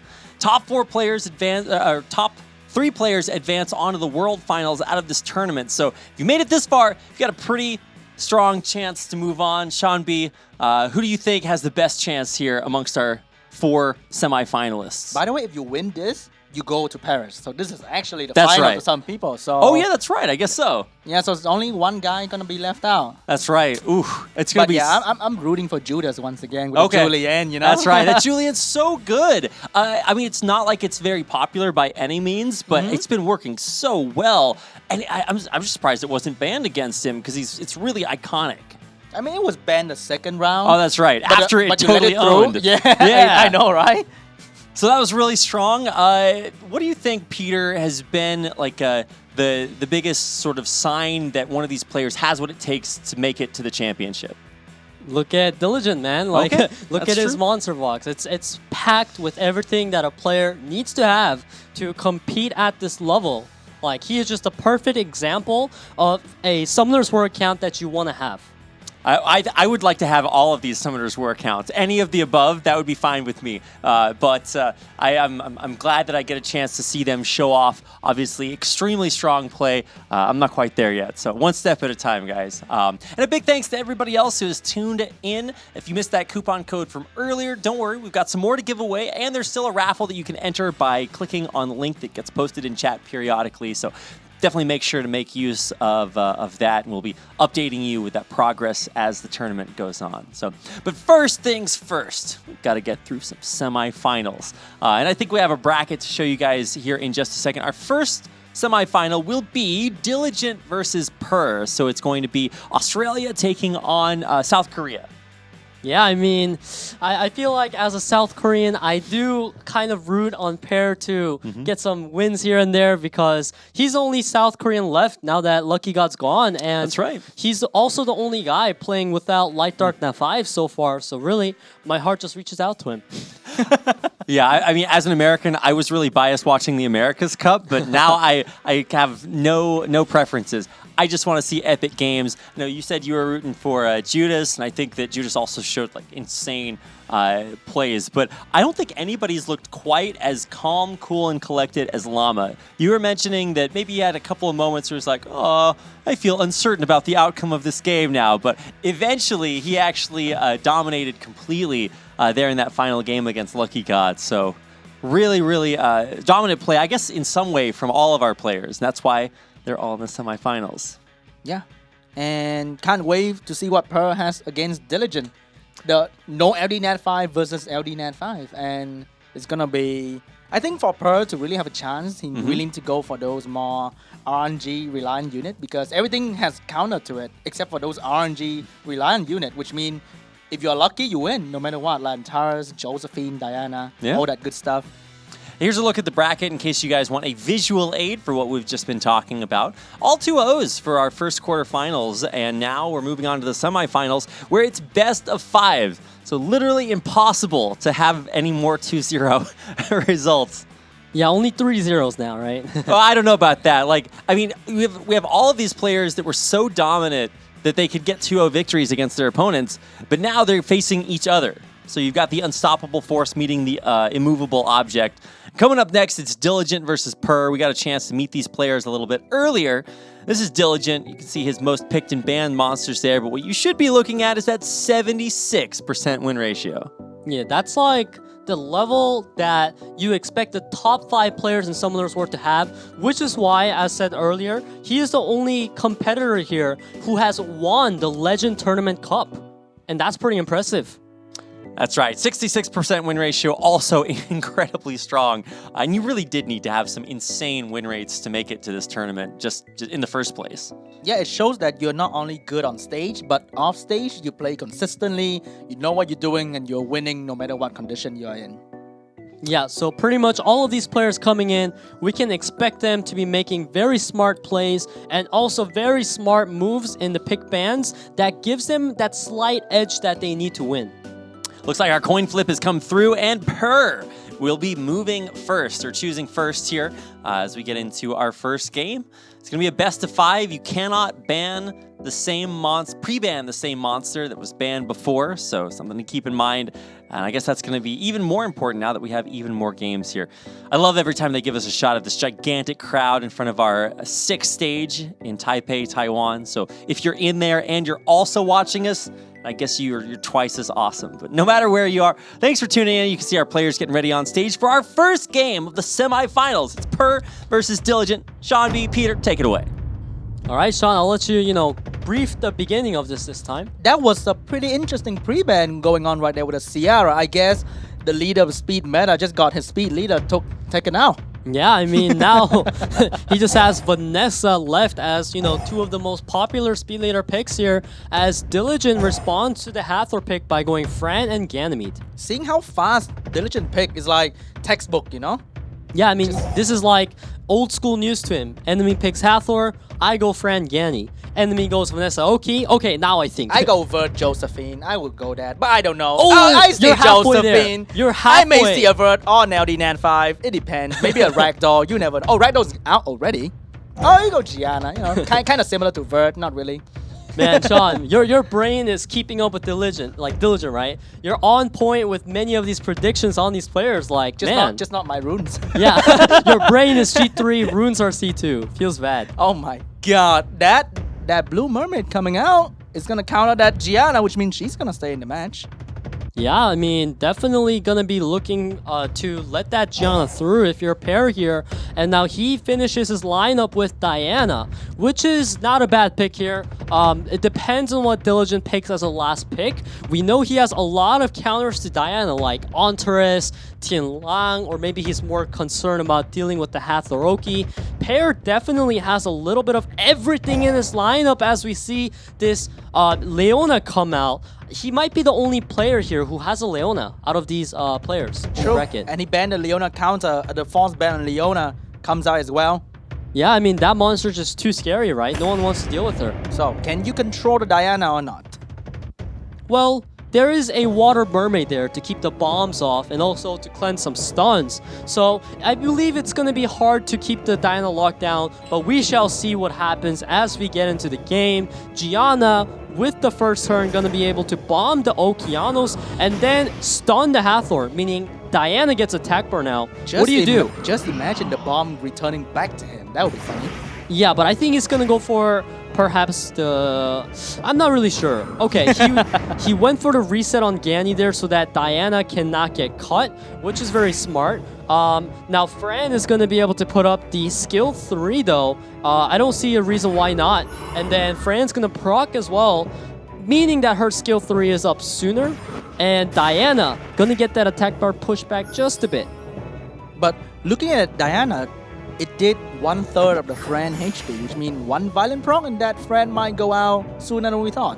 Yeah, the Diana heavy on damage build, as we like to see. I'm unsure about that use of skill 2 there. Ooh, that stun was big right there. Yeah, absolutely, which is why I question the usage of skill 2. If you're hitting a wind monster, using that skill 1 that never glances is way more consistent in my opinion. But here comes Hathor now, going for the sleep on the Fran. Now Josephine, she's going to be trying to either lock down the Diana or something else. Of course, it's going to be the Diana and the Fran with the proc. That is gross. Oh my god, the team is being topped off like never before. It's still fresh and nothing Diana has done was effective at all, and she's gonna get bombed. Oh and man. If she go back to her horse form, it's gonna be pain. Yeah, that bomb landing is pretty much death sentence for Diana because she's gonna take so much damage. Man. Turning into horse form in turn 1 was a pretty big risk all the time. Yeah, I mean, he knew that his Oki's gonna move afterwards, which is why he went for it. But the Josephine managed to cut, landing the crucial stun, which turned the match upside down. Would you have done that? Would you have put up shield, or would you turn into the horse form? Knowing you will get cut by a Josephine, I don't know. I would probably, of course, just talking about it in textbook terms, I would probably save it there. But when you're in that spot and the timer's ticking down, it kind of affects your brain. Best player in the world still get pressure by just the tournament environment. And now, although he has the Hathor Oki there, which are such strong picks that can definitely control a match, especially with violent procs like that, there is too much anti-CC on the side of Diligent that it's going to be really, really difficult for Pear to come back here. He will need to land the CC at the most crucial times to win. And damage, dude, there's no damage on the side of Pear anymore, losing to Diana. Yeah, now this Josephine has consistently been proccing throughout the match. She's going to dish out even more damage here, going for that Okeanos as he is almost dead. Without Ganny, I don't think any CC unit can handle Josephine, honestly. Yeah, and now here comes the bomb from Gianna. Hathor is going to be able to sleep someone, and he decides to go for the Fran, meaning that Josephine gets to move now here. He's just going to go ahead and lay out more damage on Oki as he procs over and over again. He didn't even bother to go for the skill 2 for more damage. Yeah, I mean, he just keeps skill 1-ing, man. Yeah, he's just trying to go for the stun right there. Yeah. Because the provoke will not stay because of the mermaid, right? Yeah, absolutely, you're right. That is why he's doing that. And Diligent's just going to take round 1 there against Pear. Wow, what a first game. I felt like at the beginning, it did look like both players were kind of starting to execute, but man, Diligent just looked completely unfazed. Sean B, break it down. What was really the moment, or I guess the realization that gave Diligent such a huge lead? I think he know that when he can control the Diana on the enemy team, that's pretty much over because Diana in human form is really easy to kill. And that happened. Yeah. She's dead. Peter, talk to me about that transform back into horse form. I mean, you were talking about it from a technical perspective. Maybe you wouldn't have gone for that. Like, what do you think the thought process was in the moment there on stage? It was definitely that in that turn 1 that he knew his Oki's going to move and cut. So he thought that the Diana would be fine. But what ended up happening was that he didn't predict the Josephine cutting. And that eventually just led to his demise, especially with the proc. That was pretty important. Well, let's get into game number 2 of our first semifinal best of 5. Here we see Leona getting pre-banned this time. Pear is saying no thank you to that monster, it's too scary. And Diligent is just taking Hathor out of the picture, which we know that Pear likes to pick. Diligent also takes a Sierra that Pear really likes. Oh, now he's taking the Fran and Ganny before Diligent can get his hand on them. Yeah. But I think Diligent is going to go for a very speedy, high damage team with that leader skill. Oh, okay. Taking all the way to CC. Yeah, he just says, you know what? I'm not going for the Fran. I'm going to get even more offensive on you now, in which Diligent just puts in a ragdoll. Maybe he's taking it back. Whatever the case, that Fran is a pretty decent pick into Pear's lineup so far. I think he knew that there's no ragdoll on the enemy lineup, so he took away the Vert. Potentially will be taken by Per, because you need kind of Vert to keep the Okeano CC to be consistent, right? Yeah, that was really good by Diligent there to take that Vertihal away. Having that on Pear's side would definitely be a headache. And now, thanks to the fact that he took it away, he forced Pear to go into picks like Vanessa and Velojewel, which Diligent's going to prioritize off of by just putting in the Gianna, which works so well with Sierra Fran, and then just a Ragdoll there to throw everything off. And here comes the unit that you wanted to talk about. All right. That Light Desert Queen going out to destroy the Vert and the Ragdoll. Can she make it through the pick ban? I don't think so. Yeah, I mean, I can see Rapid smiling next to me. He is excited for this Light Desert Queen too, but it's gonna get banned out. Yeah, it's obvious. I'm not gonna let you shut down my 2 attack bar unit. And I don't think Okeano's gonna do much here because of the Ragdoll and the Vert. Yeah, definitely. This is going to be extremely tough for Pear to try to CC everything down when Diligent's putting up so much things that can actually deal with this type of CC. And here comes the attack bar going on. Okeanos might go down soon to the bomb and the Ragdoll damage. We are gonna see some big damage from the Sierra. 20k, I think. Okay, that was 16? No, that's respectable. Yeah, that's a really good damage, but that violent proc that's almost so close. That's so close. Almost finished off the Okeanos, man. But I think there's no healing on Pear's team. Yeah, Zero. he's relying on that Vanessa Ventilate.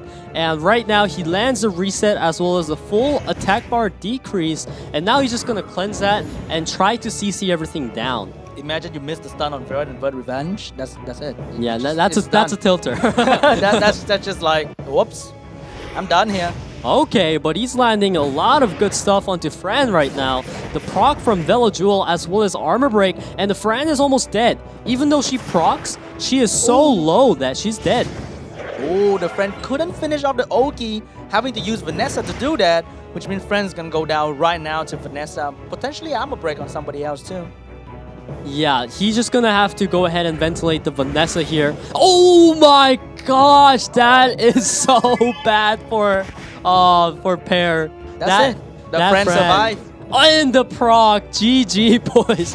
This is, it's not over yet, but I tend to say GG when I get tilted because this RNG, man, that is so huge right now. Now the Velo Jewel is actually gonna be able to try to kill the Fran, but it's so tanky. It's still hanging on dear life after so many turns and it's finally gonna go down. But Okina's gonna go down anytime soon as well to this Vert. Alright, now we're about to see that Vert damage you're talking about. Sierra can choose to go for the bomb if she wants to. I would save the bomb for maybe a Vanessa that's gonna get off immunity anytime soon, and Ragdoll can deal with this Okeanos. Yeah, I agree. He made the right choice. Oh! That miscrit! Oh my god, it shook Diligent off his chair, literally. Oh my gosh, both these players are surviving with 1 HP. It shows you how deep their rune quality is. They're max grinding all of their stuff, it's crazy. That revenge from Vert right there, give him so much more turn advantage, and here comes the bomb on the Velaju, and there's no passive to save him. He's gone, 18,000, that's gonna finish any unit at this point. Yeah, this is heavily favoring Diligent right now at this point. Even if that Vertihal doesn't revenge like that and it went down, Ragdoll is a unit that is so hard to deal with, especially with the Sierra in there. Like, you don't have immunity anymore even. Imagine you touch the Vert one time, enemy team gets 60% attack bar. Yeah. That was toxic. That's exactly what happened there, as well as another violent proc coming out of Vertihal there, pushing everything forward. Ragdoll resisting the attack bar decrease, man. That's unfortunate. Pearl gave up, but not too soon. You have one more chance, buddy. You have one more chance. Hey, this is where we talk about, the potential 3-2 comeback here, or the 3-0. I think it's going to be either one of them. Really, Peter? You confident about that? Yeah, I'm predicting it right now. I was going to say, we've seen only 2-0s so far, and now that we're in best of 5s, it looks like it might just be a 3-0. You can see that look on Pear's face. He is trying to think of anything, any way to make that comeback happen. Let's get into game 3 and see if he can make it. The thing is, Pear's relying on his CC, and Diligent is like, I have Ragdoll, I have Josephine, I have Leona, I have any immunity unit you can think of. How are you gonna CC me? I mean, that's why we're talking of Diligent as the ideal player, right? He just so strong in these matches, as we can see. He hasn't dropped a single game so far. As Pear goes ahead and takes the Hathor here, Diligent just gonna go with the first thing we saw in game 1, just taking Fran and Gani. And the thing that he's banning Sierra because he wanted Leona to be picked last. That's why he's banning Sierra. That's about it, to me, in my opinion. Yeah, it's a unit that Pear likes, and it also takes away a counter to Leona. I definitely agree that that's a good ban. But we did see Pear with the Light Desert Queen last game. He tried to make it come into the match, however it got banned. We'll see if he tries to play around with it again. It's probably going to depend on what type of passives does Diligent take here. It seems like he's probably going to go Gianna though. What do you think? I honestly want Pear to go for a more bruiser route because there's no way he can deal with this anti-CC lineup. But he's still going with the same. Like, I expect maybe like a Light Desert Queen, Lauren, and some sort of healer. But he's still going with the same CC lineup, which Diligent is loving it right now. How about Light Desert Queen and Daphnis?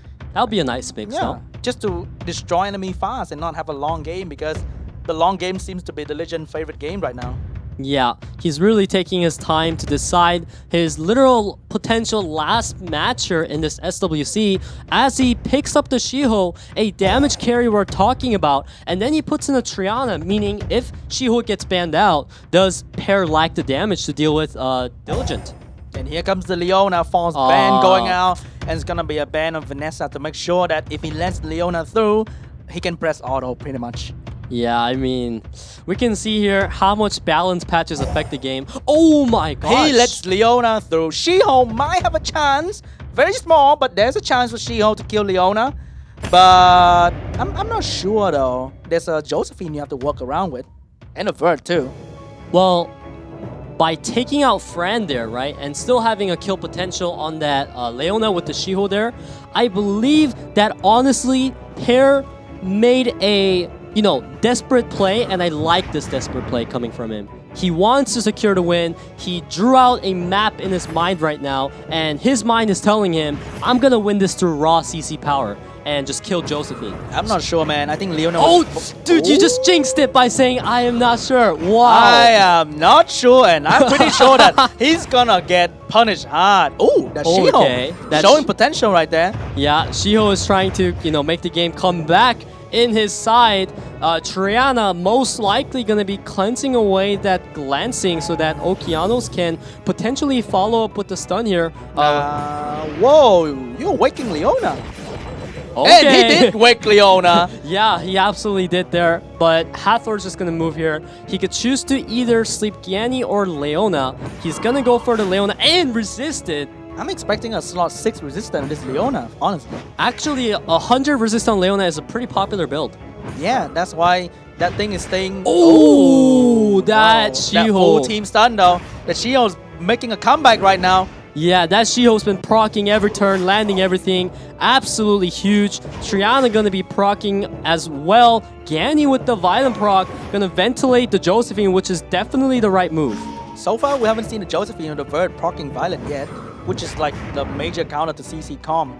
Yeah, and now here comes the Shiho with the skill 3. He missed one crit, did not kill, but he's gonna just go down to Triana, and this is looking like Diligent just needs to rely on that Leona. Oh, that miss provoked right there was crucial, letting the Shiho moving more. Yeah, right now, this Shiho is just gonna keep cycling his stuff. You can see right now, he went for the second skill. Oh, he missed that stun. He's gonna get stunned instead. Oh, that stun. Revenge coming out, dealing massive damage. Now, Josephine, what do you do here? You want to stun something Triana? else? No. All right, interesting. Then. I guess he thought that that skill might not be up yet. All right, he has to sleep with Josephine here. Well, he does have glancing, so if he lands that, that would be pretty lucky. Oh, okay. Oh, he landed, and he Violent proc too, which means he can keep Josephine locked down for a little bit. But this game, obviously, when you pick Leona, you want it to solo the entire enemy team. So I think the Diligent plan is still going smoothly at this point.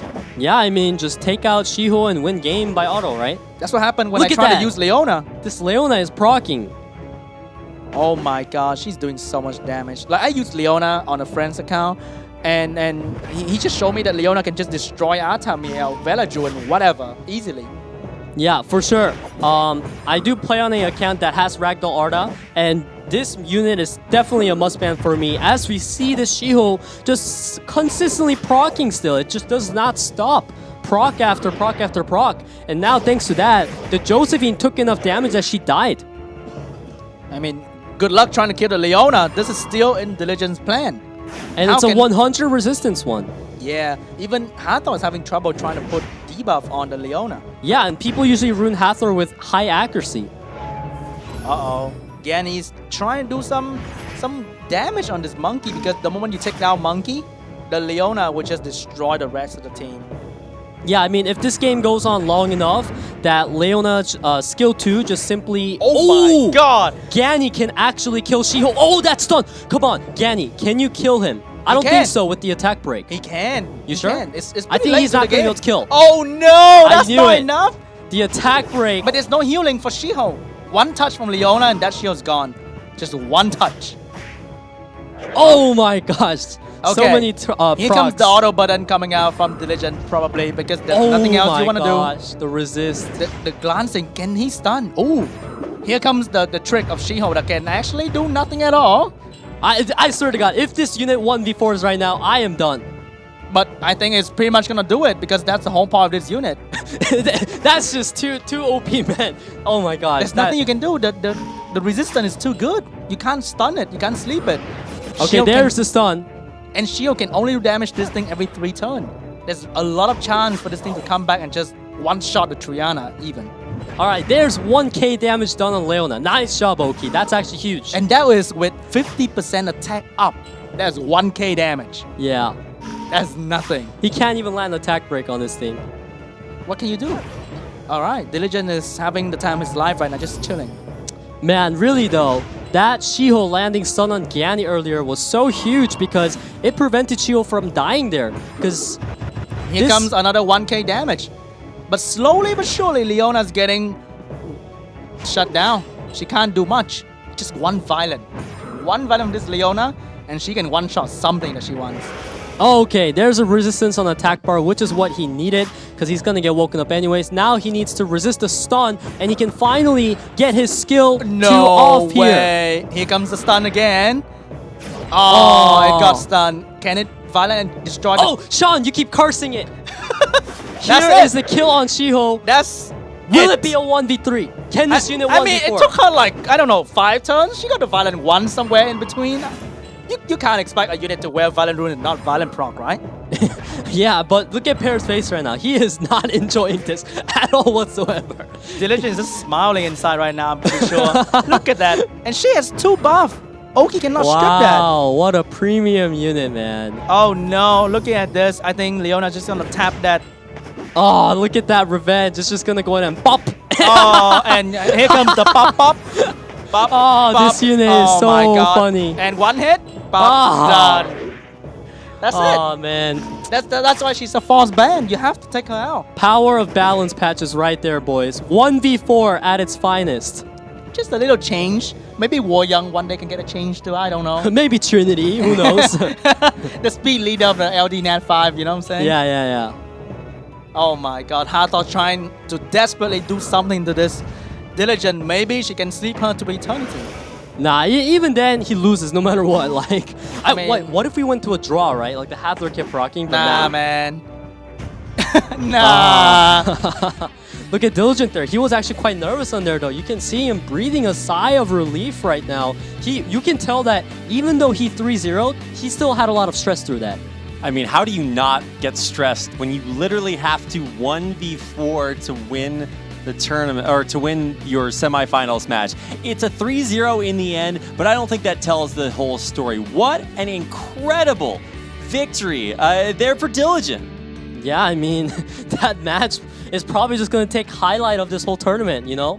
1v4, like how much better can you get than that? I don't know. Oh, Diana 1v4? Waiting for that. All right, here's the Sean B curse already ahead of time. Maybe Pick a your Diana. Dianas, yeah. Yeah, or Helena. I've seen Helena 1v4 before. All right. Yeah, if that you're a was pretty funny. competitor watching the stream, listen to Sean B, pick Diana Helena and win game. I don't think anybody could have. I mean, maybe you saw that coming ahead of time. I didn't expect it to get down there. I thought that obviously either you ban it out earlier, which I think seems to all of us to make a whole lot of sense right now, or maybe you focus it, or I don't know, there's not a whole lot you can do once it gets through, right? Yeah, and the thing is there that if not for Diligent's rune quality, I feel like Pear probably still could have won that without banning Leona. The fact that Leona had so much resistance, and thanks to that, it was able to get so many turns that it normally wouldn't have. That's just showing how crazy Diligent is. Monster Box, a brain, and then runes. Everything. That's why he's one of the best in the world, if not the best right now, winning non-stop. Yeah. He's got the whole package. I mean, it's hard to imagine anything that could have gone better for him so far. And now, with a 3-0 victory, that puts him into the grand finals. He hasn't lost a single game so far. Hey, my prediction came true. Oh, that's... Peter... I saw this coming, man. You're too good for this world. 2-0, 3-0. Are we going to have another 3-0? That's the question now. Well, before we get on to our next semifinal match, we have to take a look at some highlights coming up here. And I think I have an idea about what might be featured in those highlights, guys. Could it possibly be that last game? It could be the Leona Valen pro into the She-Hulk right there. That was my favorite. Wow. I mean, when you have a finale like that to the 3-0, like I said, I don't think it tells the whole story because not only did he 2-0 to get here, once he got here, I felt like, it wasn't like he just ran into a brick wall, but I think you could tell that he kind of struggled there, especially in that last game, to really pull out something to give himself a win. Yeah, I mean, he pulled it pretty much like one of the toughest players in terms of Monster Box, especially from Pair's side, right? Based on Pair's playstyle, I would say that Diligent has the Monster Box that counters him the most out of anything. Because he's got Tianlang, Ragdoll, Leona, and everything that he needs. Yeah. That's where CC doesn't matter. Yeah, again. I love that he made that his quote, his comment. They got like a little, I don't know what you call it, like a short little comment for each player, and his was CC doesn't matter. I'm like, okay, well, he's really going out of his way to prove that point over and over again. Quarterfinals, semifinals, now he's in the grand finals, and I hope that he doesn't have to rely on another 1v4 to win himself first place in that $10,000, but he's done it once. Maybe he can do it again. Who knows? Also, congratulations to Diligent. He's in Paris. Yeah. He secured the baguette. He secured a lot more than that, Sean V. And honestly, you mean 10,000 baguettes, right? Yeah, exactly. He got a baguette already. They just give him a dump truck full of them on his front lawn. I'm like, I don't know if that's what he's playing for here. You know, it's coming loaded on a freaking helicopter to his house. They airlift them right into him. I'm like, air package dropping. All of those games of Summoners were worth it, guys. This is what he was playing for all along. But in all seriousness, it is incredible to see Diligent not only in the grand finals of the SWC 2019 Asia-Pacific Cup, but also heading off to France. And he'll be joined by two of the next three players that you'll get a chance to see.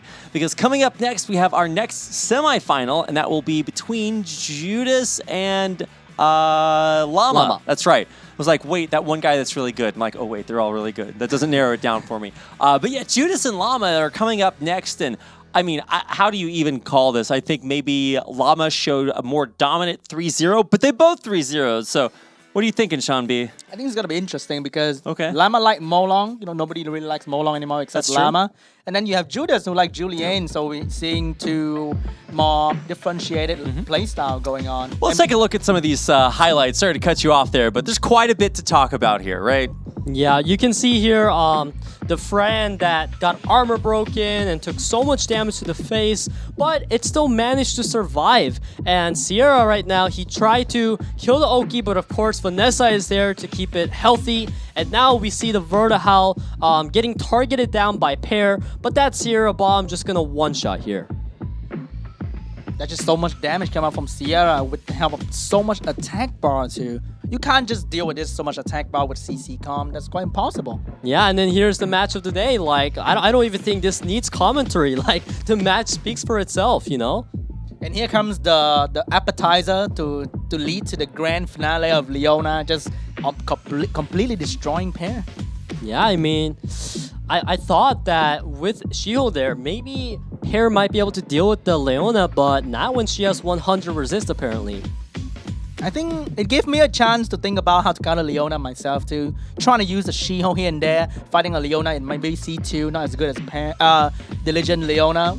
I might have a chance with a Shiho. He may make it happen. Yeah, but you know what I think was the key thing that Pair was missing here? I think he should have taken Light Cowgirl, because that would have been very effective at shutting down this Leona. Yeah, she's there, but I don't think Pair had her rune up, because you kind of want to put your best Vio set on her, and maybe he just ran out of runes. I mean, you're running a Swift set and it works, right? I mean, I only have that unit. All right. Gotta work with what I have. But just in case, now you know what you're supposed to do. Yeah. You guys can prepare so that when you get the opportunity for a Leona of your own, now you know. And honestly, I mean, I was looking at that and I'm like, there's the potential for a comeback here. But nobody really expects the 1v4. But then it got closer and closer. I was like, wait a second, that's going to happen. And then it was just like, auto from there on out. So a really magnificent end to our first semifinal. And that means that we're moving on to our second semifinal. And honestly, these games just keep getting better and better. But they also keep getting more and more absurd. Like, what crazy way do we have to win our next games? I don't know. But they keep just getting really ludicrous. Like Sean said, Diana procs. That's what's coming. I just want to see Diana proc or Antares proc. Yeah, man. Diana proc, Antares proc, anything that can proc, just show it to us. Okay, Yeah. okay. Just some random RNG fun unit happening. Yeah. You know. Dark, what is his name? Dark Ager. That thing can proc infinite times too. I think his name is Hung or something like that. Yeah. If I someone have brings no that, idea how to read some names, guys. Like, Hrungnir, honestly, yeah. that would be crazy fun I to go in watch. the dark barbecue. I don't know. Yeah, that's easier to remember. Yeah, that's a lot of potential. Although I would say that's probably not. I don't think we've ever seen a player bring that out. We have not seen that. But if I pull one, I'll make it work. Okay. I'll go to G3 using that. All right. You heard it here first. I've personally seen that thing go 21 times or something like that. You know. Yeah, we've seen the same casually, clip. like killing the entire team with 21 Okay, procs. these guys are sick memers here, but in reality, we do have a lot of potential for craziness. I mean, you just saw it right there in our last game. But like I said, our next match is going to be another best of 5. We've had a really one-sided series so far: 2-0, 2-0, 2-0, and then 3-0 for our first semifinal. That means our next one, can it break the curse? I think I'm always a big believer. I'm the eternal optimist here. And I would definitely say that while Llama looks pretty unbeatable, like if there's any man that can make it happen, Judas has shown a lot of potential so far. True. I love Judas' playstyle, man. Pretty interesting. And I love to see like some unit that's not really picked frequently. Yeah. I don't think there's anything Judas is too afraid to do. Yeah, and he's just having a lot of fun. Yeah. And he seems chill and happy. He didn't seem like, too worked up about it. Yeah, he does seem remarkably relaxed to be on such a gigantic stage in front of such a huge crowd. I'm just like, okay, man, like at some point he's going to feel stressed. Maybe it's in the semifinal coming up knowing that he has to face such an amazing player like Llama. I mean, it's two of the most chill players we've seen facing each other, so it's just going to be a matter of who breaks first, Who's going to tilt first between those two, because this match is going to be heavily around who gets ragdoll. Whoever doesn't get first turn might be pre-banning it. I think they're both definitely going to want to have their ragdolls on their side and not the enemy side. Yeah. Sean B., what do you think is going to be the most important thing to watch out for in this match coming up? I think Llama's might just pre-ban Viva Chair altogether. Because when you use Ragdoll and then you have to face a Viva Chair, it's also not really fun, right? Because Viva Chair doesn't really care about how much attack bar you get. You just switch it and destroy you. Yeah, and then you have to consider about Judas worrying about the Yeonhong and the Dark Desert Queen that we have seen Llama resorting to, which can be very powerful units as we have seen throughout the tourney. Like, this is definitely going to be a super packed matchup. Yeah, especially if it goes more than 3 games, right? I mean, when you start to have this comeback mechanic worked in, I mean, also you can't ban the same or pre-ban the same monster that you did the game before. So eventually something's going to get through, and I really do hope that there's a potential to see some back and forth going on here. Without further ado, let's look at the bracket again and see exactly where we are. 3-0 between Diligent and Purr, and that means that Judas versus Llama. It's our next matchup. And then don't forget Purr, even though he did lose, he's got one more chance to make it to the World Championship, and that's in our 3rd and 4th place match, which will be happening a little bit later on. And I think Purr has a much better chance against Judas or Llama because they don't stack crazy counter to him like Diligent did. Yeah, for sure. Harder to counter. Maybe that's going to be his secret advantage. Well, that is Judas on your screen, and here is Llama, a player that many of the other players said they really hoped that they could avoid. Well, not so lucky there, Judas. 73% win rate. What a monster. And you can see he's got quite a few good ones at his disposal. Yeah, I mean, Llama, we've seen his profile again and again, and each time we see it, it's still just as impressive. His stats are just crazy. Absolutely. It's time for the coin flip, my favorite part of the show. I think we've seen a little bit of everything. Some oranges, some blues. What's coming out here? It is blue. It's going to be Llama first turn. Meaning, this is going to decide how the pre-bans around Ragdoll works and all that. So it's actually pretty important, especially for these players, who gets first turn. We might see a Julian ban just for fun against Judas, just to piss him off. Like, not your day, Judas. I mean, look, that is an iconic monster for him, but I'm not sure how many times that works. And especially when you're going up against a player as good as Llama, he's going to know how to handle that in that situation. But looks like we are just about ready to get into this. I cannot wait to see what else Judas and Llama have to show us. They've actually revealed, I guess, quite a bit more, but let's get into it. It's game number 1 of our 2nd semifinals, Judas versus Llama. What if they both pre-ban Ragdoll? Oh, that would be funny, but I don't think that's gonna happen because Llama has first pick, meaning he's definitely not pre-banning Ragdoll. We could definitely anticipate the Viva Shell ban or the Julian ban, and we're gonna see the Viva Shell gone. And actually, Judas is letting Llama have Ragdoll. He did not pre-ban Ragdoll, meaning Llama took could out the first pick CC it. unit. Yeah, but Llama doesn't always pick Dark Desert Queen, so very interesting. I guess Judas just does not want to deal with that monster. Llama definitely going to be taking that away from Judas. Judas might be taking Llama Wusa at this point and going for the Wusa Velaju combo still. No! Wow, Judas, we were talking about how he bruises people and he takes Hathor to, you know, not deal with Gany Hathor, but this time he's saying he's going to be the one utilizing the CC. We might see a Lauren picked up by Judas if we're seeing this kind of team. Yeah, I mean, I like that Judas is showing that he can go either way. He's not always just second turn player. He can also take the initiative and go with the Gany Hathor, which Llama just goes, Wusa, all right, I'm going to start stacking immunity now. And okay, Okeanos is a decent pick to counter these units. It might just be a Ragdoll ban, so it's going to pick according to that, actually. We might see a She-Ho at this point, maybe a Lawrence follow-up as well, and just take away the Ragdoll altogether.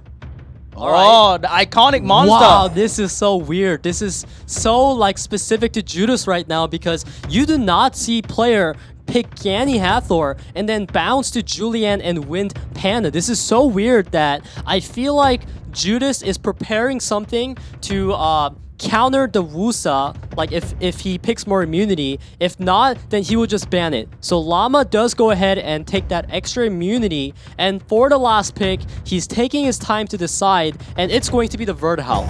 Vertihal. Actually, low-key, I want to see a Bover going on and ban out a Vert. Because you have to buff either anyway, right? No, I actually don't like Bulwark into Wusa Vela. I feel like that's not good because it's very situational that you can get your skill 3 off other than turn 1 because the enemy can literally abuse it. So Bulwark, great unit, not exactly in the situation. He once again But the Chow though. Yeah, he once again just shows what a Judas is. This guy doesn't play by any rules. He puts in all his favorite units. He's got Chow, Feng Yan, so many cool new stuff to see. I'll ban Wusa, the only healer, and just trying to wait until my violent happen and destroy the enemy team. There's no healing. Yeah, I mean, I could see your logic behind that, but Judas says no thank you to the Ragdoll. That unit is too much, and Llama gonna ban out Judas's favorite monster.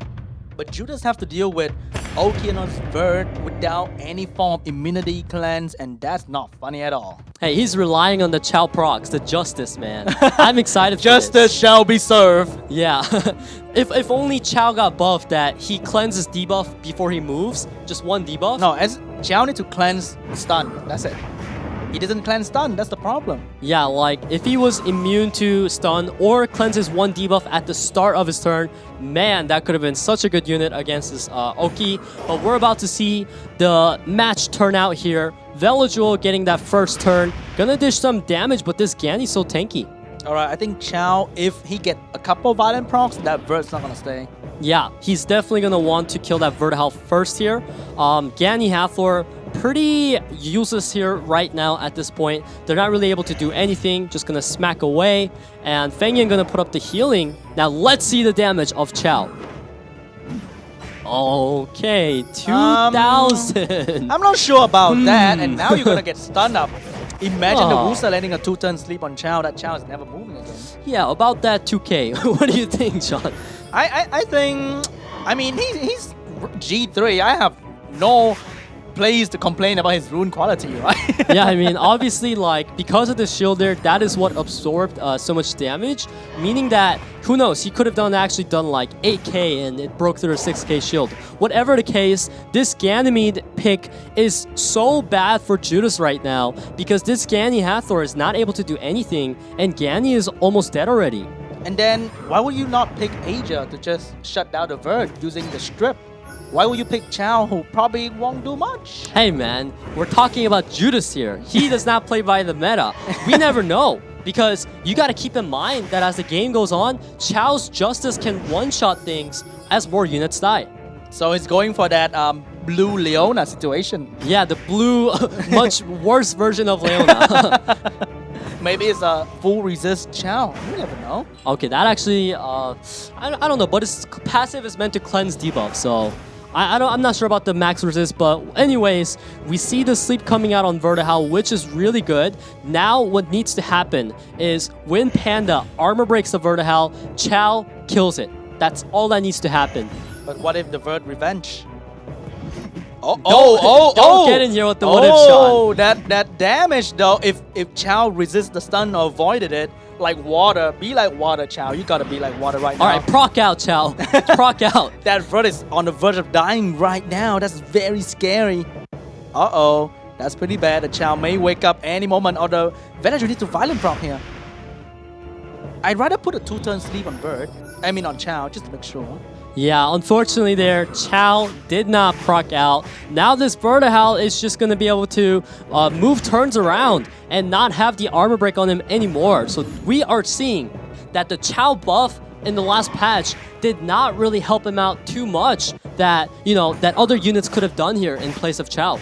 That's true. He needs to have more on that passive and not cleansing debuff at the end of his turn. And in this situation, there's only one debuff, which is stun, and Chao doesn't do anything against that.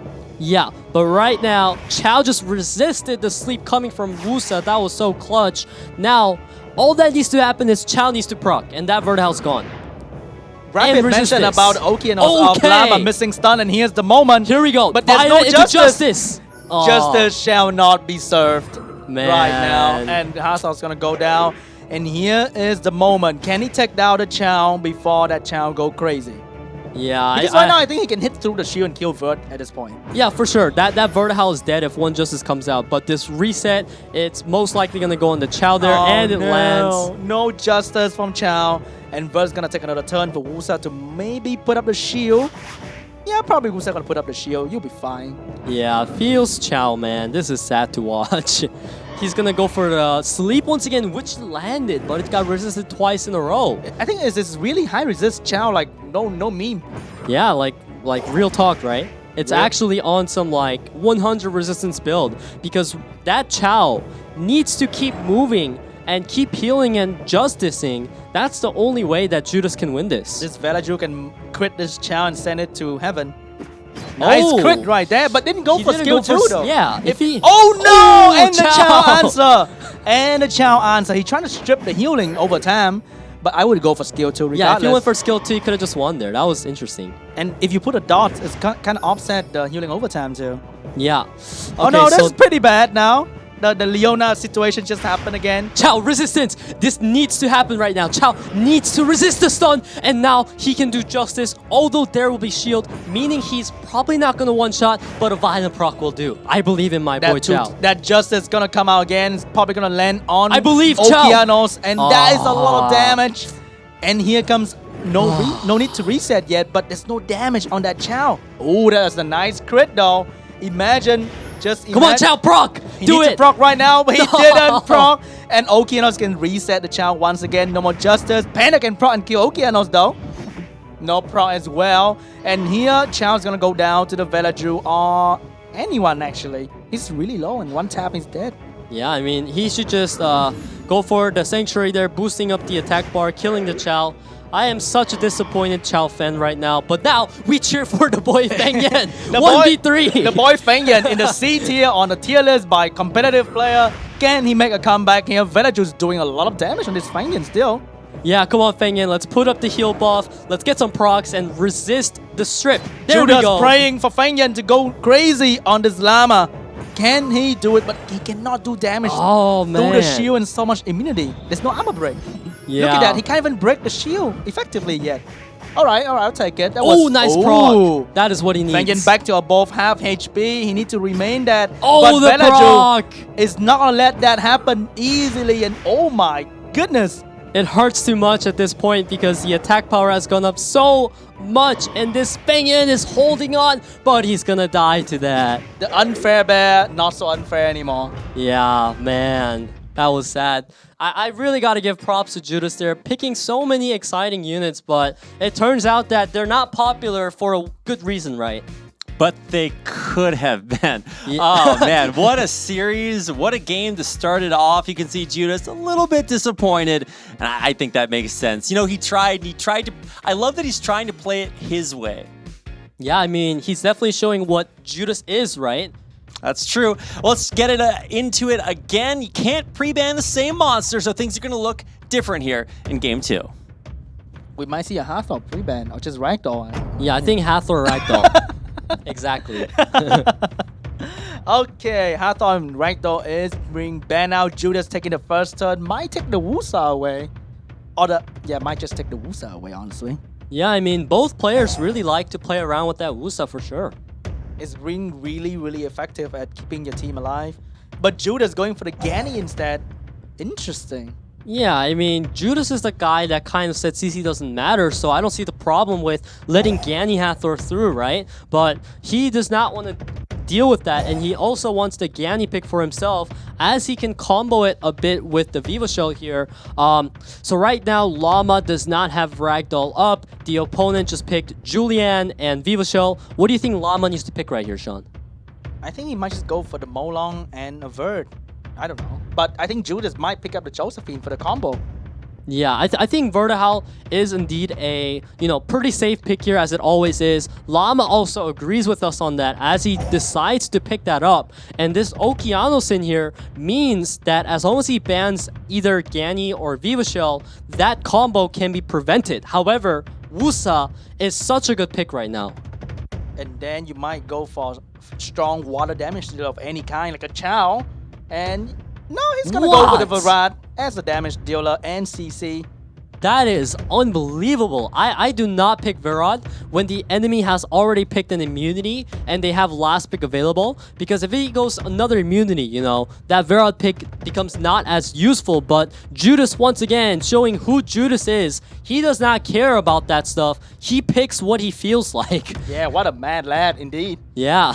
And now Llama, the Diana we've been talking about, potentially the infinite pew pew to just completely turn a match around. What do you think the bans are going to be? It might be the ban on Virat, honestly. Because he has a plan to ban out the friend and just use Virat to control the enemy team. Diana's not that crazy when you have Viva Chair and Julian to try and control it. Yeah, I mean, I'm trying to follow through with your logic here, and definitely it's a really tough ban for Llama. Like, there's so many things that he would like to ban here. He did take out the Wusa because he wanted to maximize his Okeanos, and what's going to end up happening now is he's going to reset Ganny, but now he's got to deal with the Viva Shield and Virat cooldowns being up. This will be pretty back and forth. If he's in a good attack bar situation, the Viva Shell can one-shot something like easily. Yeah, Viva Shell Julian, right? And you're giving enemy turn 1, which means they'll be at low attack bar, which means it'll be good for the Viva Shell to actually do something. Yeah, which is why this Viva Shell is not that fast from what I'm seeing, and it's on Will. Now, Okeanos lands a reset onto Viva Shell, although Ganny moves in front of Viva Shell, right? Meaning that it can just be ventilated. That's gonna be a simple reset. Yeah. And then Vanessa's gonna take a turn right before Viva Chair. Oh, that violent proc allowing Oki to get a stun out. Yeah, that, I guess Llama kind of predicted that, right? Yeah. He knew he was gonna proc there. That's why he went for the strip onto because the Viva right here Shell. you see Vanessa has 0 attack bar. If the Viva Chair can actually take a turn, that Vanessa's gone. Yeah. Now the Ganny just forced to ventilate, pray for a proc out of the Viva Shell. I don't think that's gonna be easy because it's only 22%. Hey, every time you say that, man, I swear, every time. Okay, here comes the shutdown on Verd. Probably not going to stay for long because Friend is there to cleanse the Verd easily.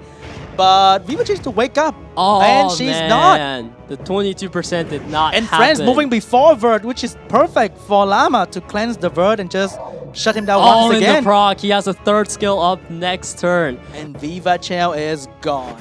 Not really, but right now she's pretty much gone. Yeah, he's just gonna go ahead and do skill 2 on it to make sure she dies, followed by the Vanessa. Now Oki needs to just reset either the Ganny or Virat. He chooses to go for the Ganny there, meaning that this Virat needs to do something right now because that's why he was picked. Snowstorm. He has Snowstorm. He might go for a big stun here. Yeah. Or he might not. You know, Snowstorm is not 100%. And that friend has max resist as far as I can tell. Oh my gosh, that and is. he didn't land anything at all. Oh, feels bad, man. Oh no, Virat pick is not working out too well. And here comes the Vanessa Violent to shut down. That's pretty much it.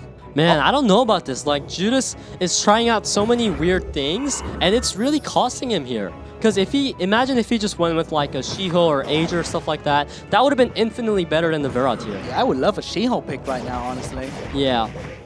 But no, I think this game is pretty much over and Judas have to think again. While, what can he do, honestly? Hey, we're one step closer to that 3-0. Oh no! That's actually a very good point, Peter. With a game to win there for Llama, Judas continuing to struggle to find anything in his toolbox to bring out. I mean, this is where you look at a lock and you've got the lock pick, but it's, you know, it's a square peg to try to fit into a round hole. How do you do it? Let's hope we can find an answer as we get into game number 3. Maybe Judas needs to go back to his, Busted and that kind of comp that you were praising him about, Sean. What do you think? Do you agree with that? But then when you do that and you're not pre-banning Vanessa or Triana, it's really hard to one-shot anybody. But he's been climbing up this far with that combo when everyone has Vanessa and Triana, so I think he can deal with it. I feel like Judas needs to stop trying to pull out these new cards, and he needs to play to his strength right now. So he goes ahead and takes Hathor in response to Llama's Ragdoll here. Very interesting enough, once again, giving Llama that Ragdoll pick. Now let's see what he does once again, Gany Hathor. And Llama's actually pre-banning Vivachel. Meanwhile, Vivachel didn't really perform at all. I guess it's just, like a respect ban, Yeah, like I know you have your best rune on Vivachel. I'm banning your rune set. Yeah, I mean, that Viva show was actually crazy because that Vertihal did so much damage and it still survived. That shows how tanky that thing is. Okay, similar pick going out right here. Judas probably gonna go with a Chow once again if he's doing the same thing, but he may not. He may go for like he's doing the same thing. All right, please no Feng Yin. Okay, that's all right. He goes with the Rakuni. They're definitely showing that he wants to leave that Oki in there. Potentially gonna ban Ragdoll again last game, or just ban out the Wusa this time. It'll really depend on what Llama last picks here. If he goes any more immunity, then I bet Judas is not gonna he's just gonna let Wusa Villa through. I mean, I kind of just want to go for like a Rika at this point, ban out the Rakuni. Yeah, I mean, it actually works. I agree. What is Llama gonna do? He's gonna go for Vert and Diana. He held that pick literally to the last second, and he decided that Vert and Diana is the best. I do question that a bit, though. Was Diana really the best pick here, looking at Judas's lineup, right? Like, Diana's always a decent pick to a certain degree, but he could have picked something that shut down Judas's lineup way harder because now he's getting even punished for picking that Diana. Yeah, I'll pick a Rika, honestly. I think Rika is perfect here. Yeah. AoE CC unit that is non-water, you're good. And now, exactly as I said, Judas saw that Llama didn't pick another immunity, meaning that his Gany Hathor is pretty scary this time. But really, can Julian do enough damage? Or will Oki reset the Hathor and that's gonna be over? Well, we are about to find out as Oki lands a reset on Hathor. Absolutely crucial. And now, what is Llama gonna do though? Because this Ganymede is gonna get off that skill 3 unless Diana transforms into stunning that Ganymede. But even if that happens, Rakuni would probably just boost up the Gany again and then skill 3. So looking pretty rough for Llama. I think Llama is trying to kill the entire enemy team through killing the Julian. Yeah, I mean, the classic 5-minute route, right? You want to just keep tapping that thing and drag it out till 60% and you win. But no, really, you're seeing here what happened is I feel like Llama got outdrafted here. He didn't pick a second immunity. Judas completely took advantage of that, and that Diana pick is just getting heavily punished here. But the thing is, nothing's really happening on the side of Llama too. I mean, he got a stun here and there, but there's no 2-turn sleep coming out just yet. So Vert and Ragdoll is still gonna give a lot of attack bar. Alright, we're about to see the Hathor, and he lands a sleep on the Vertihal. He avoided that counter right there. I saw the counter pop up. Yeah, that's actually so lucky because that's so hard to land. But here comes the Julian trying to do some damage because there's no healing on Llama's side. It's gonna be very painful every time this Julian move. That's a lot of damage. he definitely tried hard there to do some damage because that was some sick damage, man. And now Gany gonna go ahead and put the Ventilate on Hathor, which is just gonna get sunned up. All right. And then the Rakuni will only cleanse Julian because he's the target.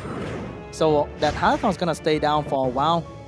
Man, I honestly feel like there was some misplays from Judas here because he had a perfect opportunity where he could have just CC'd everything down, but it's not really working that way. And I question if it's because he didn't use his skills properly, because even with the Rakuni in there, he definitely should have been able to get the combo off. Whatever the case, his Rakuni is keeping his team moving and sustained.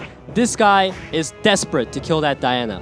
But the Hathor may proc a violent right now. The reset gonna land on Hathor, so it is meaningless for her to proc a violent. All right, now the Julian proc though, that would be very meaningful, but he did not get it there.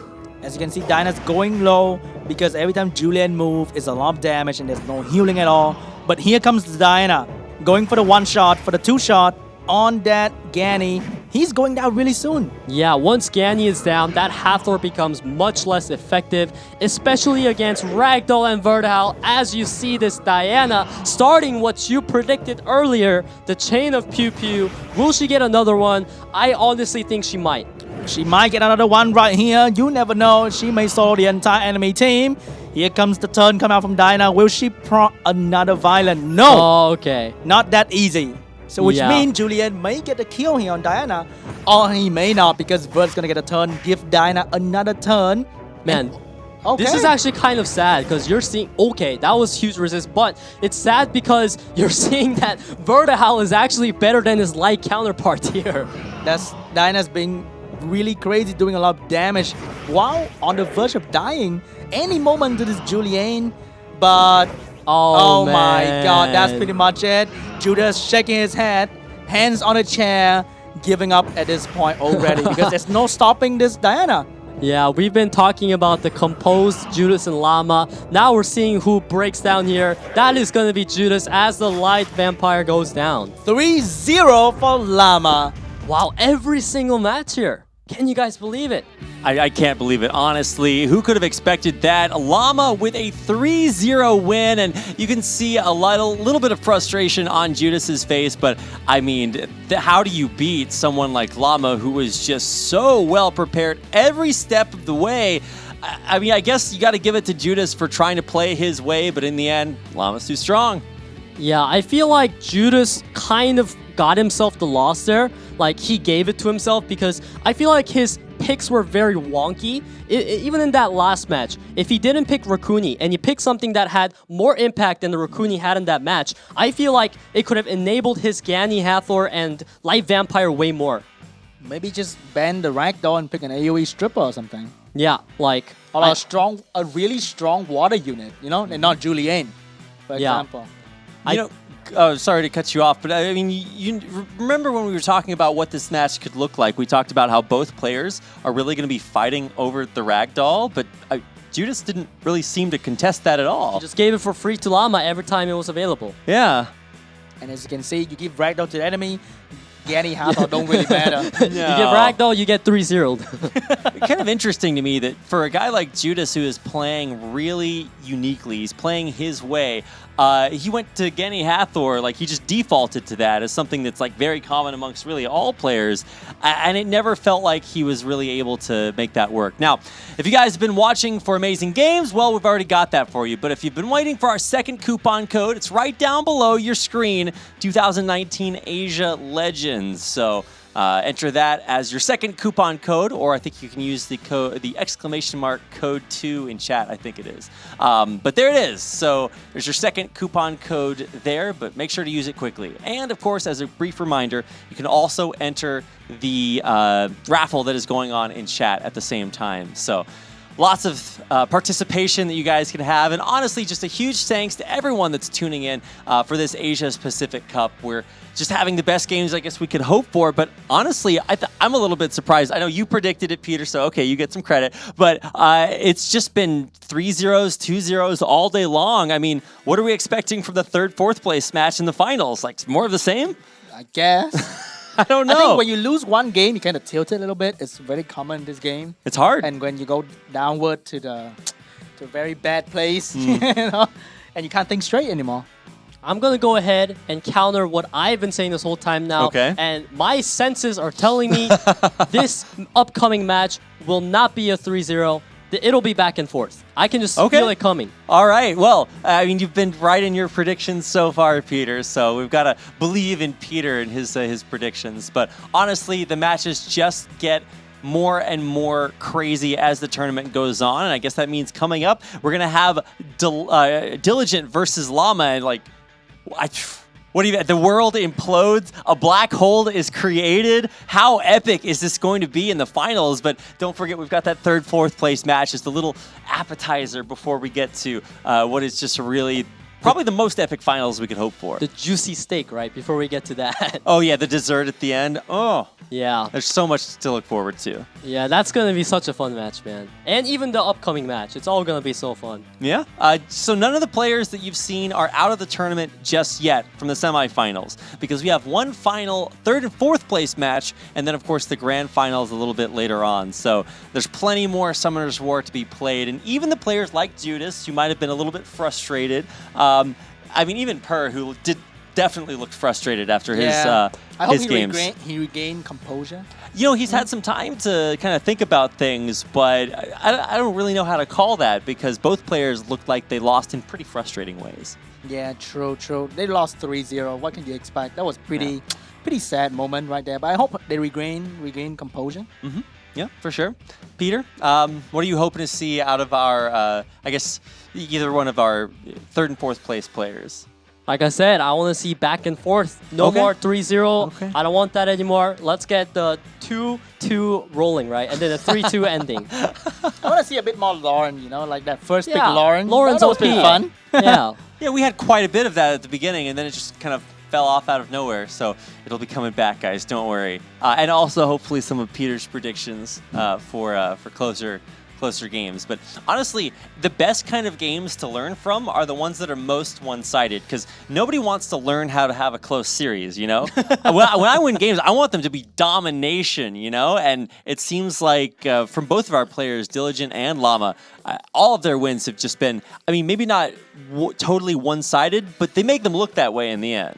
Yeah, I mean, you just can see, like, we keep talking over and over again about how strong every single player is, but you come against this colossal giant now, and even though you're such a great player, you still get 3-0 by them. It's crazy. Because you probably play against them in the game already, and you probably lost to them before. That's why they rank 4 and you're like ranked 90, you know? Yeah. So you remember the experience, like, oh my God, how do I deal with this guy now? No. Well, we're going to take a look at some highlights from that last game.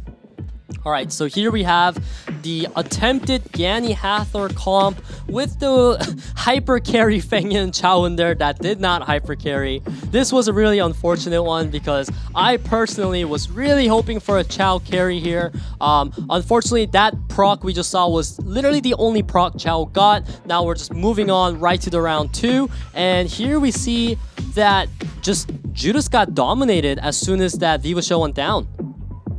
And then here's game 3. You just see that Diana doing Diana things once again with Vert, but because there's no proper counter from Judas' side, so Llama just have all the time to just wait for Diana to start doing damage. Yeah, I mean, even that multi-hit countering that Light Vampire's passive, bringing down the HP effectively, that ended up being a good pick, although I criticized it at first. Modesty from Peter. I can appreciate that. Yeah, that's kind of the way the cookie crumbled there at the end, and that means that I mean, when you look at it that way, it seems a little bit more one-sided. But the games did take longer than that. There was a little bit more back and forth going on there. So it does look like we are ready to head out to a quick break. But as a reminder, we do have the third and fourth place match and the grand finals coming up, as well as one more coupon code for you guys. So don't go anywhere. Take a short break, and then we'll be right back with even more of the SWC 2019 Asia-Pacific Cup.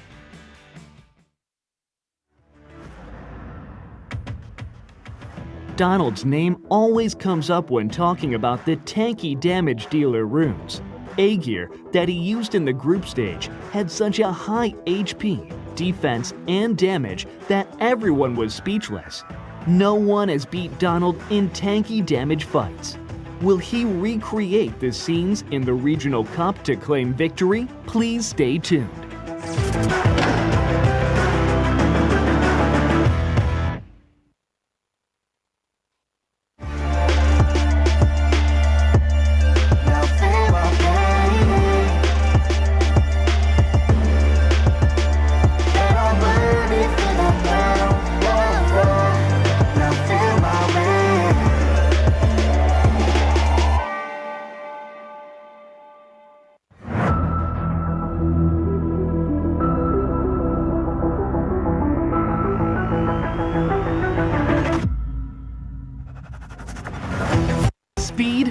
to meet Lucky God, the master of debuff.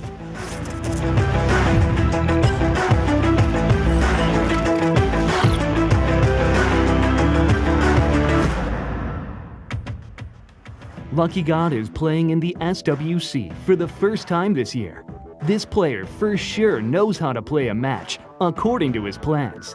In his previous fights, he showed aggressive gameplays using Gianna and Neptis as attackers and Yunhong for tanky defense. In the SWC 2019 preliminary and group stage, he used Speed Leader to get the first turn and used CC's skills against enemies. Lucky God used debuff monsters to grant harmful effects and showed an overwhelming attack style. Tune in to find out how we will fight in the upcoming Asia-Pacific Cup.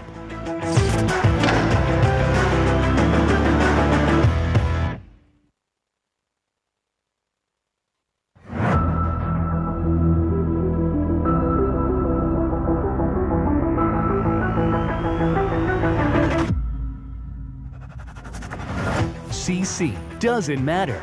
Judas claimed victory with his very own monsters.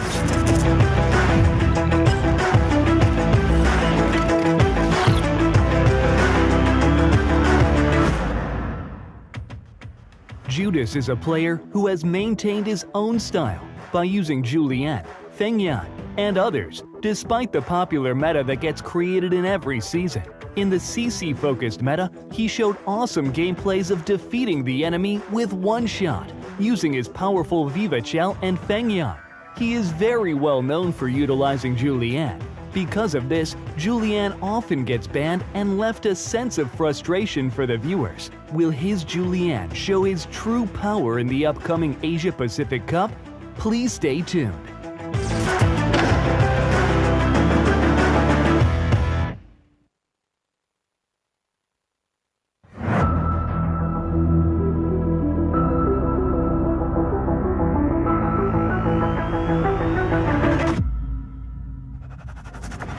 Aim for victory with light and dark monsters. Llama, the perfectionist.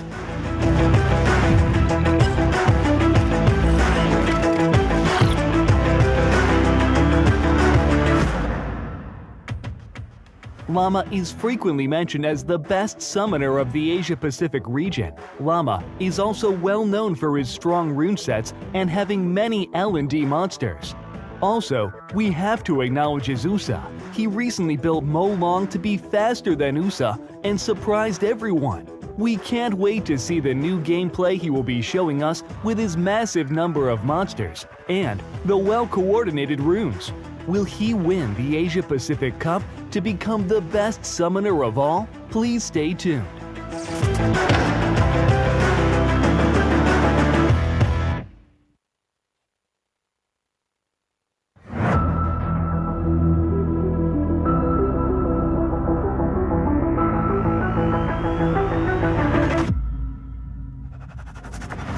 A sophisticated combination.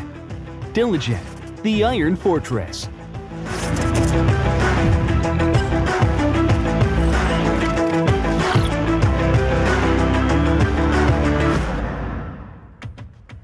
Diligent is the only player among Asia-Pacific Cup qualifiers who won the Legend Tournament. He is very familiar with the pre-ban system through the Legend Tournament. Diligent uses a combination of Ganymede and Hathor that works like a charm in matches. He also uses Ragdoll or Gianna as a backup plan when the combination can't be used. Plus, he has very tanky runes with high defense, which surprised many people. Will his Iron Fortress defend him against enemies in the Asia-Pacific Cup? Please stay tuned.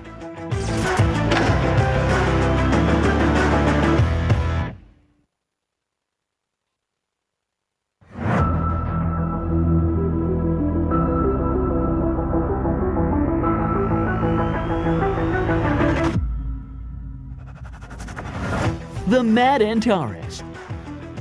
Yuuki the Adventurer.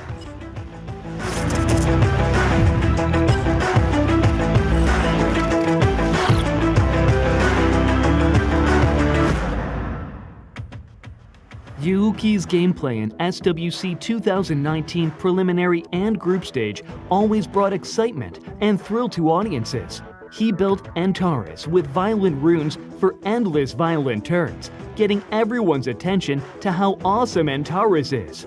His gameplay of locking up the opponent player with his aggressive movement was super impressive. Will he once again show KO wins in the Asia-Pacific Cup? Tune in to find out.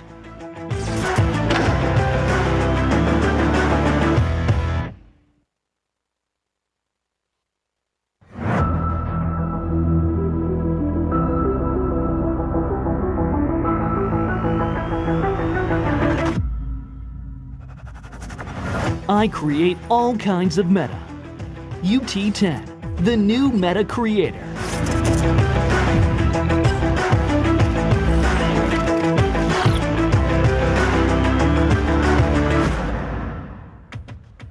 UT10 is from Japan, where all kinds of meta are created from. After Daphnis meta was created, using Triana was a classic meta. However, this player is well known for showing his unique gameplay style, such as using Aladriel. He also used Xingjie and Alucia as key advantage to claim victory. Does he still have more hidden cards to show us? Or will he continue with the meta he showed in the preliminary and group stage? Please stay tuned.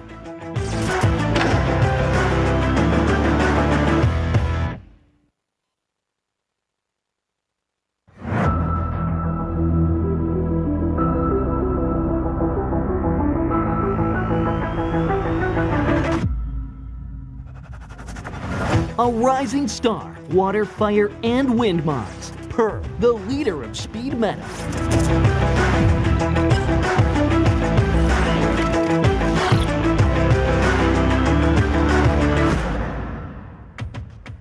Per shows an outstanding performance without using any Nat 5 L&D monsters. Also, he has a deep understanding in speed meta. He should be called the leader of speed meta. He showed an insane speed with Sierra and Vanessa as speed leaders. What kind of gameplay will he show to surprise us? Tune in to find out.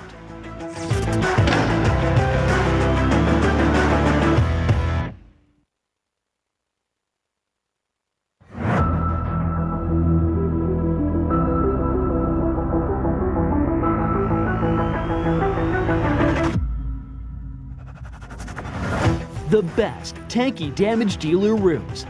Donald, the strongest of tanky damage fights.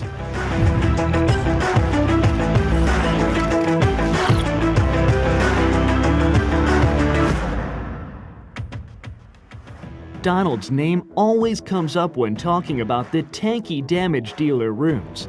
A-Gear that he used in the group stage had such a high HP, defense, and damage that everyone was speechless. No one has beat Donald in tanky damage fights. Will he recreate the scenes in the Regional Cup to claim victory? Please stay tuned.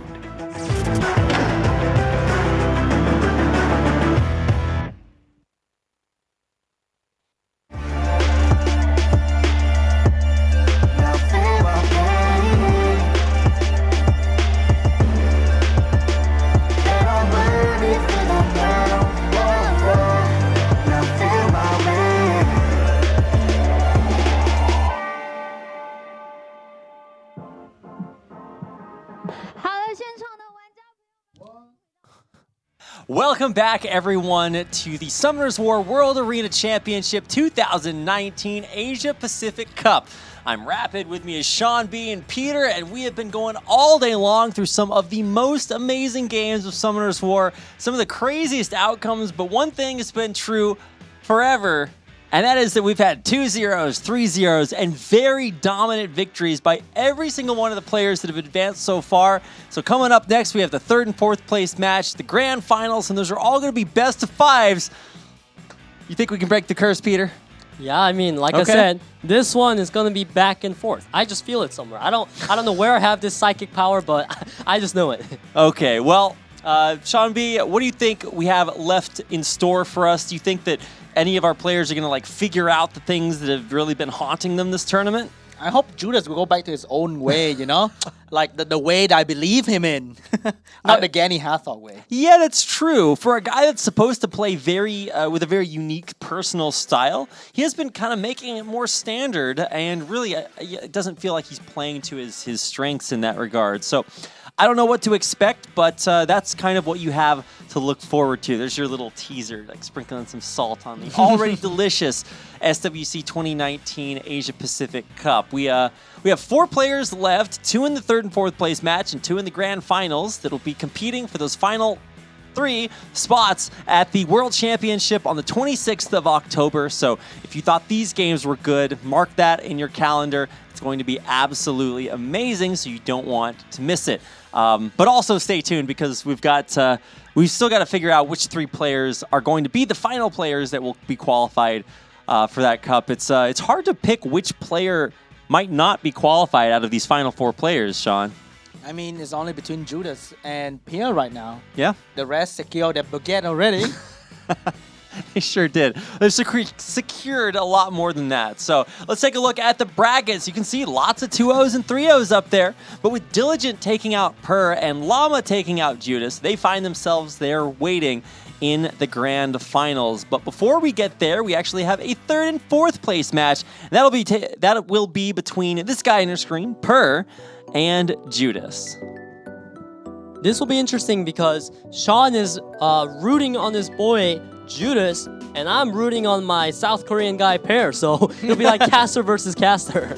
I might be calling out those miscrit, and I know the 22%. It might happen, Peter. It might happen. Well, the truth is that both of these players have gigantic fan bases. They've obviously played incredibly well to get to this point. So I really do think that either one of them could overcome some of the weaknesses that they've had, because they both have so many strengths. So there it is. We've got orange. We've got blue. But who is going to come out on top in the coin toss? Years of practice for that one moment. It's orange. And there it is. So I guess that means that Per will be going first. He might just be pre-banning Ragdoll at this point, because I think that is the thing that scares him the most. Yeah. I hope he's prepared for going first in this match. I didn't hear that, man. I didn't hear that at all. So we shall go to the big ban phase. That's right. We're about to get into our first game of this 3rd and 4th place best of 5. And in some ways, this is almost even more epic than the finals, because this determines which player will make it to the grand finals on the 26th. It's so much tension. Guys, take it away for match 1 of our 3rd and 4th place. As predicted, we see the Ragdoll getting out before even getting in. And it is going to be the first pick for Per. You might just go with the Gany first. Judas like to pick Gany Hathor now. I don't know why. Yeah, we're both trying to figure out the reason why he's doing that. But Per decides that he's going to be taking Fran with him. And Judas, are you going to take Gany again? Or are you going to take maybe Bastet Velajewel here? I like to have like a Bastet Vanessa here, so that he can just one-shot enemy. Because he's going with a Fran. Fran can be one-shotted quick. I want to see a Daphnis, you know? All right, there's a potential Vela. He's taking it back though. And there's a Gany coming in again with the Vela. But Gany and Vela are good combos. So I do see the reason behind why he picked those, especially when he's going to be comboing with the Viva Shell as well. And we're seeing the Molong taken away from Judas. But Judas going to go for that Julian and Viva Shell. 2 immunity units so far. And a lot of damage coming out from Judas too. Yeah, I mean, that Molong pick is pretty nice, because Per has not been playing around with that Molong, but he's like, all right, if I don't win this one, I'm going home. I gotta bring my A game into this. So he's going with the Wusa here to deal with the Gany, I guess, going for that early double immunity as well as the Ager. So now he's got a kill threat through both Molong and Ager, and then he also has a Vertihal there, which is a unit that you always kind of want to ban.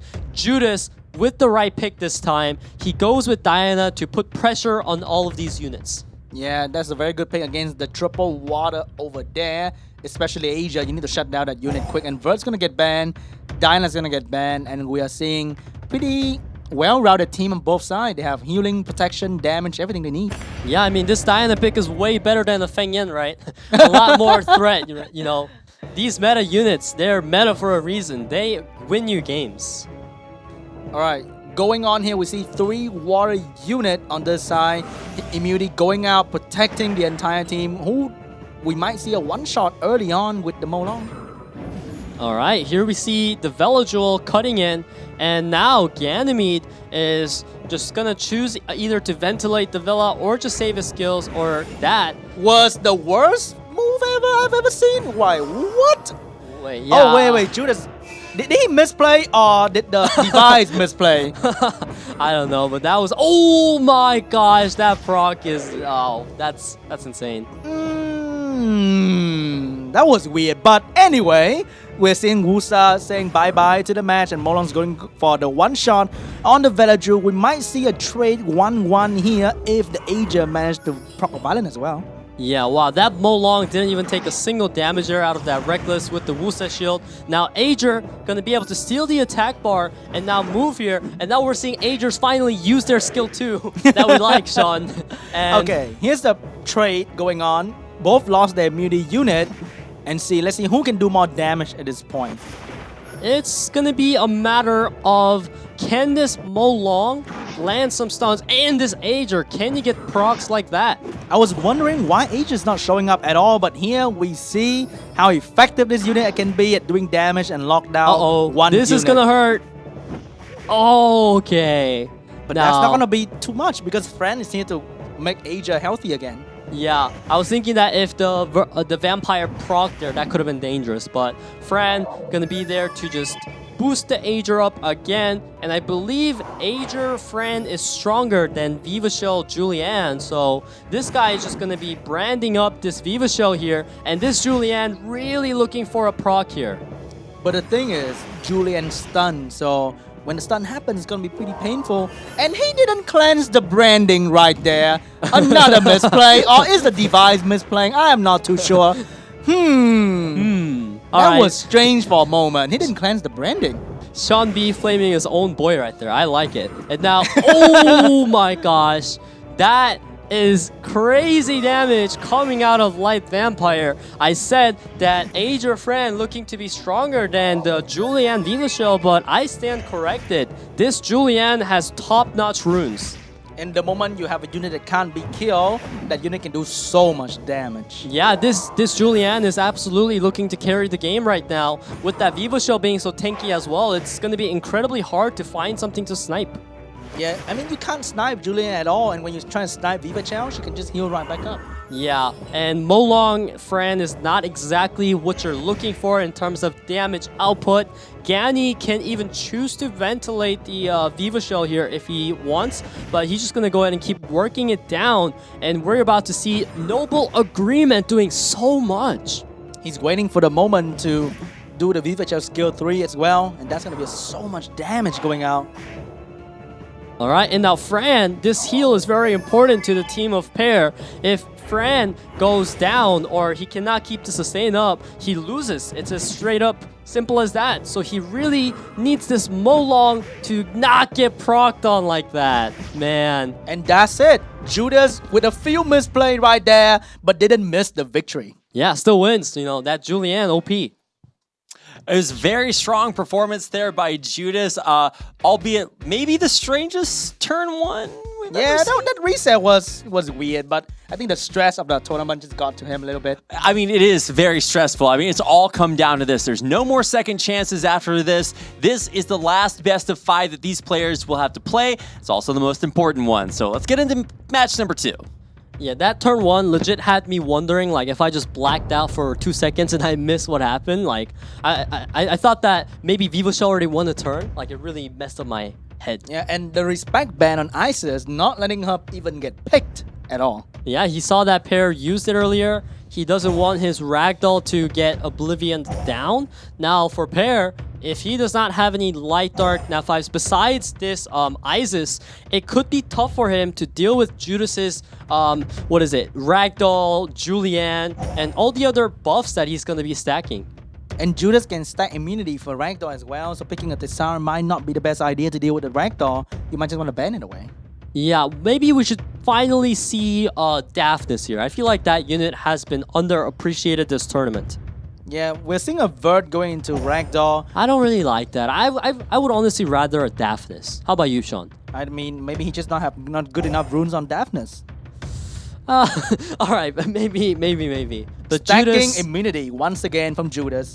okay, the pair coming in with the Tiana pick. I believe that is possibly going to get banned out by Judas here. I don't remember exactly which match earlier it was, but as soon as Tiana was picked, it was instantly banned, and that is going to be the same case here. Tiana is always instant ban for most cases due to how strong she is. Yeah, just no one wants to deal with that irresistible strip into Gani Oki things. All right, we are seeing Vert against the premium Vert on the other side. No healing on Judas, so can this Ganioki shut them down quickly enough? Well, this Hathor right now is trying to disrupt the combo's flow here. She lands the sleep on Fran. Now, Judas or Pear is just going to go ahead and use Seal Magic on Hathor into proccing on Fran, meaning his team is going to have attack buff for that additional damage, but no, he chooses he's going to attack break instead, not opting for that extra damage right now. Why though? Because he's using skill 2 from Vert, AoE damage from Oki. Why would you not want to have attack buff to do even more damage? I guess he is doing that in case the Light Vampire procs. I am not sure. Even if you have immunity, when he procs, then you can avoid getting stunned, right? Yeah, I don't know about that either. But anyways, So, this... yeah, I mean, when you have Vert and Oki together, I think Ragdoll is not that scary anymore because you have Vert to sort of balance out the attack bar gain on both sides, so they're equal right now. Yeah. That's why I like Vert into Ragdoll. Yeah, definitely right now. This Vertihal putting in so much work for the side of Pear. It's allowing this Gani Oki to keep up with the Ragdoll passive. He's landing all his resets and stuns. Things are looking not that bad for Pear. Yeah, because when you have Vert, you increase so much attack bar, it makes the attack bar gain from Ragdoll not as impressive anymore, to be Oh, honest. and that Fran heal. That is such a huge heal from Fran to be this early on. I believe that Fran is going to be really high on attack, so that's going to be an easy target for Judas later on if he can avoid getting CC chained.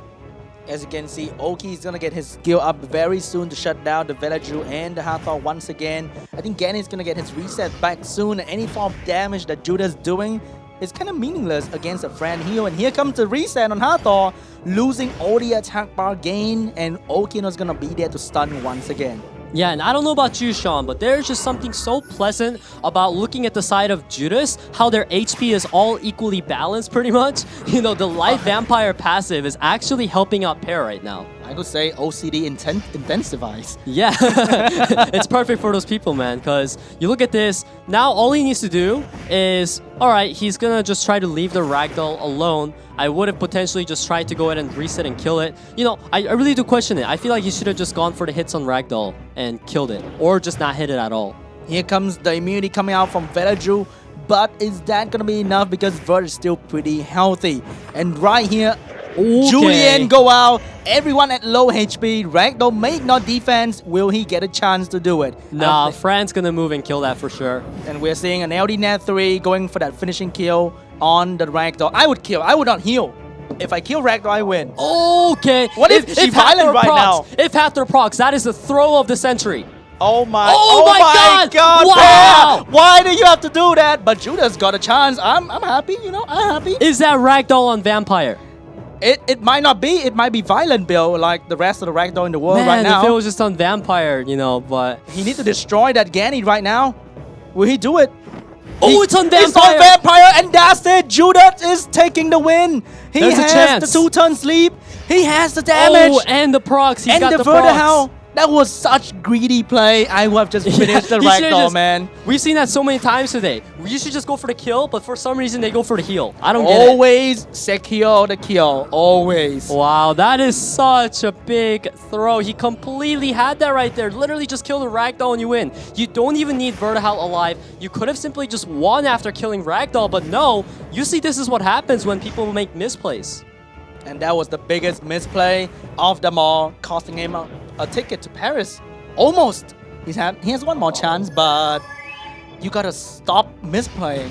Yeah, I mean, this is what we talked about earlier, where I said, sure, you can get violent procs, but even if you get procs in this game, there's a big difference between a player who's making all the right moves each time they move and someone who doesn't utilize their procs to the fullest. And in this case here, Pear, I really did question him for not killing that ragdoll sooner, and he's really paying the price right now. However, it's not over yet because this ragdoll is in a 1v2 situation.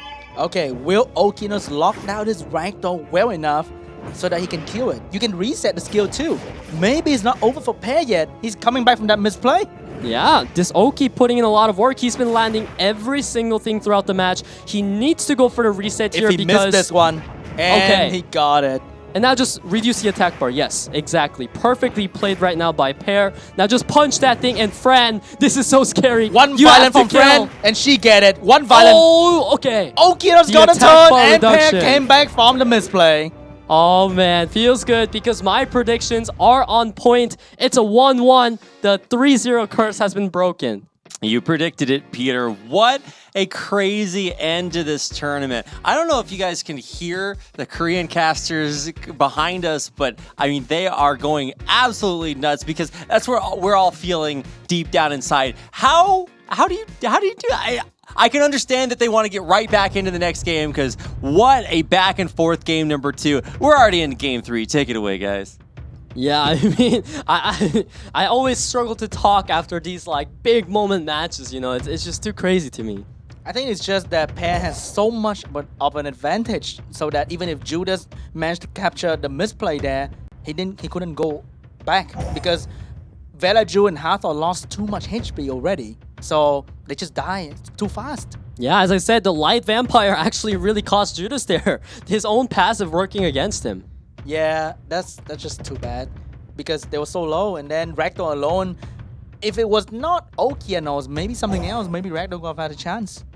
Yeah, absolutely. And now we see Judas here taking that Vertihowl as well as the Ganymede, so there will not be any Gany Oki here today.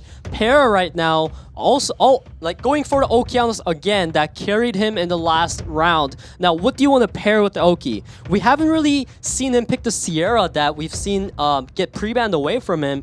Will he opt for the Sierra maybe? Nope, it's a Shiho. But we might see a Ragdoll from Judas together with a Wusa on Velaju maybe. Ragdoll's pre-banned, no? Oh, my bad. Yeah, alright. Viva Shell then. Yeah, Viva Shell and Julianne. So, Pear is not really getting any specific vibe out of Judas's comp right now because these type of units don't really give off too much vibe as much as, say, a Oki and Shihu does. But anyways, we can see that Judas doesn't have too much immunity because the Viva Shell is the only form of immunity that he has, as well as a potential last pick, which is why me as a player seeing that, I would go with something like this too, and opt in for AoE Destruction CC, and now Judas is probably just gonna have to be picking a immunity last. And I like the Rika pick. It counters the Julianne. Yeah, absolutely. The Rika pick.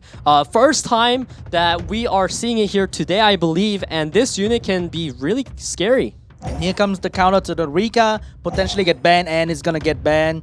Hopefully the Rika can do some work because the first turn gonna give him a lot of advantage with Oki and Shiho here. Yeah, and you can see Pear really follow through with my logic there. He knew what he's gonna do. He also saw Viva Shell only immunity. If Judas picks another immunity, I'm banning it. And now Okianos, he's gonna go ahead and just reset. I don't know about that. I would rather he reset the Viva Shell there and then go for a stun. But I guess it's okay because now Gany doesn't have skill 3 at least. But I mean, the skill 3 don't matter when you have immunity, right? Yeah, Fran there. So it was a misplay by Pear. So here comes one turn allowing the Julian to shut down the Rika if he really going for it. No, he would go for the Shiwa here because that's usually way squishier than the Rika. Because if he proc there, he might have been able to kill it later. I disagree but that Shiho with was that. rather tanky though. He took 14,000 damage and still have half HP.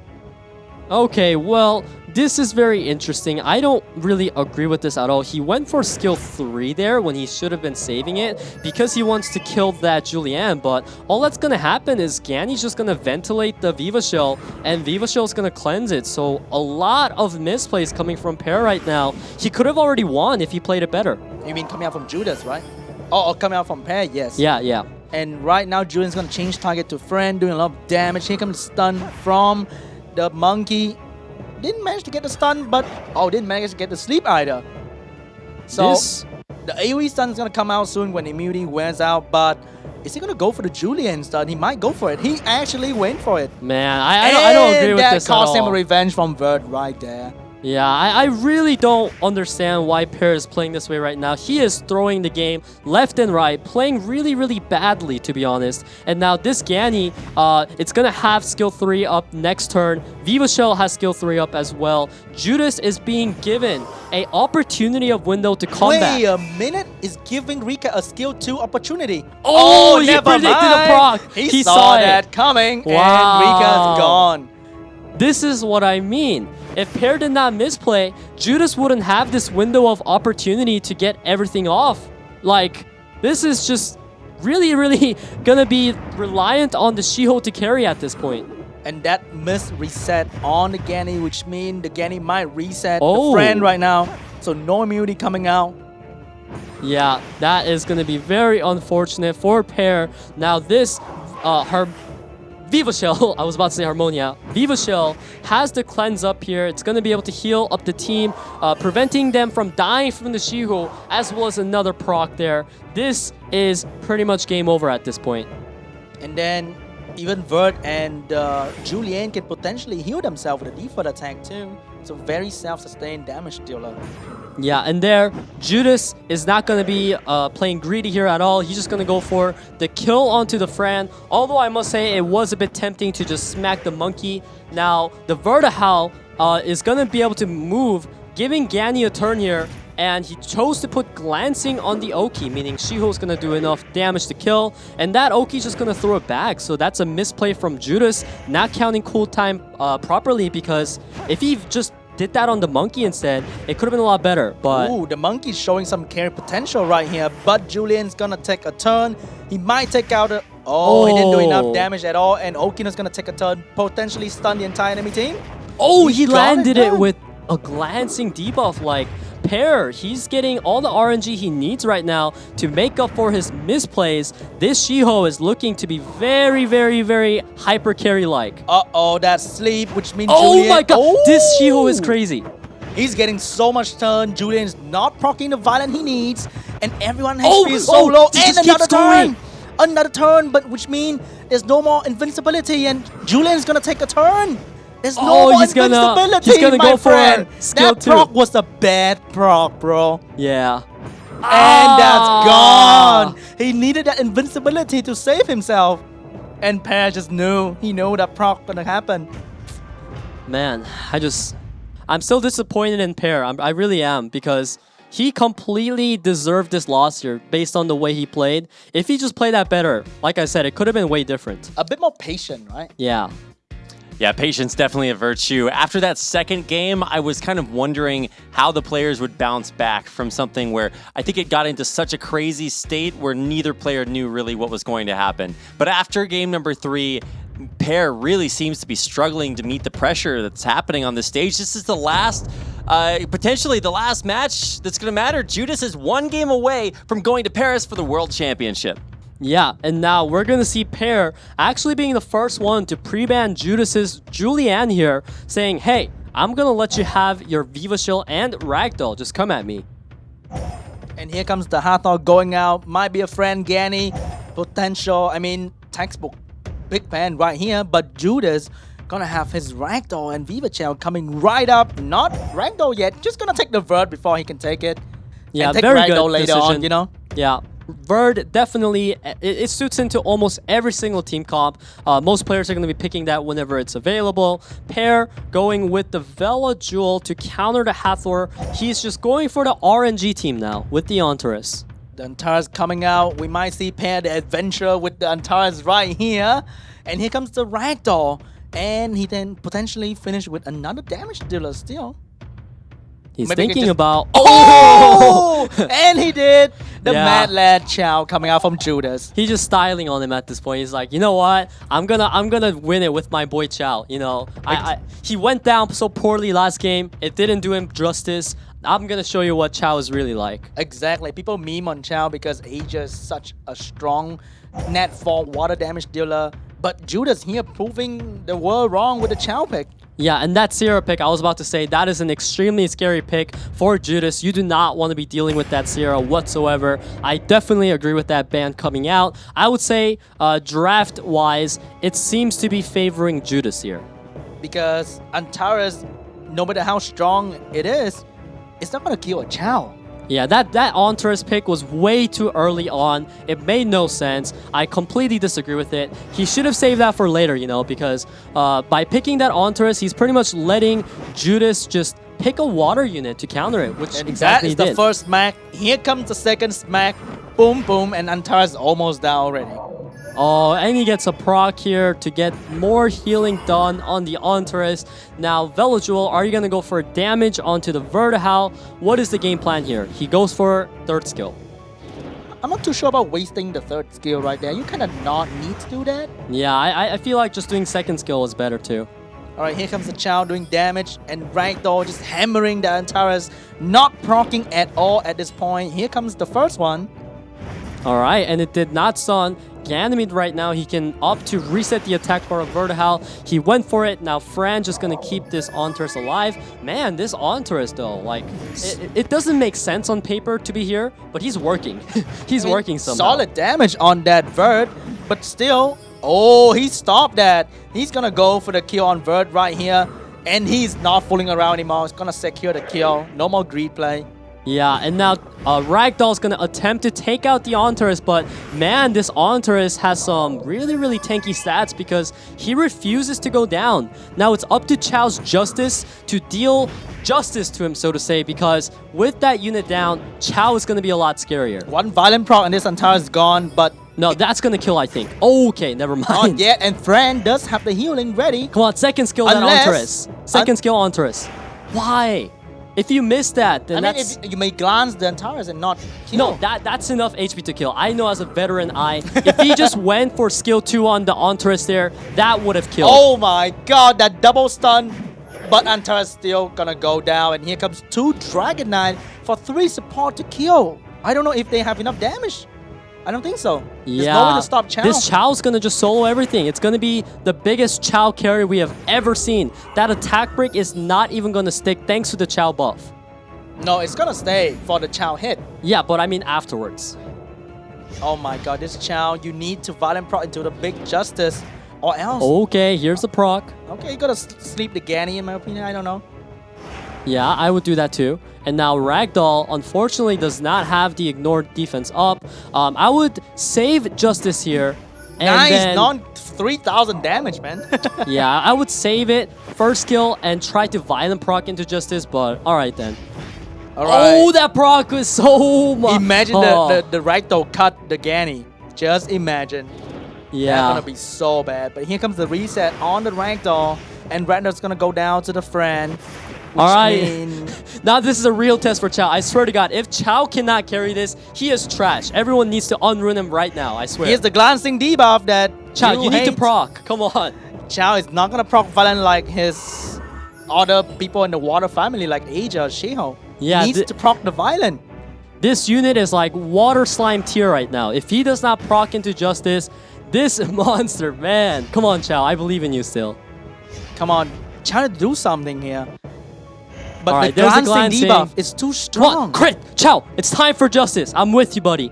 Justice reigns from above. Not really. Why, Ganny? What? Why? Here you had the glancing debuff. You will never. You gotta go for the RNG. You just, it's okay. Well, he knew that he had the Hathor thing up. All right, fair enough then. Oh, but really, when you had the glancing debuff, you're not gonna do damage. Come on, man. I'm a believer, man. I believe in my Elemental King, but anyways. The thing is, this friend's gonna move and heal up, and that's about it. Yeah, this Chao. This Chao's over. Water slime tier unit confirmed. Look at this, 2 debuff on Chao. The Justice. Is this gonna be enough? Justice gonna not rain from above? It rained from above. Oh wait, he actually healed a big amount there. If Oh, the no. Velojewel doesn't crit, he's not a water slime tier unit. I am sorry, Chao. I stand corrected. If you proc here. No, but he's healthy though. But again, his skill 3 can do a lot of damage and at this point. And procs. It has skill 3 up. Oh, Hathor shot put attack debuff You have to on. proc, Annie. Alright, give Sanctuary. God. Now he can do reset. Do it on Chow. Kill Chow. Okay, that's the right play. No, not yet. Chow gonna survive. Is it gonna be a glancing hit? No, this is no, gonna kill no it's matter gonna what. be a crit, and Chow's gone. That's it. Yeah, this is. It's gonna be a 2-2. Now, Velajuel can even solo Hathor. This is over for Judas. All right, it's gonna be 2-2. We are going to a game 5. Wow, so epic. Once again, the prediction from Peter coming true. A win there for Per, but you can see right down until the very last sliver of HP on that Chow. Per was holding his breath. He was not ready for how tense the end of that game was. Yeah, we're not ready for it either. I don't blame you at all. Well, let's get right back into it. The final game. One of these players is going to the World Championship. One of them's going home. Let's get into game number 5 and find out. All right, this one is going to be a very nerve-wracking match for everyone here, especially the players, but us viewers as well. Pear going to go with the Ganny first pick, while Judas opting for that Viva Shell Velajuel. Now, Pear takes the Vertihal, which has been a very successful unit against Judas, so I do like it. Now, third pick is going to be Triana. Interesting. Okay, we've seen the free-to-play counter to everything Judas is having right now. He might pick it up an Ariel too, I don't know. But here comes the Julian. I want to see a Bastet so badly. Yeah, it's been a long time since we've seen that unit in this tourney. But I don't know. I'm honestly a bit iffy on that Triana pick. I feel like it could have been saved for later. I don't see the point in picking it early, because now you see Judas just picked multi-hitters. And Pear, he does Molong and Perna. I really do like that from him, though. Those two picks do give his lineup a lot of threat that he needs. And he's going for the snipe. Judas has no snipe counter, which means he may have to ban one of the snipers, or he has to pick something to protect himself, and it's gonna be a Wusa. Alright, this is gonna be an interesting one. What do you think Pear is gonna ban here? I think he's gonna ban out the Wusa and just snipe But there's somebody. Velajuel too already, you know? I don't know. It's not the immunity. You're talking about the shield? Oh, he's gonna ban out Julian, and first gonna get banned out. The vampire family is too strong, man. That was actually the ban that I was thinking that Pear needs to do. I was thinking that the light vampire, given Pear's lineup, it's gonna do too much. There's not enough to shut down the vampire properly. So I believe Pear drafted perfectly here by banning out that vampire. Now let's get into it. I think it's just that Julian is unsnipeable, and the whole point of Pear's team right now is to snipe. Yeah, and it's so well balanced right now. The Triana pick that my god, that's what he was waiting for the entire cup. And the multi-hit is going... It didn't kill. It didn't kill. He didn't max his slot 3. What? How does that not kill? How tanky is this Ganny? That's the question. Yeah, he's just gonna ventilate Triana here, and man, and Pear is gonna heal that Ganny back to pretty healthy range. This is what Pear needs to take this one home. He needs this Feng Yan to not do enough damage to kill Ganny yet again here. Ganny right now, he's just going to be a useless sitting duck. He needs to just survive Feng Yan. That's all he needs to do. Molong Dragon Dance is not going to do anything, just like how Molong is usually. But this... Okay, Ganny survives yet again. Parna going to heal it up as well. Now, Parna, if it procs, that's gross. This Panda is always on the edge. Oh, on this that Ganny. proc. He needs to die right now. I think it's gonna be enough damage for the Ganny to go down to the Feng Yan. Yeah, I mean, enough? Triana's passive, has it been popped yet? Oh Okay, my god, once again, Ganny hangs on dear life, still surviving, and it's gonna stay alive not too long because Velajuel's gonna take a turn. But here comes the save from Triana. Once again, is he gonna go for it? He has to go for it. Maybe Triana or Wusa can cut in between. Okay, he decides not to go for it. If he go for it, then Wusa could finish the Ganny already. Well, Triana has heal up, so that's why he didn't want it. Because you can go 2-hit. Vela go hit Ganny, and then Wusa hit Ganny again. Oh wait, she has healed up. Okay, I don't know what I'm talking about. That's what I meant, John. It's fine. You know, when you're casting your brain can't keep up with this so much fast motion. Both of these players are playing so fast right now. Basically, Judas is trying so hard to kill Ganny that keeps living, and Pear is trying so hard to kill this Velajuel. Whoever goes down first gets an advantage. That Ganny is so tanky. No matter what, it still hang on dear life. And no matter how many violent procs this Viva Chair want to put out, this Ganny is still staying strong. Yeah, and now this Ganny can just go ahead and ventilate again if he chooses to. He's really taking his time to think about it. No, he's going to go for the reset on the Viva Shell. And the Triana, her passive is up, but her heal is at backup. Finally, a moment for Panda to go for the armor break, and Perna's going to one-shot at Viva Shell. Oh, the Ganny Once again, hang on dear life with the Triana. And here comes the basic combo, most combo, the armor break into Perna, destroying one unit. Man. That is the 2017 meta right there. Yeah, now there's the Velojewel. He wants to dot him up so that it dies to the dot. And it's not enough, but the Wusa do enough damage. Oh my god! Still not enough! It's still... Oh, he procced himself to death. The violent proc into his own death. Alright, he went for the armor break there. Now he's going to try to reduce the attack bar, which he did not get. This Panda's going for Parda now, and he gets a proc. He's going to go for it, and it procs the Triana passive. Now Triana just cleanses it, procs. It's going to try to reduce attack bar, could not get it. It's just always not enough with this Fangyan, huh? Yeah, I mean... it's just always not enough. Yeah, just a bit more, right? Just a bit more. Alright, here's the Fangyan finally. Probably gonna kill something here or put up the healing. Who's gonna put up the shield? And everything's back to normal for Judas. No, it's gonna go for the healing. I wonder about that. I mean... Oh, that's gonna be a lot of damage on the Perna. Taking in 10,000. And the continuous damage gonna end the Perna. I think that is a death sentence for Pear right there. I do not know what this man can do at this point to come back. It's looking unless really he proc a grim. violent. And he doesn't get it. That is GG. the end of Perna. And the armor break is going to come out on somebody for Velaju to follow up. No! He's just going to secure the baguette right there. Not going to let that slide. Perna going down. And that's pretty much it for Pear. Yeah, Pear knows he lost. Look, you can see it on his face cam.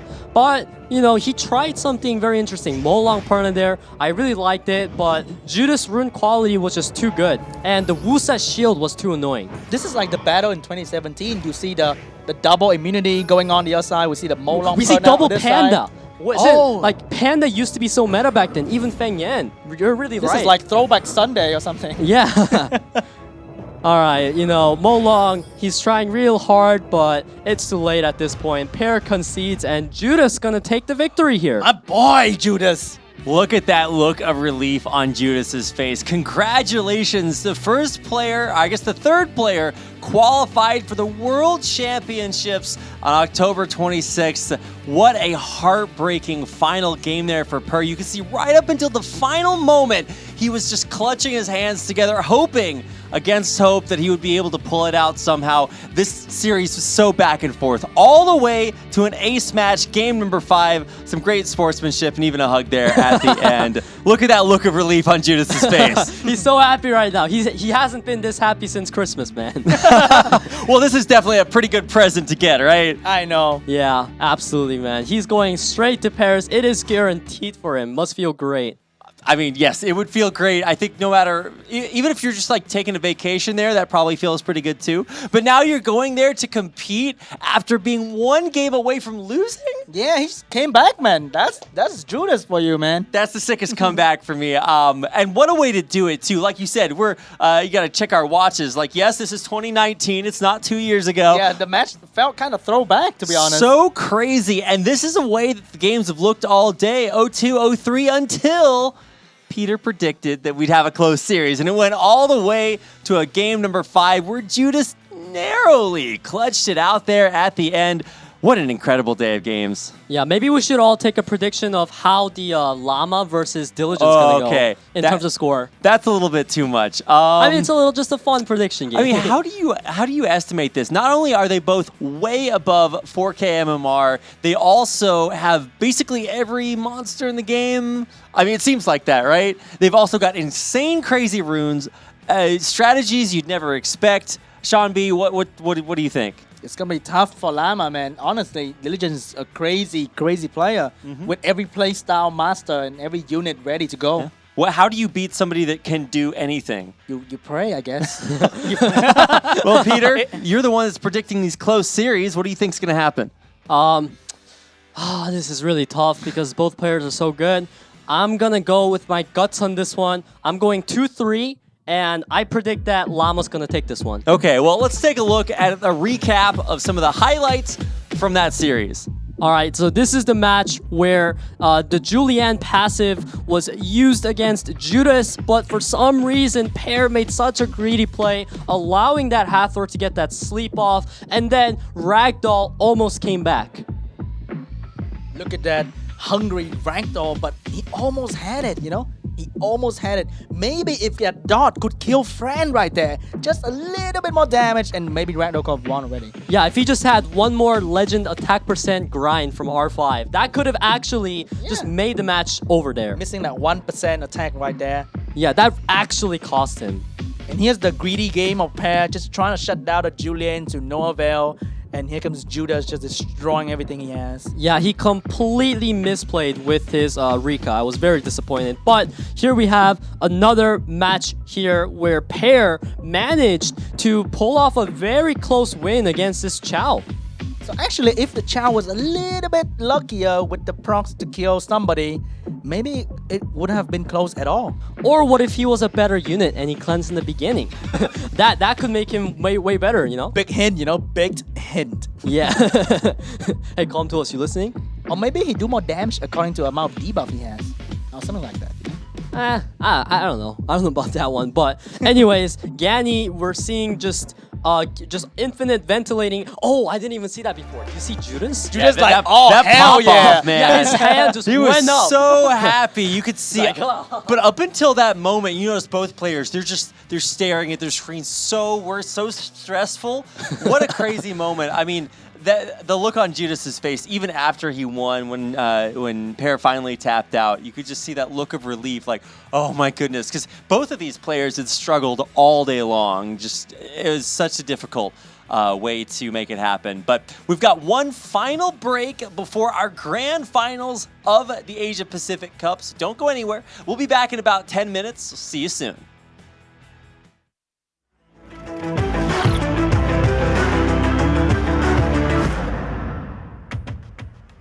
Lucky God is playing in the SWC for the first time this year. This player for sure knows how to play a match according to his plans. In his previous fights, he showed aggressive gameplays using Gianna and Neptis as attackers and Yunhong for tanky defense. In the SWC 2019 preliminary and group stage, he used Speed Leader to get the first turn and used CC's skills against enemies. Lucky God used debuff monsters to grant harmful effects and showed an overwhelming attack style. Tune in to find out how we will fight in the upcoming Asia-Pacific Cup.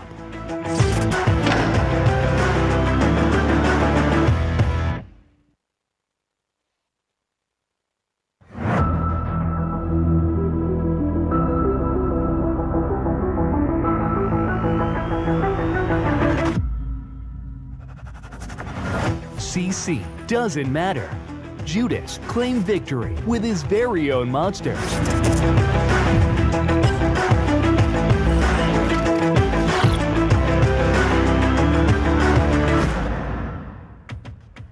Judas is a player who has maintained his own style by using Julian, Fengyan, and others, despite the popular meta that gets created in every season. In the CC-focused meta, he showed awesome gameplays of defeating the enemy with one shot, using his powerful Viva Chell and Fengyan. He is very well known for utilizing Julian. Because of this, Julian often gets banned and left a sense of frustration for the viewers. Will his Julian show his true power in the upcoming Asia-Pacific Cup? Please stay tuned.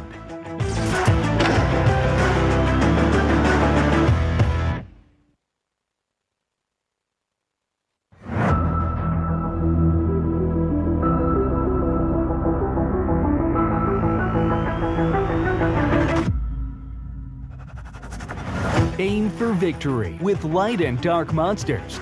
Llama, the Perfectionist.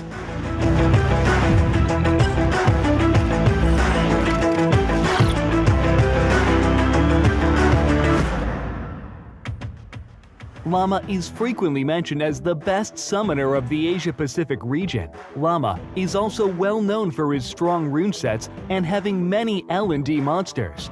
Also, we have to acknowledge his Usa. He recently built Mo Long to be faster than Usa and surprised everyone. We can't wait to see the new gameplay he will be showing us with his massive number of monsters and the well-coordinated runes. Will he win the Asia-Pacific Cup to become the best summoner of all? Please stay tuned.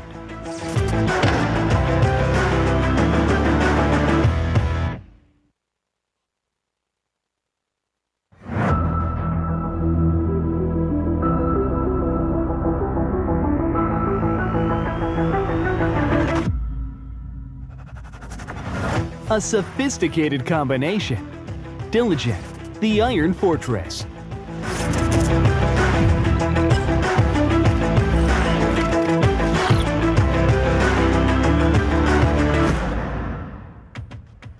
Diligent is the only player among Asia-Pacific Cup qualifiers who won the Legend Tournament. He is very familiar with the pre-ban system through the Legend Tournament. Diligent uses a combination of Ganymede and Hathor that works like a charm in matches. He also uses Ragdoll or Gianna as a backup plan when the combination can't be used. Plus, he has very tanky runes with high defense, which surprised many people. Will his Iron Fortress defend him against enemies in the Asia-Pacific Cup? Please stay tuned.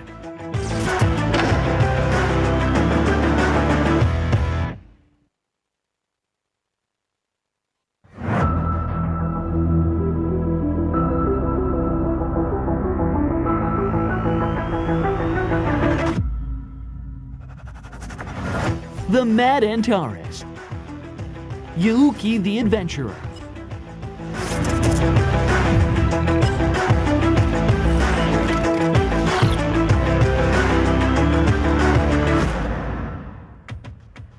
Yuuki's gameplay in SWC 2019 preliminary and group stage always brought excitement and thrill to audiences. He built Antares with violent runes for endless violent turns, getting everyone's attention to how awesome Antares is. His gameplay of locking up the opponent player with his aggressive movement was super impressive. Will he once again show KO wins in the Asia-Pacific Cup? Tune in to find out.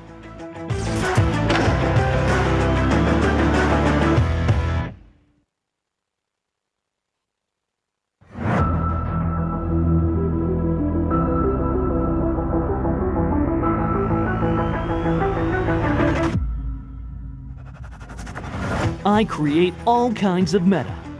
UT10, the new meta creator.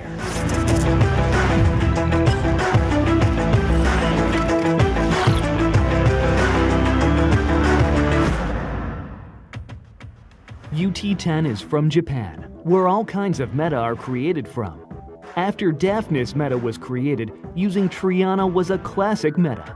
However, this player is well known for showing his unique gameplay style, such as using Aladriel. He also used Xingje and Alucia as key advantage to claim victory. Does he still have more hidden cards to show us? Or will he continue with the meta he showed in the preliminary and group stage? Please stay tuned.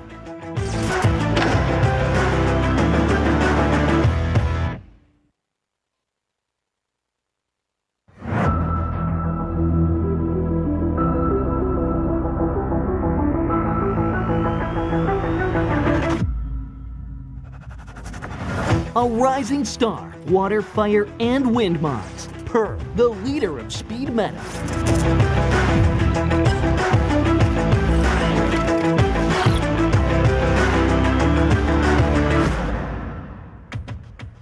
Her shows an outstanding performance without using any Nat 5 L&D monsters. Also, he has a deep understanding in speed meta. He should be called the leader of speed meta. He showed an insane speed with Sierra and Vanessa as speed leaders. What kind of gameplay will he show to surprise us? Tune in to find out.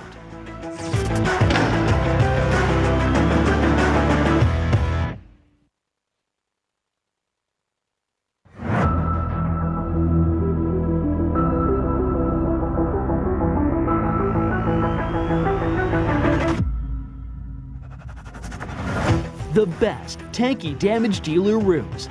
Donald, the strongest of tanky damage fights.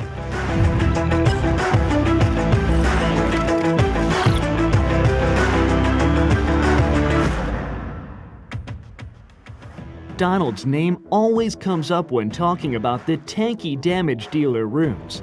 A-Gear that he used in the group stage had such a high HP, defense, and damage that everyone was speechless. No one has beat Donald in tanky damage fights. Will he recreate the scenes in the Regional Cup to claim victory? Please stay tuned.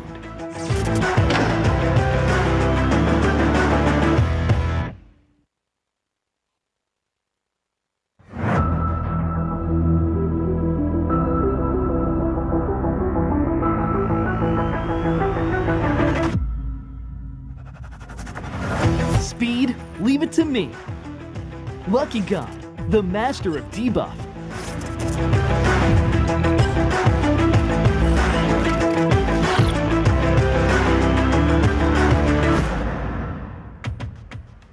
Lucky God is playing in the SWC for the first time this year. This player for sure knows how to play a match according to his plans.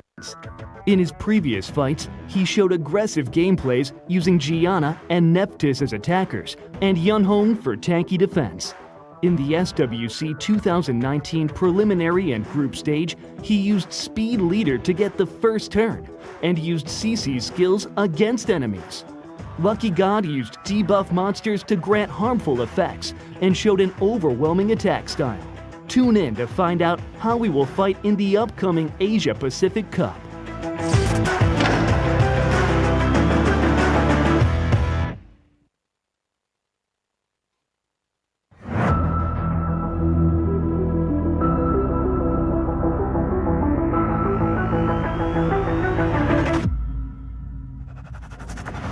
CC doesn't matter.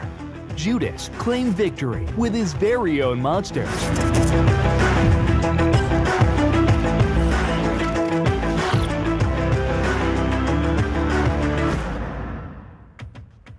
Judas is a player who has maintained his own style by using Julian, Fengyan, and others, despite the popular meta that gets created in every season. In the CC-focused meta, he showed awesome gameplays of defeating the enemy with one shot, using his powerful Viva Chell and Fengyan. He is very well known for utilizing Julian. Because of this, Julian often gets banned and left a sense of frustration for the viewers. Will his Julian show his true power in the upcoming Asia-Pacific Cup? Please stay tuned.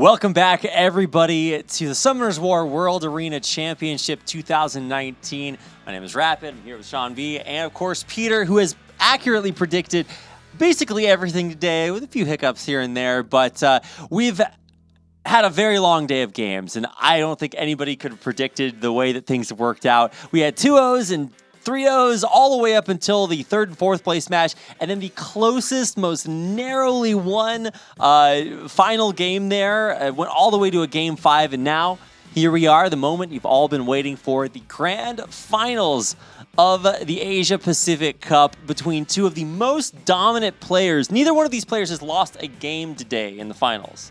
Yeah, just very, very strong performance from both players. Yep. And of course, I'm talking about Diligent and Llama. Peter, what is so impressive about the way that these players play?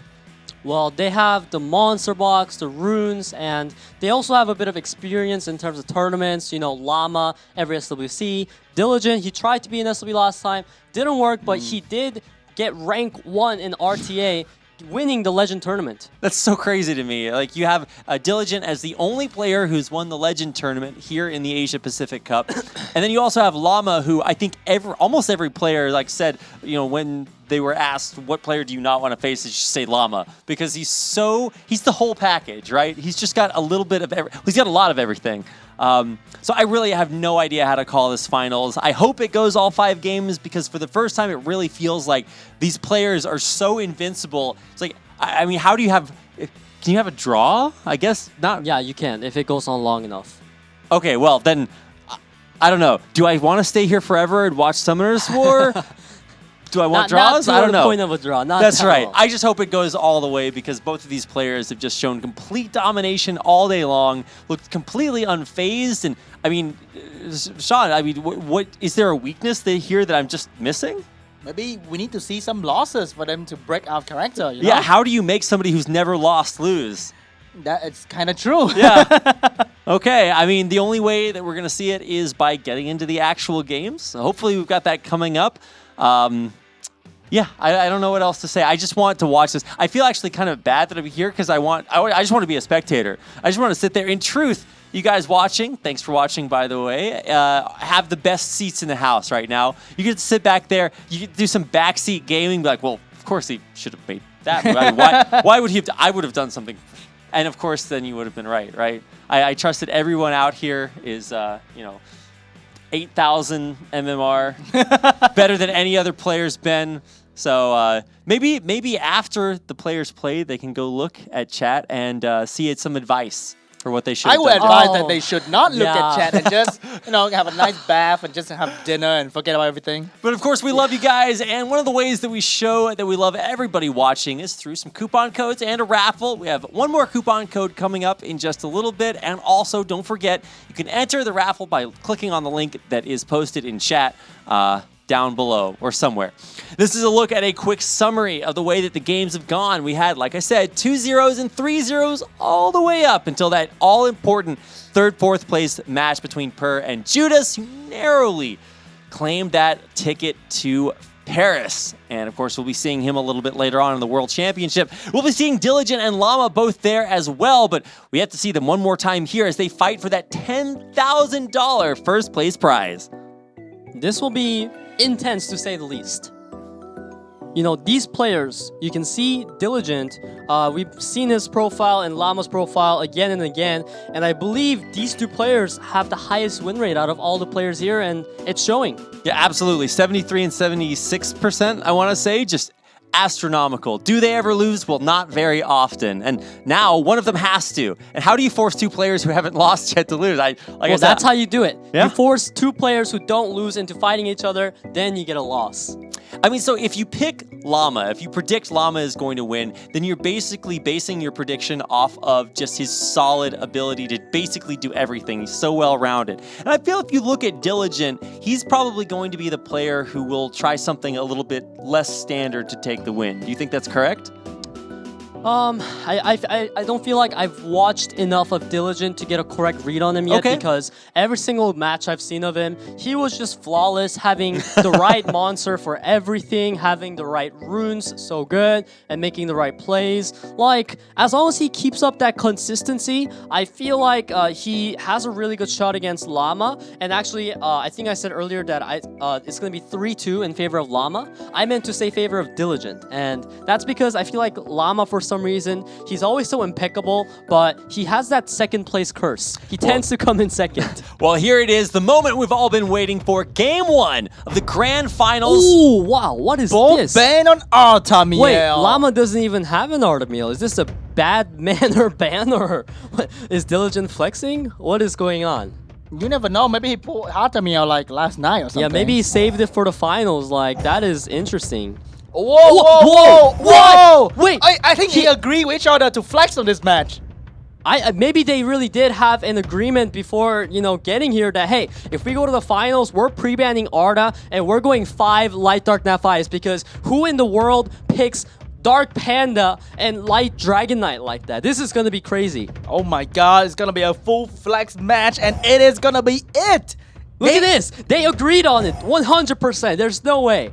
Now that is real sportsmanship right there, with an entertaining match coming right up. The Battle of the Titans, man. Who needs the $10,000, right?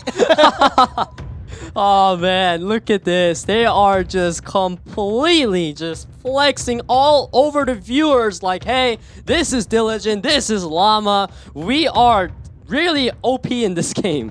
All right, which is gonna be the ban here for both sides because this is out of our knowledge already. Yeah, I mean, this is just going to be new casting for all of us here.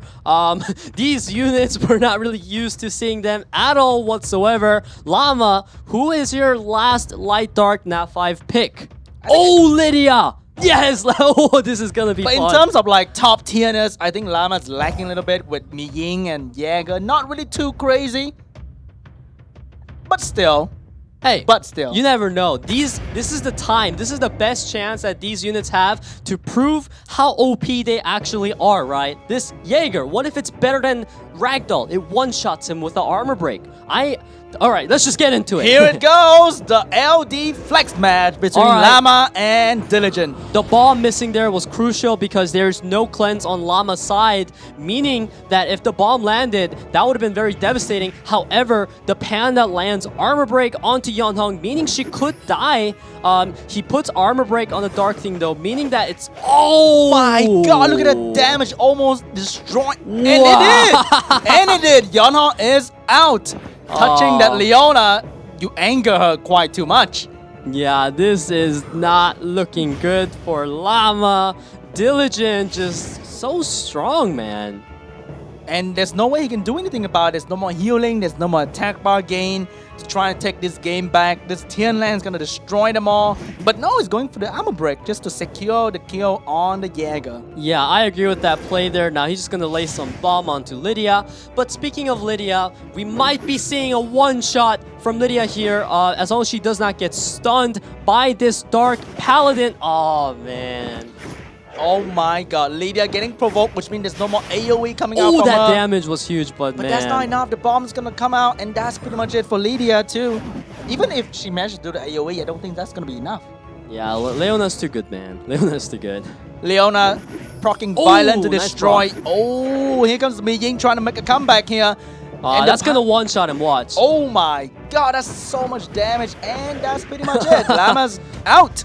Yeah, I mean, that was a fun match. Wow. Okay, what a way to start this. That was not the way I predicted to see our first game. I mean, we were trying to do all of this analysis, and that was very one-sided. We were talking about, like, how does the unstoppable force beat the unmovable object? Well, I guess that's one way to do it. Yeah, I mean, like, they both chose 5 Light Dark Nat 5s, but one of them had all the top tier ones, and the other one had, not as good ones. The funny one. Yeah, the funny ones. Well, let's get into the it. ones that need a buff. Game number 2. Let's see if we have the same thing all over again. Oh, it's a proper match now, maybe. Yeah, because of the Gianna Ragdoll pre-ban coming in, now we know these players are going serious now, meaning Llama, he's going to be picking away one of LD units on Diligent sides, or just going to go for like Hathor Wusa Molong. There's a Hathor. Here comes the proper match. Yeah. Just now was a coin flip or something.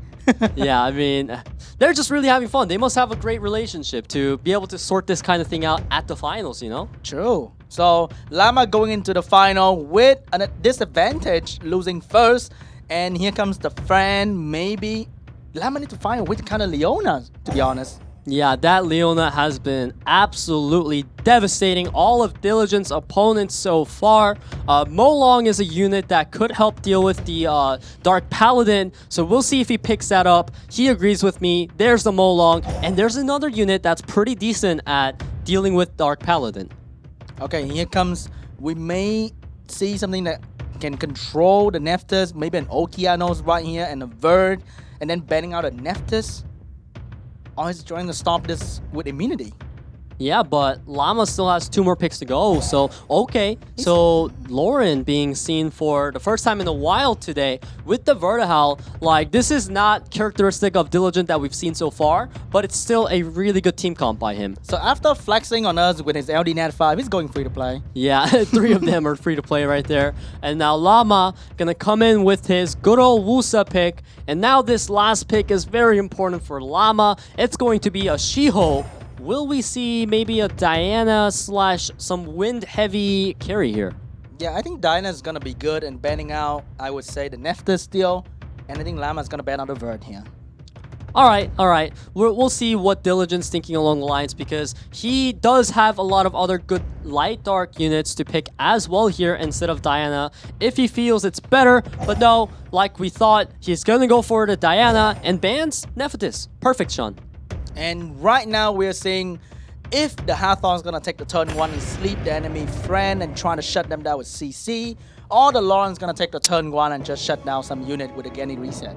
Well, Diligent went accuracy leader instead of Fran leader skill, so Diligent is not trying too hard to contest turn 1, but he is still getting it. That's just how OP his runes are.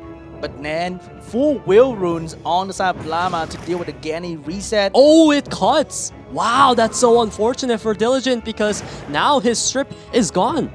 That one strip is now gone, and Genny may choose to reset the Lauren for one more time, but no, he's gonna eat the full stun here maybe.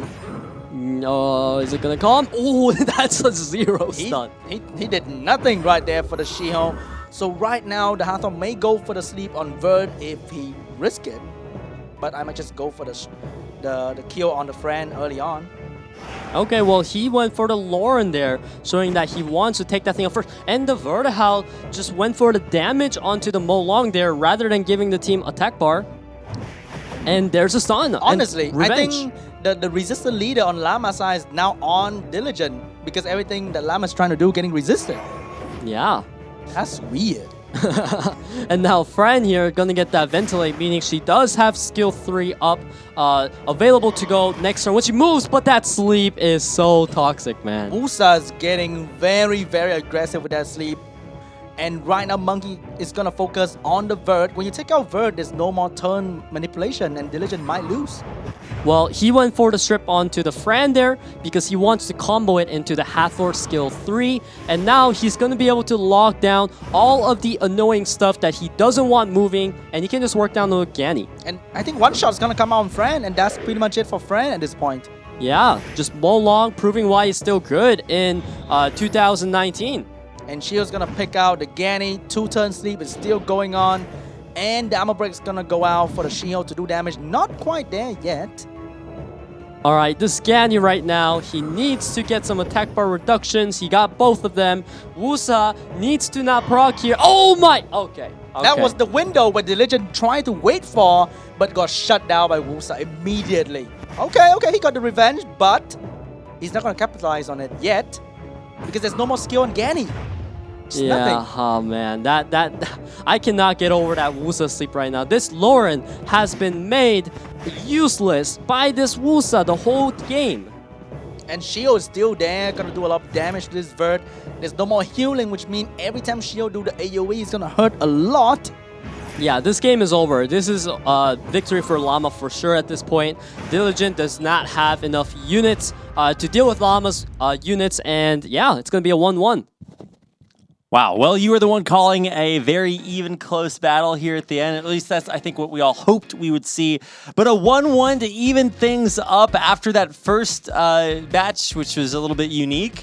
Really going to make things down to a best of 3 where the winner gets $10,000. Yeah, I mean, finally, we're seeing some vulnerability out of Diligent. That's the first game he lost today. Yeah. Like, we can just see why these players have made it here without losses, because that's how good they are. That they need to just fight each other. Everyone else, they can 3-0. Well, here we go. It's time for match number 3. Starting to tip the scales here. Llama versus Diligent. Take it away, guys. All right, Diligent, first pick, takes the Hathor away from Llama this time. And now Llama, he might want to just secure some units like Wusa for him. Maybe Vertihal, take it away. Or he has a lot of options, but maybe he's thinking about taking Ganny Hathor away. I think he has to find a way to deal with the Leona Gianna that's coming his way. And he's going to go with a speed lead Ganny. Yeah, I mean, Vanessa, Ganny, not really the first 2 picks we've been seeing much out of Llama so far here. And then Diligent's going to go with Fran and Verd, which are great supports with Hathor. All right, pretty standard pick out from Diligent, trying to take away the unit that goes really well with the Ganny and Vanessa. Here comes the Lauren once again, and the Yonhan to deal with the immunity.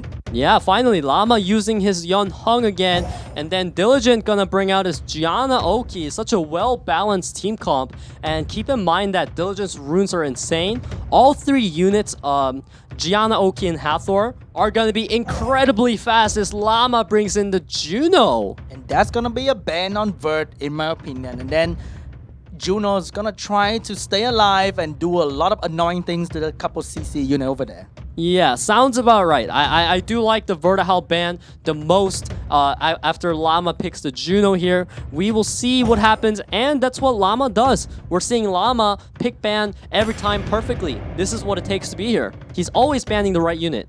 All right, here comes the first turn coming out from Gianna. But how long can he keeps going in CC? Because Juno is going to come out and do the AoE stun potentially with the spare runes.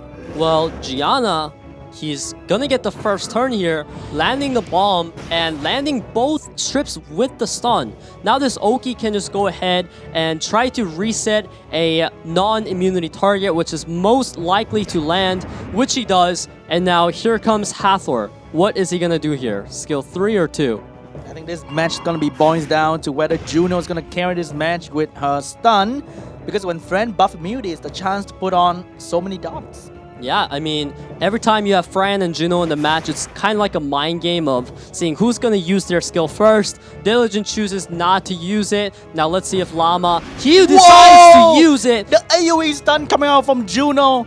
That was insane, but here comes the 2-turn sleep though, so it's not really insane quite yet. That was the best moment I have ever seen from Juno, but it was not enough still. How Do you sad see is how that? lucky that was where the sleep got resisted on Juno, so there's no healing coming out from Juno? Yeah, that just adding that cherry on top. All Diligent needs to do right now is just work down this Juno, who seems relatively squishy because it should be packing some damage stats. And now here comes the immunity. I'm not sure why is he doing immunity at this point. Because Juno already used skill 2. I see, but Juno get her skill back quite quickly. Honestly. Yeah, but he gets now a attack buff bomb up before Juno cuts. Here comes and the now, first violent proc from Ganny, which is probably gonna amount to nothingness. Yeah, I mean, Diligent has way too firm of a grab on this game at the moment. Ventilating Yunhong, definitely the right play there so that Llama can still try to somehow claw his way back into the game. But this is looking so bad right now for Llama. The power of CC is showing his true power without any immunity on the enemy side. Yeah, and not only that, but the power of runes, because Llama is an incredibly fast player and Diligent's even faster. And right now, Juno's gonna attempt to do another AoE stun, not really going for... Okay, that's now a really good one. This is a good violent proc here. Yeah. Taking away the Okino stun, but Hathor's gonna have the sleep up ready anytime soon, and Yonhong's gonna go out too as well. He's probably gonna just go for AoE stun here. Okay, he may? Okay, Oh, he may not. All right, I think then. he's saving for the immunity, and he's just trying to play mind game with a friend. I would have went for AoE stun because he could have saved this Yunhong because he ventilated it, but I guess it got reset again. All right. I forgot it got reset again. Anyways, it's going to be Juno trying to 1v4. Definitely not going to be as effective as a Leona trying to 1v4. We will see. Can she pull off 50 more despair stuns? I think at this point, Llama's probably going to be done with this game. He might think about the next match where he may pick up some more better anti-CC unit, because Lauren, Yonhong are very vulnerable to all these CC units. Yeah, and now we see Diligent getting 2-1 on Llama. Wow, what a game number 3. That will put Diligent one game away from taking first place at the SWC 2019 Asia-Pacific Cup. And of course, that $10,000 first place prize. Very, very tense moment here. And for once, you can kind of see that look on Llama's face. Haven't seen that one all day today. Yeah, he's really hesitating right now, you know, rethinking that match, thinking about what went wrong, and preparing for this one. Well, let's get into game number 4. Diligent is one game away from becoming the champion of the Asia-Pacific Cup. Well, I did predict a 3-2 in favor of Diligent, so if my prediction needs to become correct, I need Llama to win right now and go 2-2. And so far, when Llama banned out the Gianna, he has a pretty good chance of winning. Yeah, and he got the Hathor first pick as well, meaning Diligent does not have his super fast Hathor, because I remember the last time I checked it, the Hathor was like plus 190 something on Violent Will, which is crazy. And now he's going to opt for the Fran first pick as well as the Ganymede. And Llama might just return with a standard Molong pick and maybe take the Vert away or something. Yeah, I mean, Vertihal pick, I definitely like that as always. And this match is no exception. Llama gonna be very careful to decide his draft because this match could be what costs him 10k, right? So he decides that Molong Yeonhong is his best chance of winning. I still remember that one video from Peter's channel showing the Molong Yeonhong toxic combo. Yeah. And it's really, really good still since 2 years ago. Yeah, I mean, that combo still works even after the nerf because nothing about that combo was nerfed except for Yeonhong's skill 3, right? But anyways, Diligent right now, he has so many monsters to choose from. He's choosing to go with the offensive/defensive style Okeanos and Triana. And not a lot of damage come out from Diligent just yet, so Llama can stack up more sustain and ban the last pick in core today.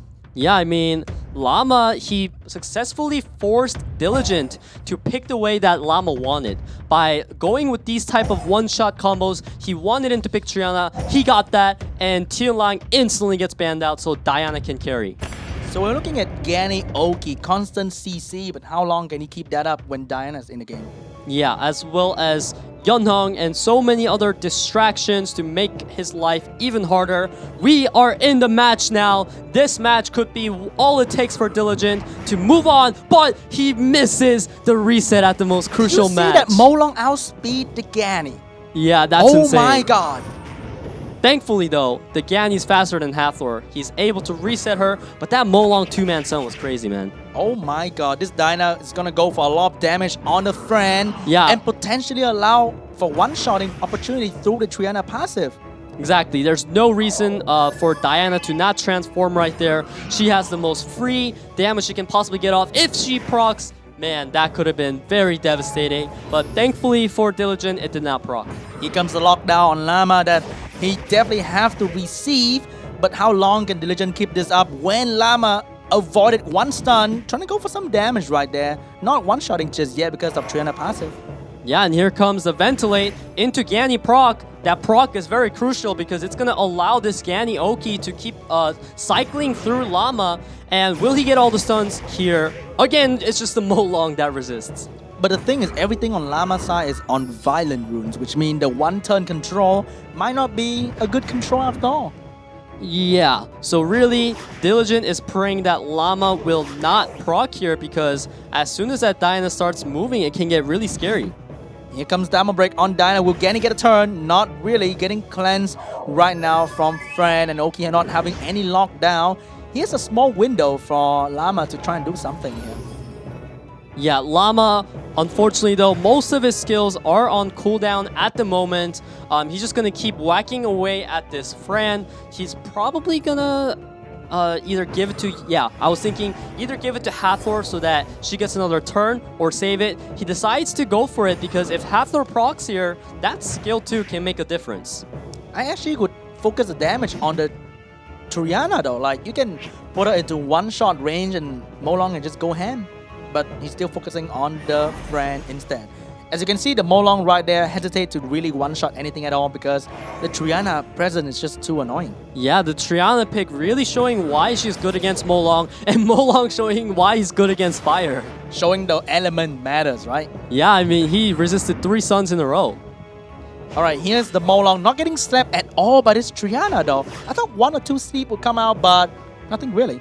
Yeah, and keep in mind that Llama's team is not proccing much at all, while Gani keeps proccing. This Oki is just going to keep cycling at this point. Here comes the Armor Break. He was waiting for that, but not going to stay for too long because Fran and Triana are going to take their turn to cleanse all the Armor Break that Molong can ever do. Yeah, and now here's Oki just going to punch away at the Diana. Triana's damage is going to start going up as well. And here comes Ventilate yet again. And another violent proc on that Gani. He's going to Ventilate again soon thanks to that. I think Hathor's skill is going to be up soon. We might see a strip sleep into the Okeanos potentially. Or a strip stun at this point. Glancing strip stun from Molong. He didn't even go for it. And Hathor, even if she procs, she does not have skill 2. That is unfortunate. And here comes another route AoE stun. Gani Oki as effective as Gani Hathor. A lot of lockdown right here. Yeah, this is really, really sad for Llama right now. He is not getting any procs. This Pony, what is she known for? Violent procs, but she's not getting them. He's just gonna reduce the attack bar. Watch this. This is gonna be so good for Diligent. Look at how much efficiency he gets out of this skill 3. And that's a lot of damage on the Yeonhong already. And he got everyone. Slowly but surely, the damage is gonna stack up more than enough for the Ganny to start doing a lot of damage. It seems, Sean and Rapid, I think I'm going to be the wrong for the first time here today. My prediction seems like it's not going to happen as Diligent looking incredibly strong. Oh boy, here comes the legendary Diana, but Triana has full attack bar though, so transforming is not a good idea. Yeah, she couldn't even transform because she got reset there. This is almost game over right now. That sleep is so... Oh. That happened. It has to happen at some point. And Man. I think that's pretty much it for Llama. He got control really well. And that's the thing. When you face CC without immunity, it's going to be tough. Yeah, this is just what a sad way to lose your first place spot, right? Just get Ganny Oki down one by one, and your units don't get a single turn, no violent procs. That is truly sad. That's it. That's gonna do it. Llama taps out, and Diligent will take a 3-1 victory to be your Summoners War World Arena Championship 2019 Asia-Pacific Cup champion. Congratulations to Diligent. I mean, he was one of the best player anyway, so not a really big surprise here. I think we knew that we were going to see some incredible matches with some of the most talented players in the world, and I don't think we could have asked for anything else. A big embrace on stage because you can tell these guys are absolutely exhausted after so many stressful games, playing their hearts out. It's all come down to this, and Diligent has emerged triumphant. Yeah, speaking of exhaustion, I'm exhausted too after all that shouting. I need some Korean barbecue in me, man. I mean, today is a great day to be a fan of Summoners War, watching so many amazing games. We've also had some coupon codes for you guys watching as another reason to have some great reasons to watch Summoners War. I mean, honestly, it's just such a privilege to be a part of kind of this moment, to watch kind of the build up of all of these epic storylines. And then I just remember the way that final started. Like, I don't think anybody could have predicted that either. Just everything was all over the place. We had a little bit of everything that makes Summoners War so exciting. True. And big shout out to both players for doing that L&D challenge right here on screen. That was the best thing ever. Yeah, I mean, this SWC created a new friendship between Diligent and Llama. It's just so cute, man. Like obviously, they can't just plan this. Like, this had to be planned. You get what I'm saying? Yes. They can't just do that out of nowhere. And that was really fun to actually see people with $10,000 on the line, just like, hey, you want to do a fun match, bro? Like the real match, but kind of fun way. Yeah, I mean, obviously, you know, really well played by both players, though, in the end of the day. Yeah, they both just really impressed us. Yep, I mean, at the end of the day, I don't think you really could have asked for anything more than that. To start out with such one-sided domination and then end with such really close matches, I mean, wow, really just about everything. And that sets up what is going to be an absolutely incredible World Championship on the 26th of October. But before we talk about that, we have one final coupon code for all of you watching. So right down below there, I'm not going to read that, but if you flip it upside down, it might just spell something cool. I don't know. You see what is there? It's 2 win score. 1 Ganny, 1 Hathor. Yeah, that's everyone right. gets a Ganny for combo. Go get it, guys. I wish. Your chance and to if be... you don't get it, it's Peter and Sean's fault. So okay. you can blame them afterwards. But there's the coupon code. Also, we'll be giving away the winner of the raffle. I believe that will be announced in chat. So if you guys click that link, you still have a second to enter, and then we'll be giving that away as well. So lots of rewards for being a fan of Summoners War, but the true reward is coming up, and that is going to be the grand finals in Paris for the America's Cups. We have Thompson and Tree from the Europe Cup. We have Baus and Rosith. Then from China, we have Lest, then Diligent, Llama, and Judith. Qualifying from the Asia-Pacific Cup, some of the best players in the world. And they're all going head-to-head on the 26th of October in Paris. I don't know. I'm speechless after that, too. I don't blame you guys. What was your favorite moment from today? Peter? Leona 1v4. It's so crazy. What about you, Sean B? The LD matches, man. Oh yeah, okay, that was a highlight He just for sure. flexed on the entire Summoners population. Yeah.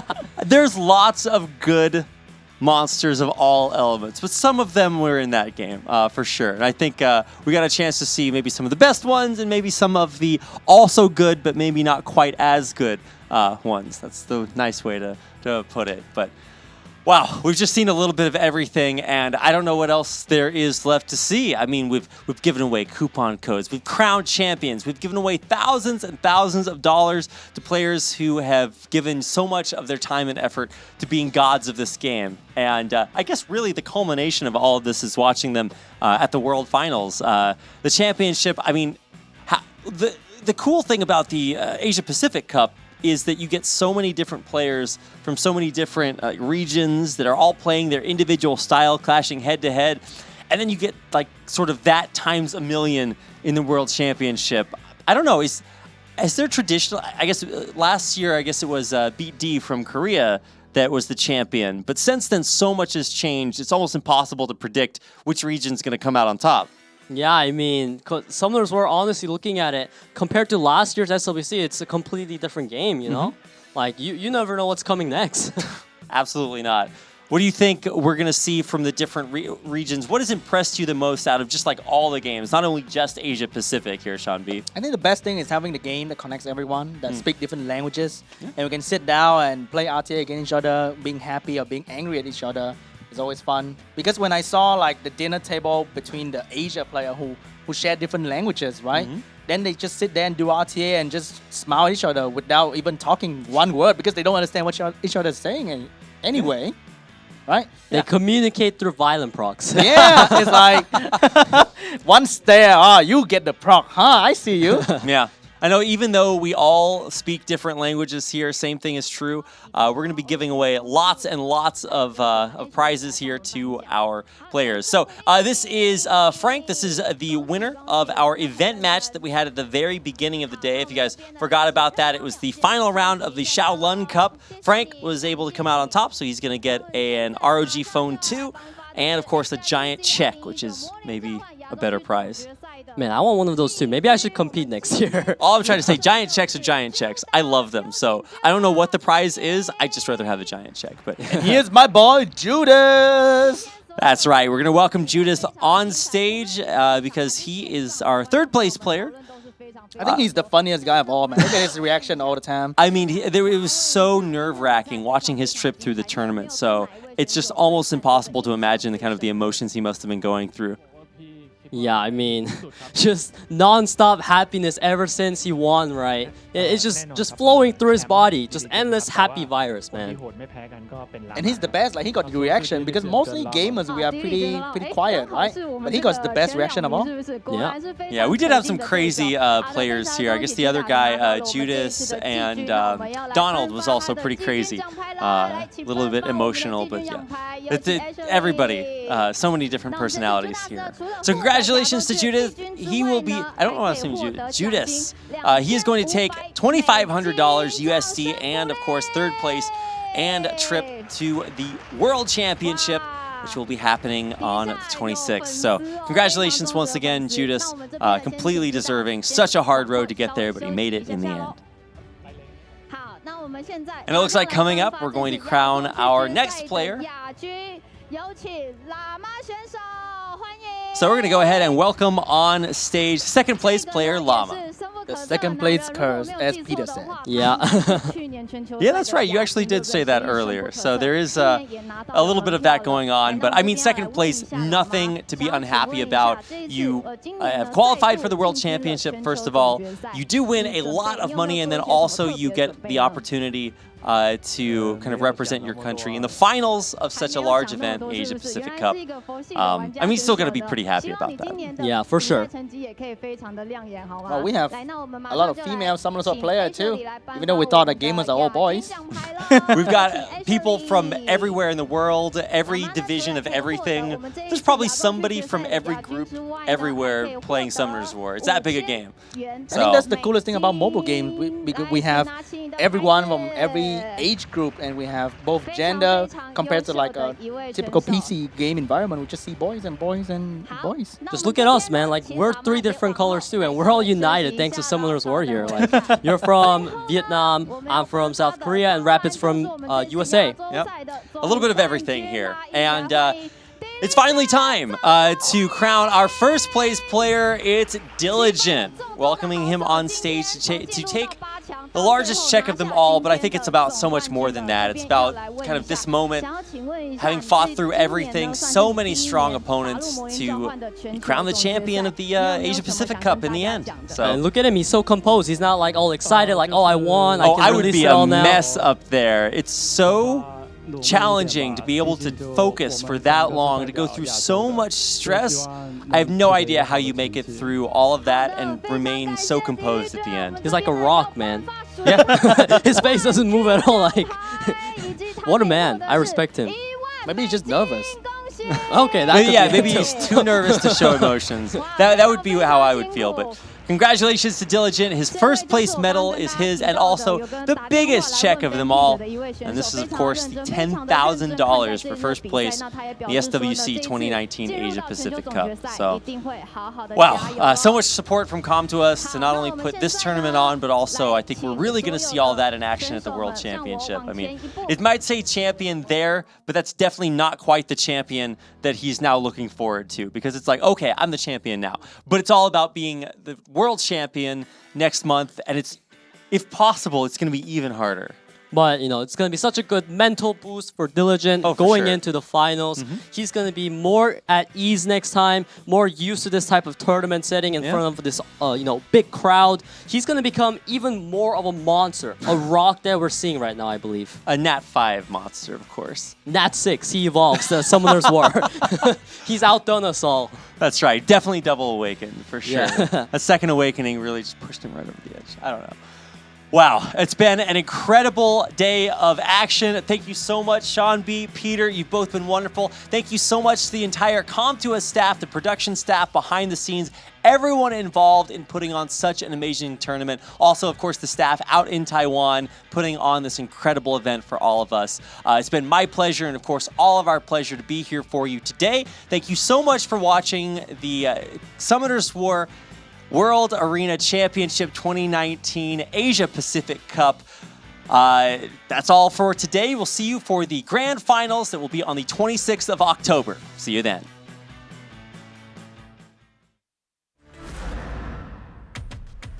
UT10 is from Japan, where all kinds of meta are created from.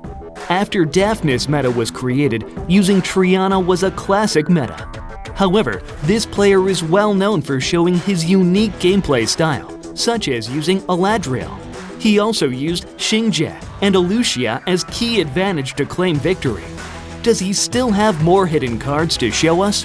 Or will he continue with the meta he showed in the preliminary and group stage? Please stay tuned.